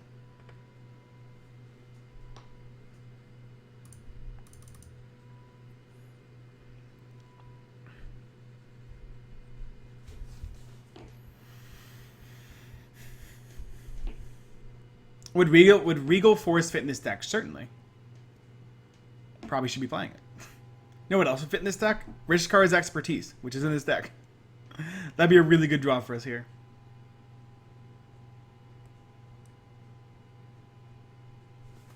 Oh, these are 3/3s, not 2/2s. Never mind. Massacre Worm does nothing. Well, it would do something because they'd be able to kill our Kesa first. With the Stronghold Assassin. Stronghold Assassin, 3 mana, 2/1, tap, sack a creature, destroy target non-black creature. And so this player said they'll use Mage Rise Stone and tap it. So Stronghold Assassin will be able to kill both our Kesa and our Rishkar. Probably not Rishkar. That seems like a bad call. Probably the Tusker as well. Killing Rishkar is a bad call. Alright, they're going to unearth Mindclaw Shaman. That's fine with me. Neither I or my opponent have cards in hand, which is kind of funny. It is a good sacrifice to the Stronghold Assassin, though.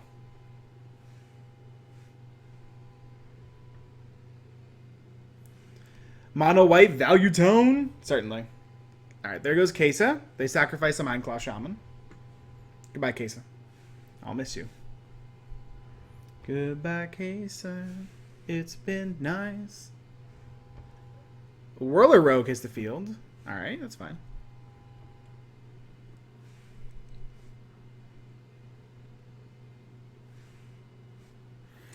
Addie Marty. They untap the dude again. If they attack, we just take it here.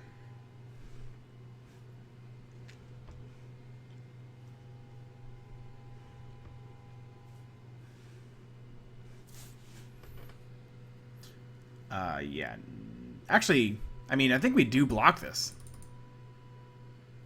There's no reason not to. Because the card they would kill in the first place is the Tusker. So yeah, we'll block this. I don't think there's really much of a downside to blocking this FTK with the Ridge Scale. So sure, they can unearth it, kill like a Tree Folk, and then kill a Ridge Scale, but they probably could have anyways. FTK comes back.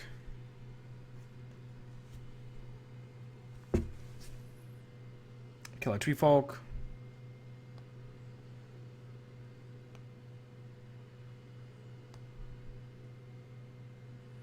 Kill Ridge Scale. I really want to draw a Creeping Renaissance.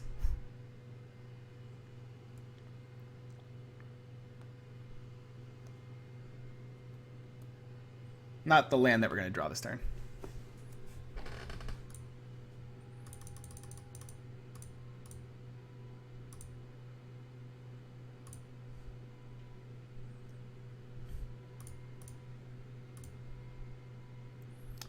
Do we have lethal on our top left player?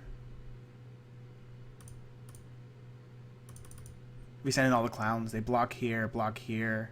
2, 8. 18? No, it's not lethal. Oh, well, shoot.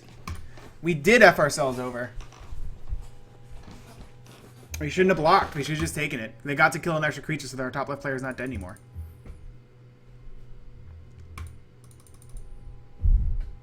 Well, let's attack our top right player then.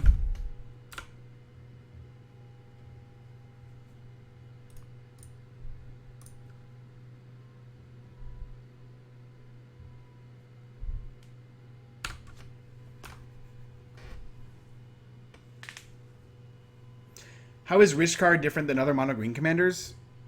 I mean, he's got a heavy +1/+1 counter sub theme, which is nice. That's really about it.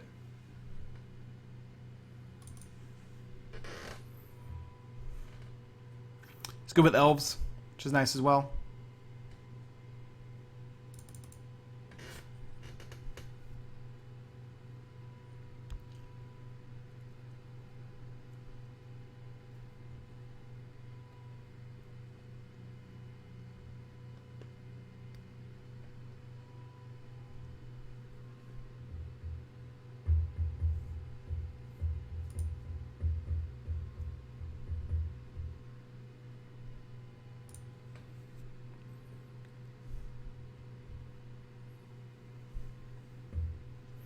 We needed to draw something that wasn't a land there. I think we actually end up losing the game now. If we draw most any non-land cards, I think we do something here. Well, not most any. There's a subset of cards we could use over others. But if we draw any sort of Elf Lord, we win, which is nice. We get really close to winning at least. I don't know. This is bad news bears. I wish we could have just, destroyed the Volition range, which would have been nice. We also shouldn't have made that play earlier where we blocked the FTK because it let him kill 2 of our creatures instead of 1 of our creatures. If we did it the other way, we would have been able to kill everything on that side. So 16 and 19 respectively. I mean, we're just drawing off the top. We've got nothing here. I really didn't need to draw a non-land.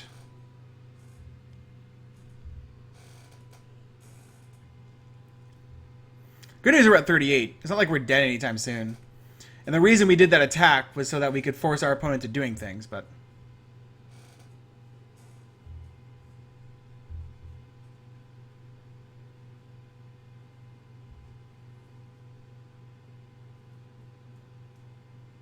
Ooh, Rootwater Shaman's really good in that deck. Tuna Blue 2/2, you can cast Aura spells while you had Flash.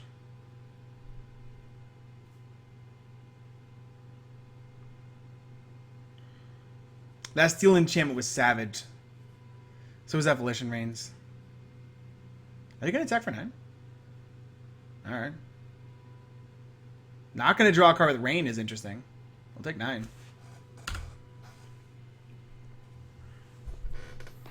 They're up to 20. We're at 29. Top right's at 16. We desperately need non-lands to draw.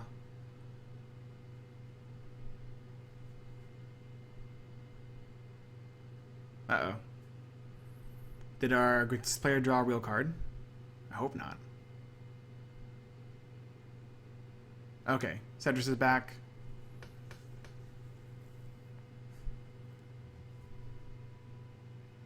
The red shield is commander damage, so this indicates I've dealt 14 damage to our top right player. 5 to the top left. If they've been dealt commander damage by more than one creature, it will show all of them, which is nice. Whirler Woe comes back into play with haste, with an earth, but mainly just for Stronghold Assassin if they want to use it.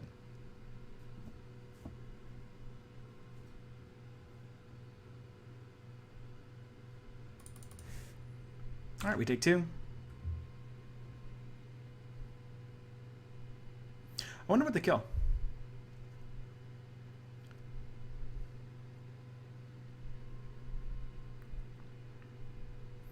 Or if they kill anything.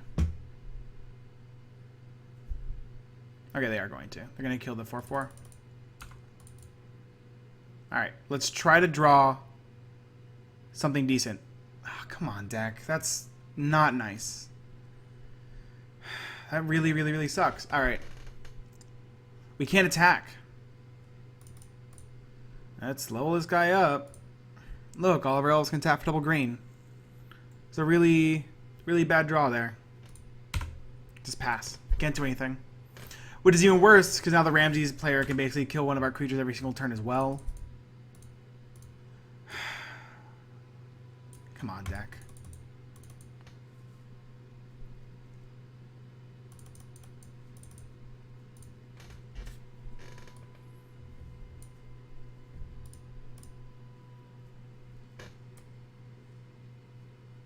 Ooh, that cavalry would have been real fun.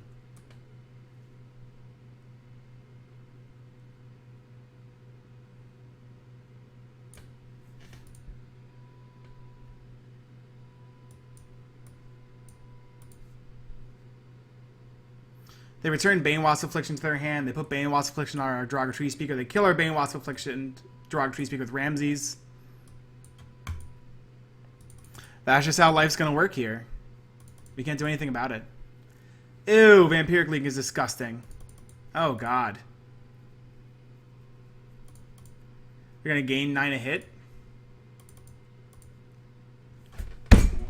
We lost the game with that misplay. I'm really angry at myself. We could have won. Could have got really close to winning at the very least. Oh, well.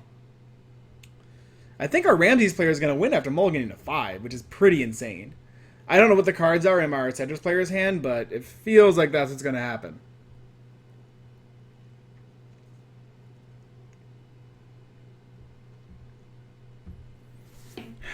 We even said it out loud is the worst part. I mean, you can rewind the tape if you want to. And we even said, like, we shouldn't block this FTK. And then we go ahead and block the FTK. Oh. We're going to take the 9 damage. We're not going to block.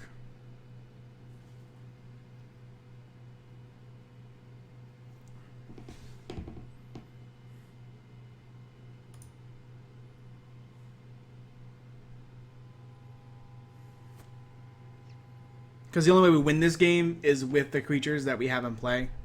If we sacrifice another creature to that deck, it's just bad news bears.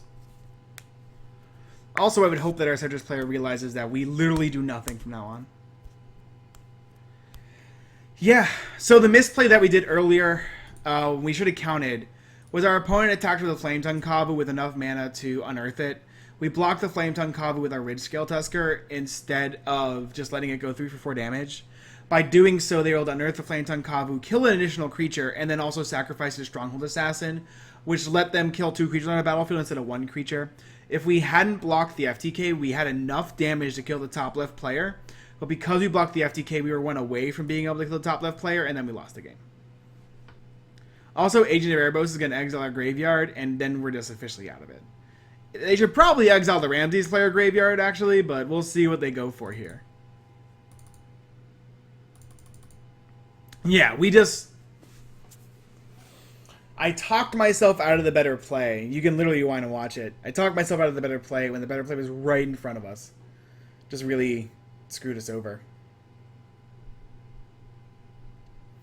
So, Rain player is going to draw a card because they were targeted.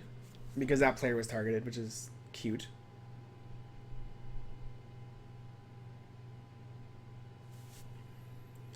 Agent Erebos is going to exile that player's graveyard. Ooh, they draw 2 here. Wow, that's strong. So Rain Academy Chancellor, 2 and a blue for a 1/1. Whenever you or a permanent you control becomes a target of a spell or ability and opponent controls, you may draw a card. If you draw additional card if she's enchanted, which she is, with Ophidian's Eye. They just drew 2 off of that, which is actually insane.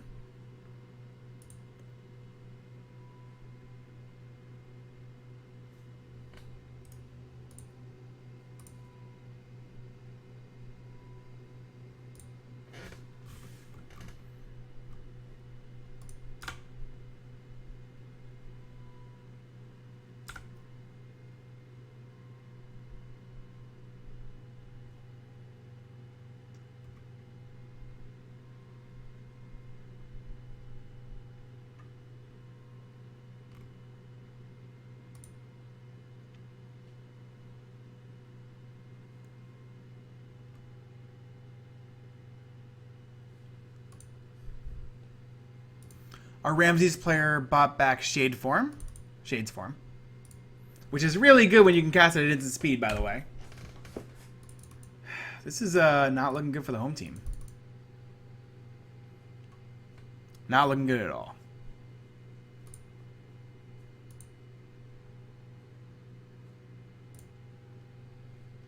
Diluvian Primordial.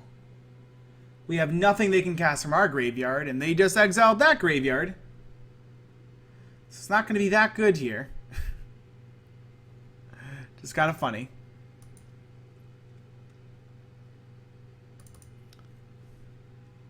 Yep. Primordial is a 7-mana 5/5 flyer. When it enters the battlefield for each opponent, they're going to Shades Form it real quick, actually. When it enters the battlefield for each opponent, you may cast up to 1 instant or sorcery card from that player's grave without paying its mana cost. If a card cast away, would be put into a grave with this turn exile instead. So they are going to put Shades Form onto the Diluvian Primordial, kill it with Ramses, and get the Diluvian Primordial back into play under their control, which is really strong.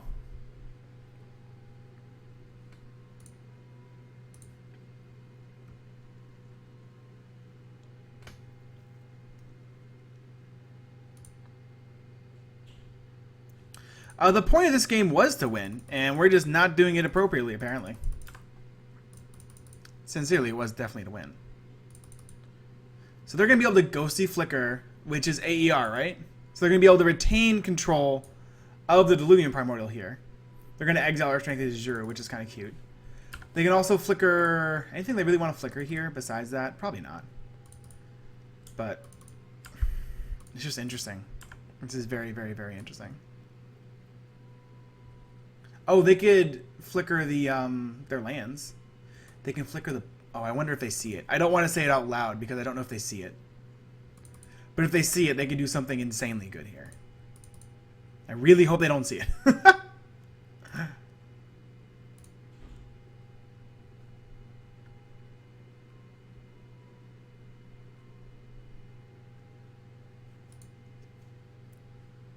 Alright, good. They didn't see it. Whew! We got so close. They easily could have just flickered the Bajuka Bog there, and then ended up bogging our entire graveyard, and then I don't think there's a way for us to win the game.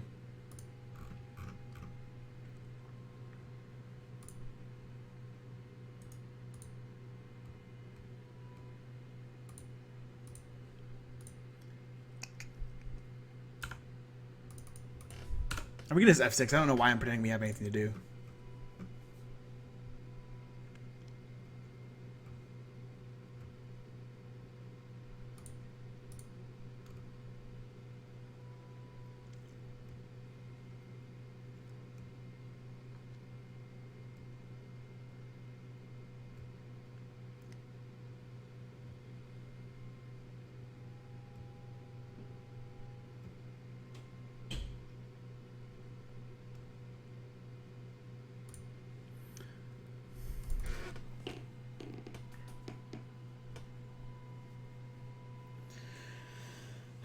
Okay, so that's how that ended.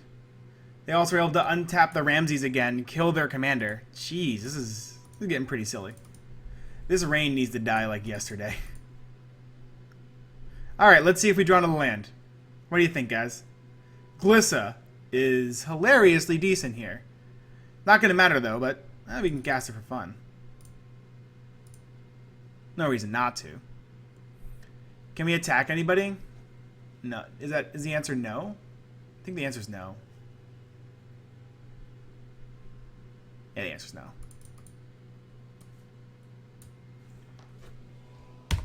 Alright. Time to pass it up. We're not dead, but we're dead to everything, I think is a good way to put this. I'm just going to let this game play out. Like, I believe our Ramses deck is going to win the game here. I don't see how they don't. They're just way too far ahead, especially with recurable ways to do a lot of things. Like, they can just continually gain control of your creatures, which is very scary. And then, yeah, this game should be over. The only way they lose is if either one of us draws a Wrath effect, and I don't have any Wrath effects, so it's not going to be me. But if our top right player draws a Wrath effect, that'd be pretty good. If we can get, like, Rex Sage to destroy probably Skull of Orm over anything else. So they can't keep recurring all their creatures. They put Free from the Real on our Rishkar. Betrayal. I don't know what that does. Enchanted creature. When it becomes tapped, you draw a card. Oh my lord, that's good. Whew.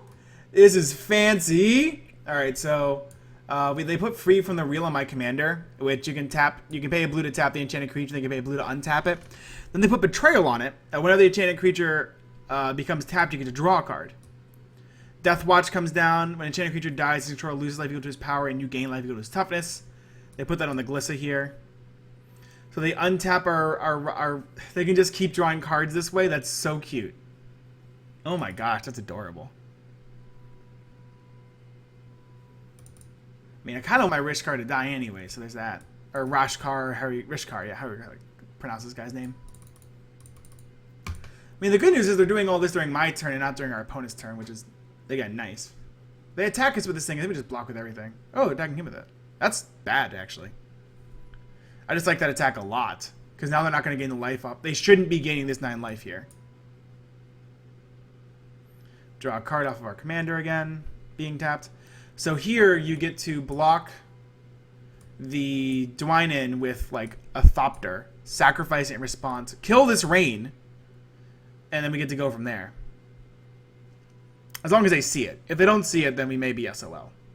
No, don't block with the Erebos. No, what are you... I guess that's okay, but probably not. Sacrifice it in response so they don't gain the life. Come on, you can see it. You can see it. Sacrifice it. Kill the rain. The rain needs to die. Alright, killing rain. They draw 2 cards, whatever. So rain's gone. Now they don't gain 9 life either, which is really good. Yeah, this assassin's going to slowly just demolish their entire plan. Because they can kill this shaman as well. They don't have 3 mana either, so they can't shade something. And Shade's form is in the graveyard, which is great.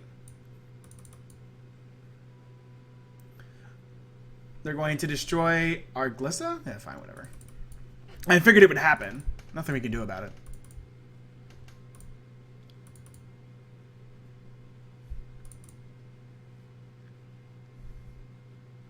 So rain goes away here. Rain should be going away here. Alright, that's gone. Good. Now our opponent could also cast Cedrus here. Bring back Agent of Erebos. So, if I am our Cedrus player, I eat the Rootwater Shaman with the Stronghold Assassin, cast Cedrus, bring back Agent of Erebos, exile this graveyard. And then their deck is much more normal. And not as oppressive. The biggest thing to get rid of is actually Shade's Form. We're also worried about Fool's Demise, but Shade's Form I think is the biggest one of all of them. But let's see if they see it. Or if they might draw something better. Like if they draw Nicol Bolas Planeswalker, right? They just cast Nicol Bolas, they get rid of Volition Reigns, and then we get to kill that player. Or they cast Nicol Bolas, get rid of Skull of Orm, and do more from there. There's a lot of awesome cards that player could draw. They could draw Cruel Ultimatum even. There's a lot of really cool things this player could draw that could do some silly stuff. So they're going to go for Rootwater Shaman, so they probably just drew like a land.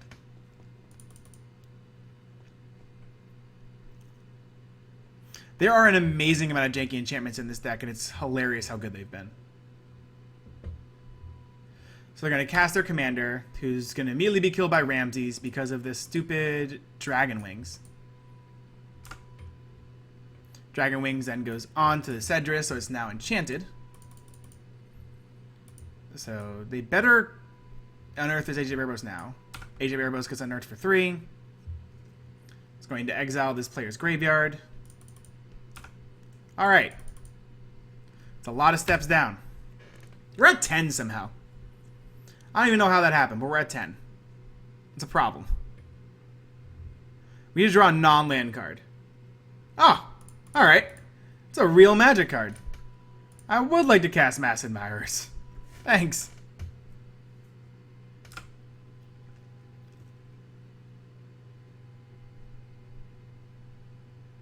I would like to play Homeward Path. Thanks. Whew, that's why you put this in this deck. I forgot. Tap. Each player gains control of all creatures they own. Oh no, are you blockerless? It kind of looks like you are.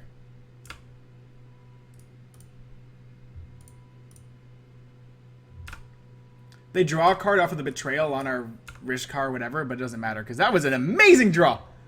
Oh boy. Homeward Path getting there. So we tapped it. We gained back control of our Dwining Guiltleaf, whatever this thing's called. The thing is, we can never attack or block with this for as long as this Vampiric Link is on it, because they'll be gaining the life off of it. Because it doesn't have, like, lifelink. They just gain the life off of whenever this creature deals damage. Which is worse for us. Now we have a Mass Admirers, which is great. Alright, that was a really good draw. It also gave this player back their Diluvian Primordial, which is awesome. Now the downside is this player can just play 2 blue mana to draw a card because of our Pima Renegade creature, so that's a thing that's going to keep happening. Can't prevent it. Alright, they draw a card from this Betrayal. This Betrayal has been so good. Oh my gosh. This guy's deck is awesome. Can I like I need a do you have a deck list for this thing?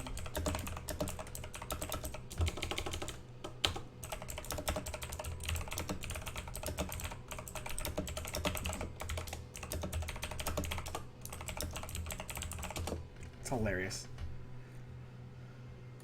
Ingenuity hits the field. Enchanted creature, when it's under the battlefield, draw a card. 2 and a blue, it becomes a color of your choice in the end of turn. They put it onto... I don't even know what they put it onto, I'm going to be honest. What did they put it onto? Onto the Primordial. They don't have any creatures in play besides this Ramsey, so they have no blockers currently.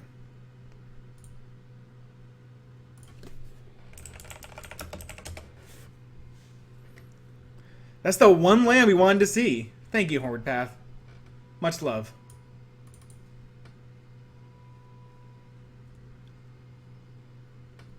Alright, let's see what our Ramses player has here. Doomwake Giant. Alright, our creatures don't die, thankfully. 5 mana enchanted creature giant, 4/6. When it or another enchantment enters the battlefield under your control, creatures your opponent's control get -1/-1 until end of turn. Alright, I hope they can't cast another 2 enchantments. That did get rid of all of the... Oh god. There's Chime of Night. Come on. Don't have another one. Don't be that good at the game. Don't have another one. I don't want my whole team to die, and then you get to kill the Dwynen. That would be the worst. Don't do it. Ah! Wait, what happened? I actually missed it. Oh, they killed the Mass Admirers, letting Chime of Night kill the Dwynen. Which is fine. So Dwynen now dies. It no longer has Vampiric Link on it, which is good. And then we lose all of our creatures because they're no longer +1/+1. Oh my gosh! Oh! Disgusting!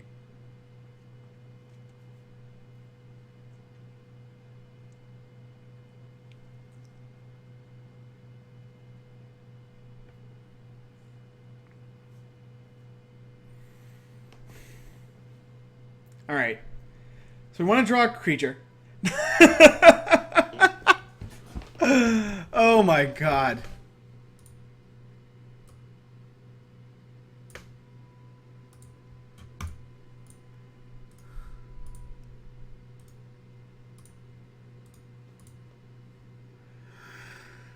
This game.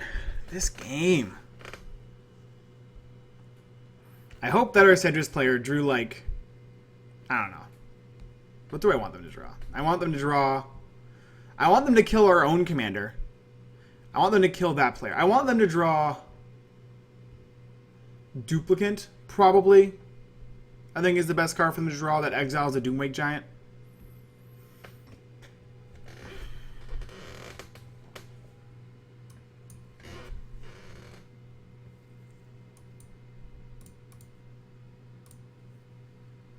They can still get back the Volition Reigns. Oh, that's disgusting.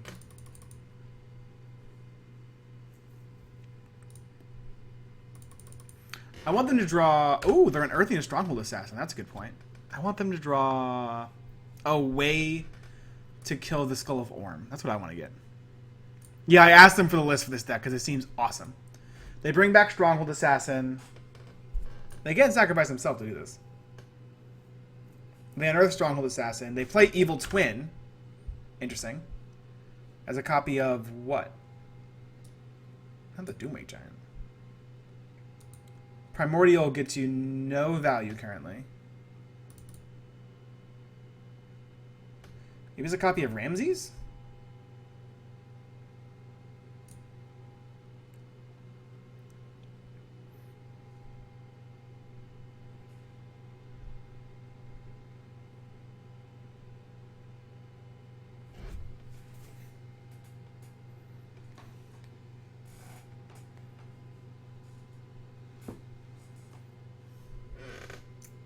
Also, somehow our top right player's whole thing has gone weird.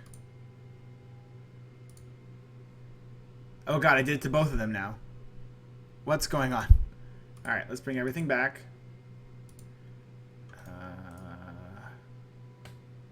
View sideboard. Oh, nothing there.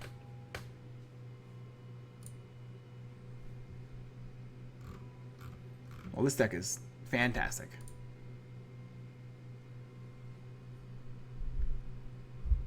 They're killing our command? I guess it's okay to kill our commander here. Because it prevents them from drawing a bunch of cards.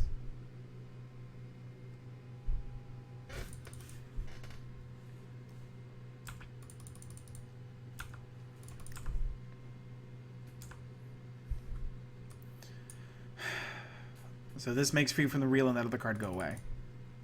Which is good. We're also now out of mana. And now our commander dies. Which is probably fine. Eventually. They destroy the Cedrus. Our commander now officially dies. They still have this Doomwake Giant. They still have their commander in play. Our Cedrus player has no cards left in hand.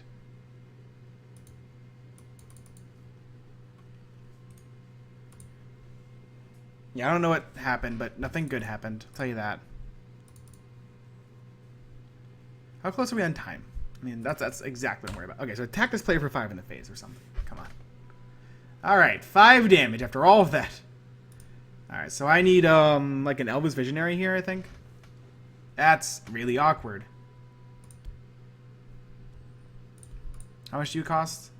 7? Yeah, well, gotta do this.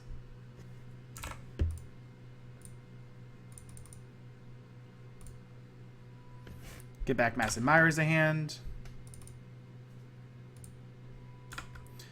Commander. These two cards get +1/+1 counters on them. Pass.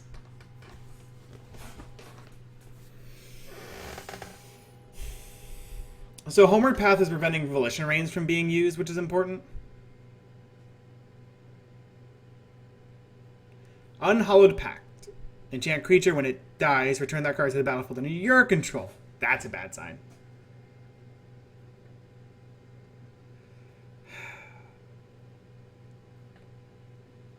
Alright.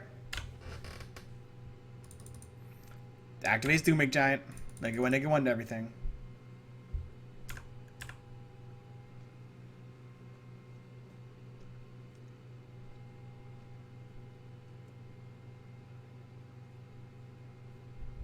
Interesting choice.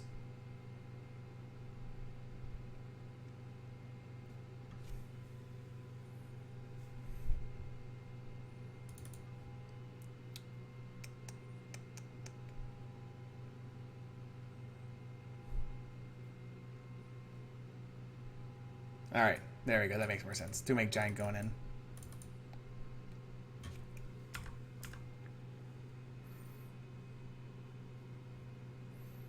Pretty sure you just take it.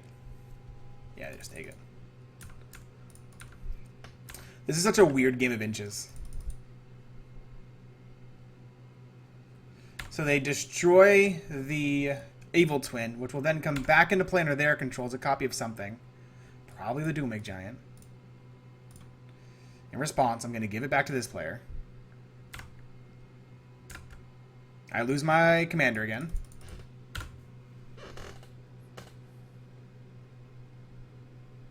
Welcome to that always happening. So now they have the Doomwig Giant, which can destroy the other Doomwig Giant. But it's not going to matter. This is just disgusting. They bring back the Unhallowed Pact to their hand with Skull of Orm. They can recast it, targeting the Doom. Oh my god, this is disgusting.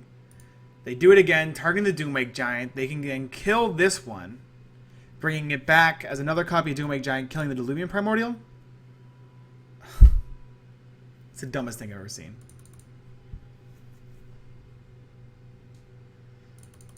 This is the first of the commanders you've brewed so far.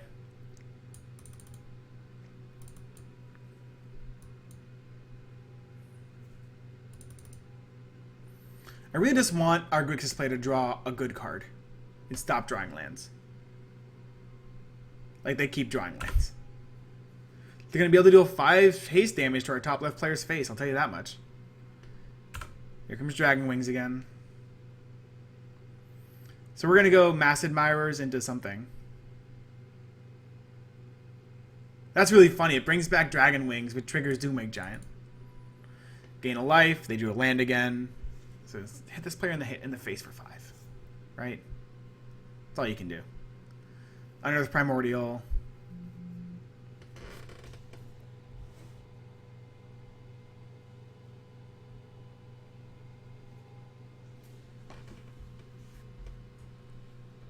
Alright, 5 damage.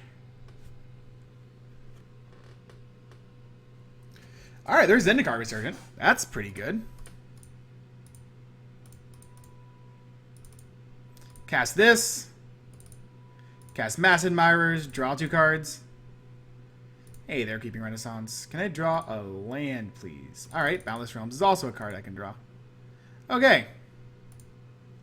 I might be dead here. Putting it out there. Pass.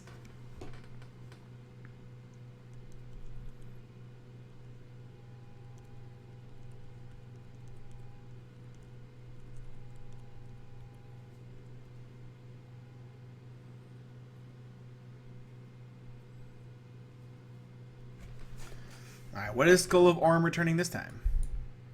Returning Volition Reigns. Oh, Balderdash. This was dumb. This was so dumb. This was so dumb.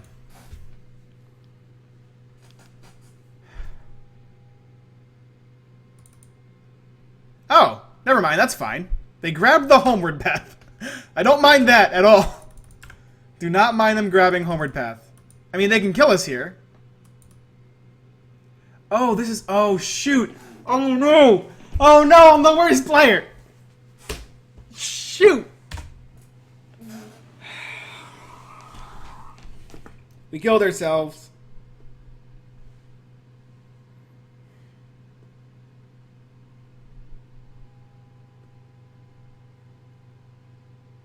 I have no blockers. I didn't activate homeward path. Oh, wait, what? They didn't kill us? What? What? They didn't kill us, is what you're telling me. What?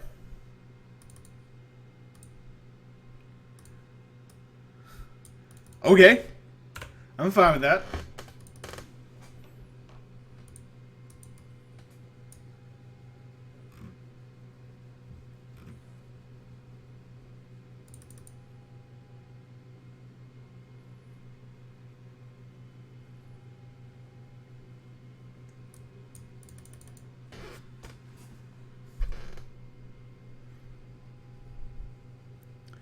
What the heck?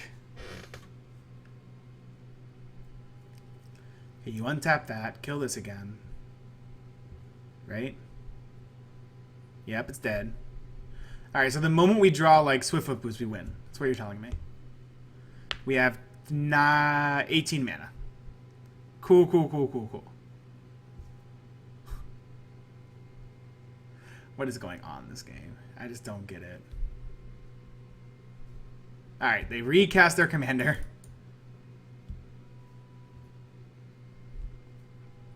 Did our Grixis player draw another land again? This is so weird. They drew another land.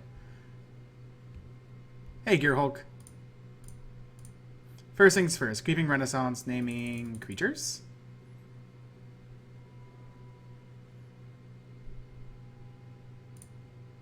Give me back all those creatures.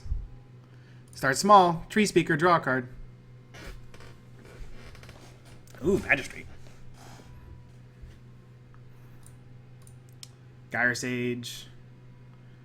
Priest of Titania is pretty good here. Play Priest. Draw this weird thing here.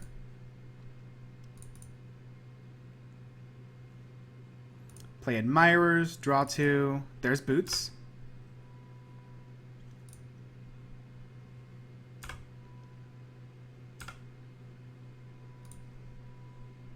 Play Boots.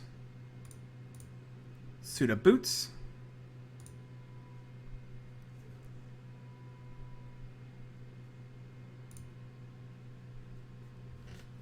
This has for 4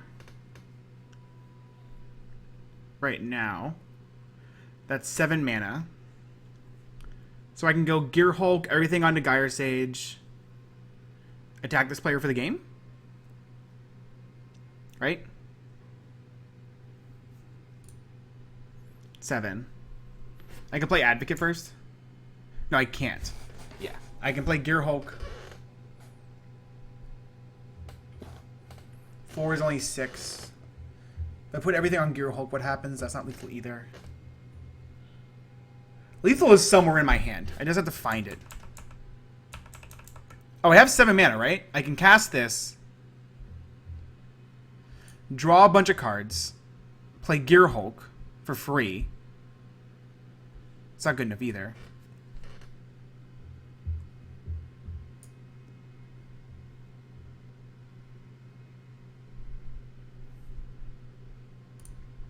I've got 3 mana here. I can play Advocate, which levels this up. Advocate's a 4/5, right? Yeah, Advocate's a 4/5. I play a Gear Hulk, it's an 8/5. It's not good enough either. Shoot.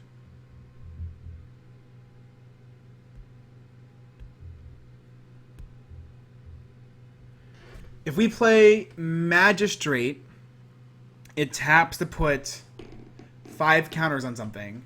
Magistrate does not level up Gyre Sage on its own, though.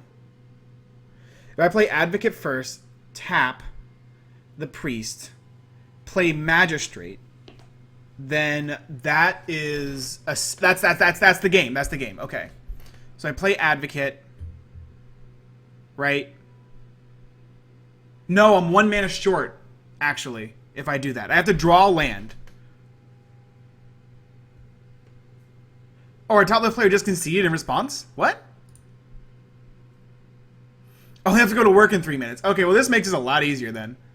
Let's go, we have doubling season now. That's nice. In that case, tap for 7. Oh, we can do much more busted things now that our opponent conceded out of nowhere. Put that over here.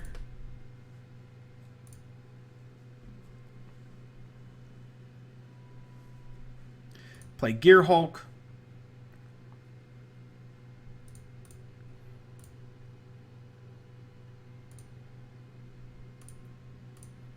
Put 8 plus 1 plus 1 counters into the Gyre Sage. It will evolve first. This now taps for 11. Alright. I think I find a way to win this game. I'm going to need something with trample, like the Gear Hulk. So what you have to do now, tap this for 12 mana. Okay, hear me out. Play Wood Elves. Draw a card, put a forest into play. Tap the forest. Move the boots. Play Magistrate. No. Oh, we can also just move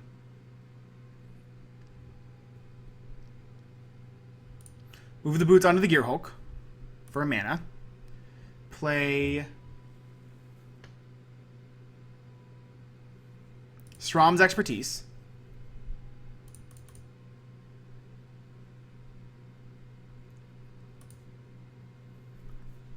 And then cast Overwhelming Stampede for free. Now we've got a 16/16. I still have 4 mana left. So I can play a land. Tap for mana. Play Magistrate. Move this over to the Magistrate.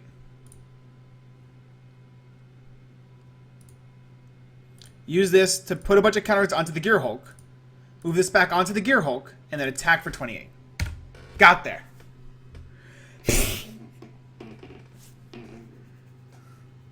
Alright, they're going to block, but this is trample, so we're going to deal 23 trample damage.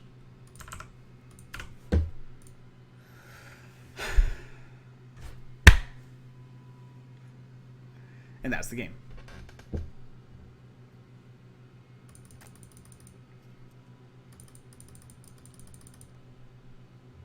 Alright, that's it for me for right now. I'm going to go drink some water, probably grab some dinner with my roommates, and then I'll probably be back tonight. So I'll see you soon, okay? Have a great rest of your day. I think this is probably where I would leave Rishkar, by the way. I think this is a good spot. An elf deck that focuses more on +1/+1 counters, but still just an elf deck. Elf decks have always been strong, so it's pretty fun. I do agree that people saying this isn't the strongest elf legend. I agree. I think Yeva is. But the cool thing about Rishkar is it lets you get out pretty quickly, which is nice. Overall, I had fun, and I think this deck can do some pretty silly things, so have a good rest of your night, and I'll see you later.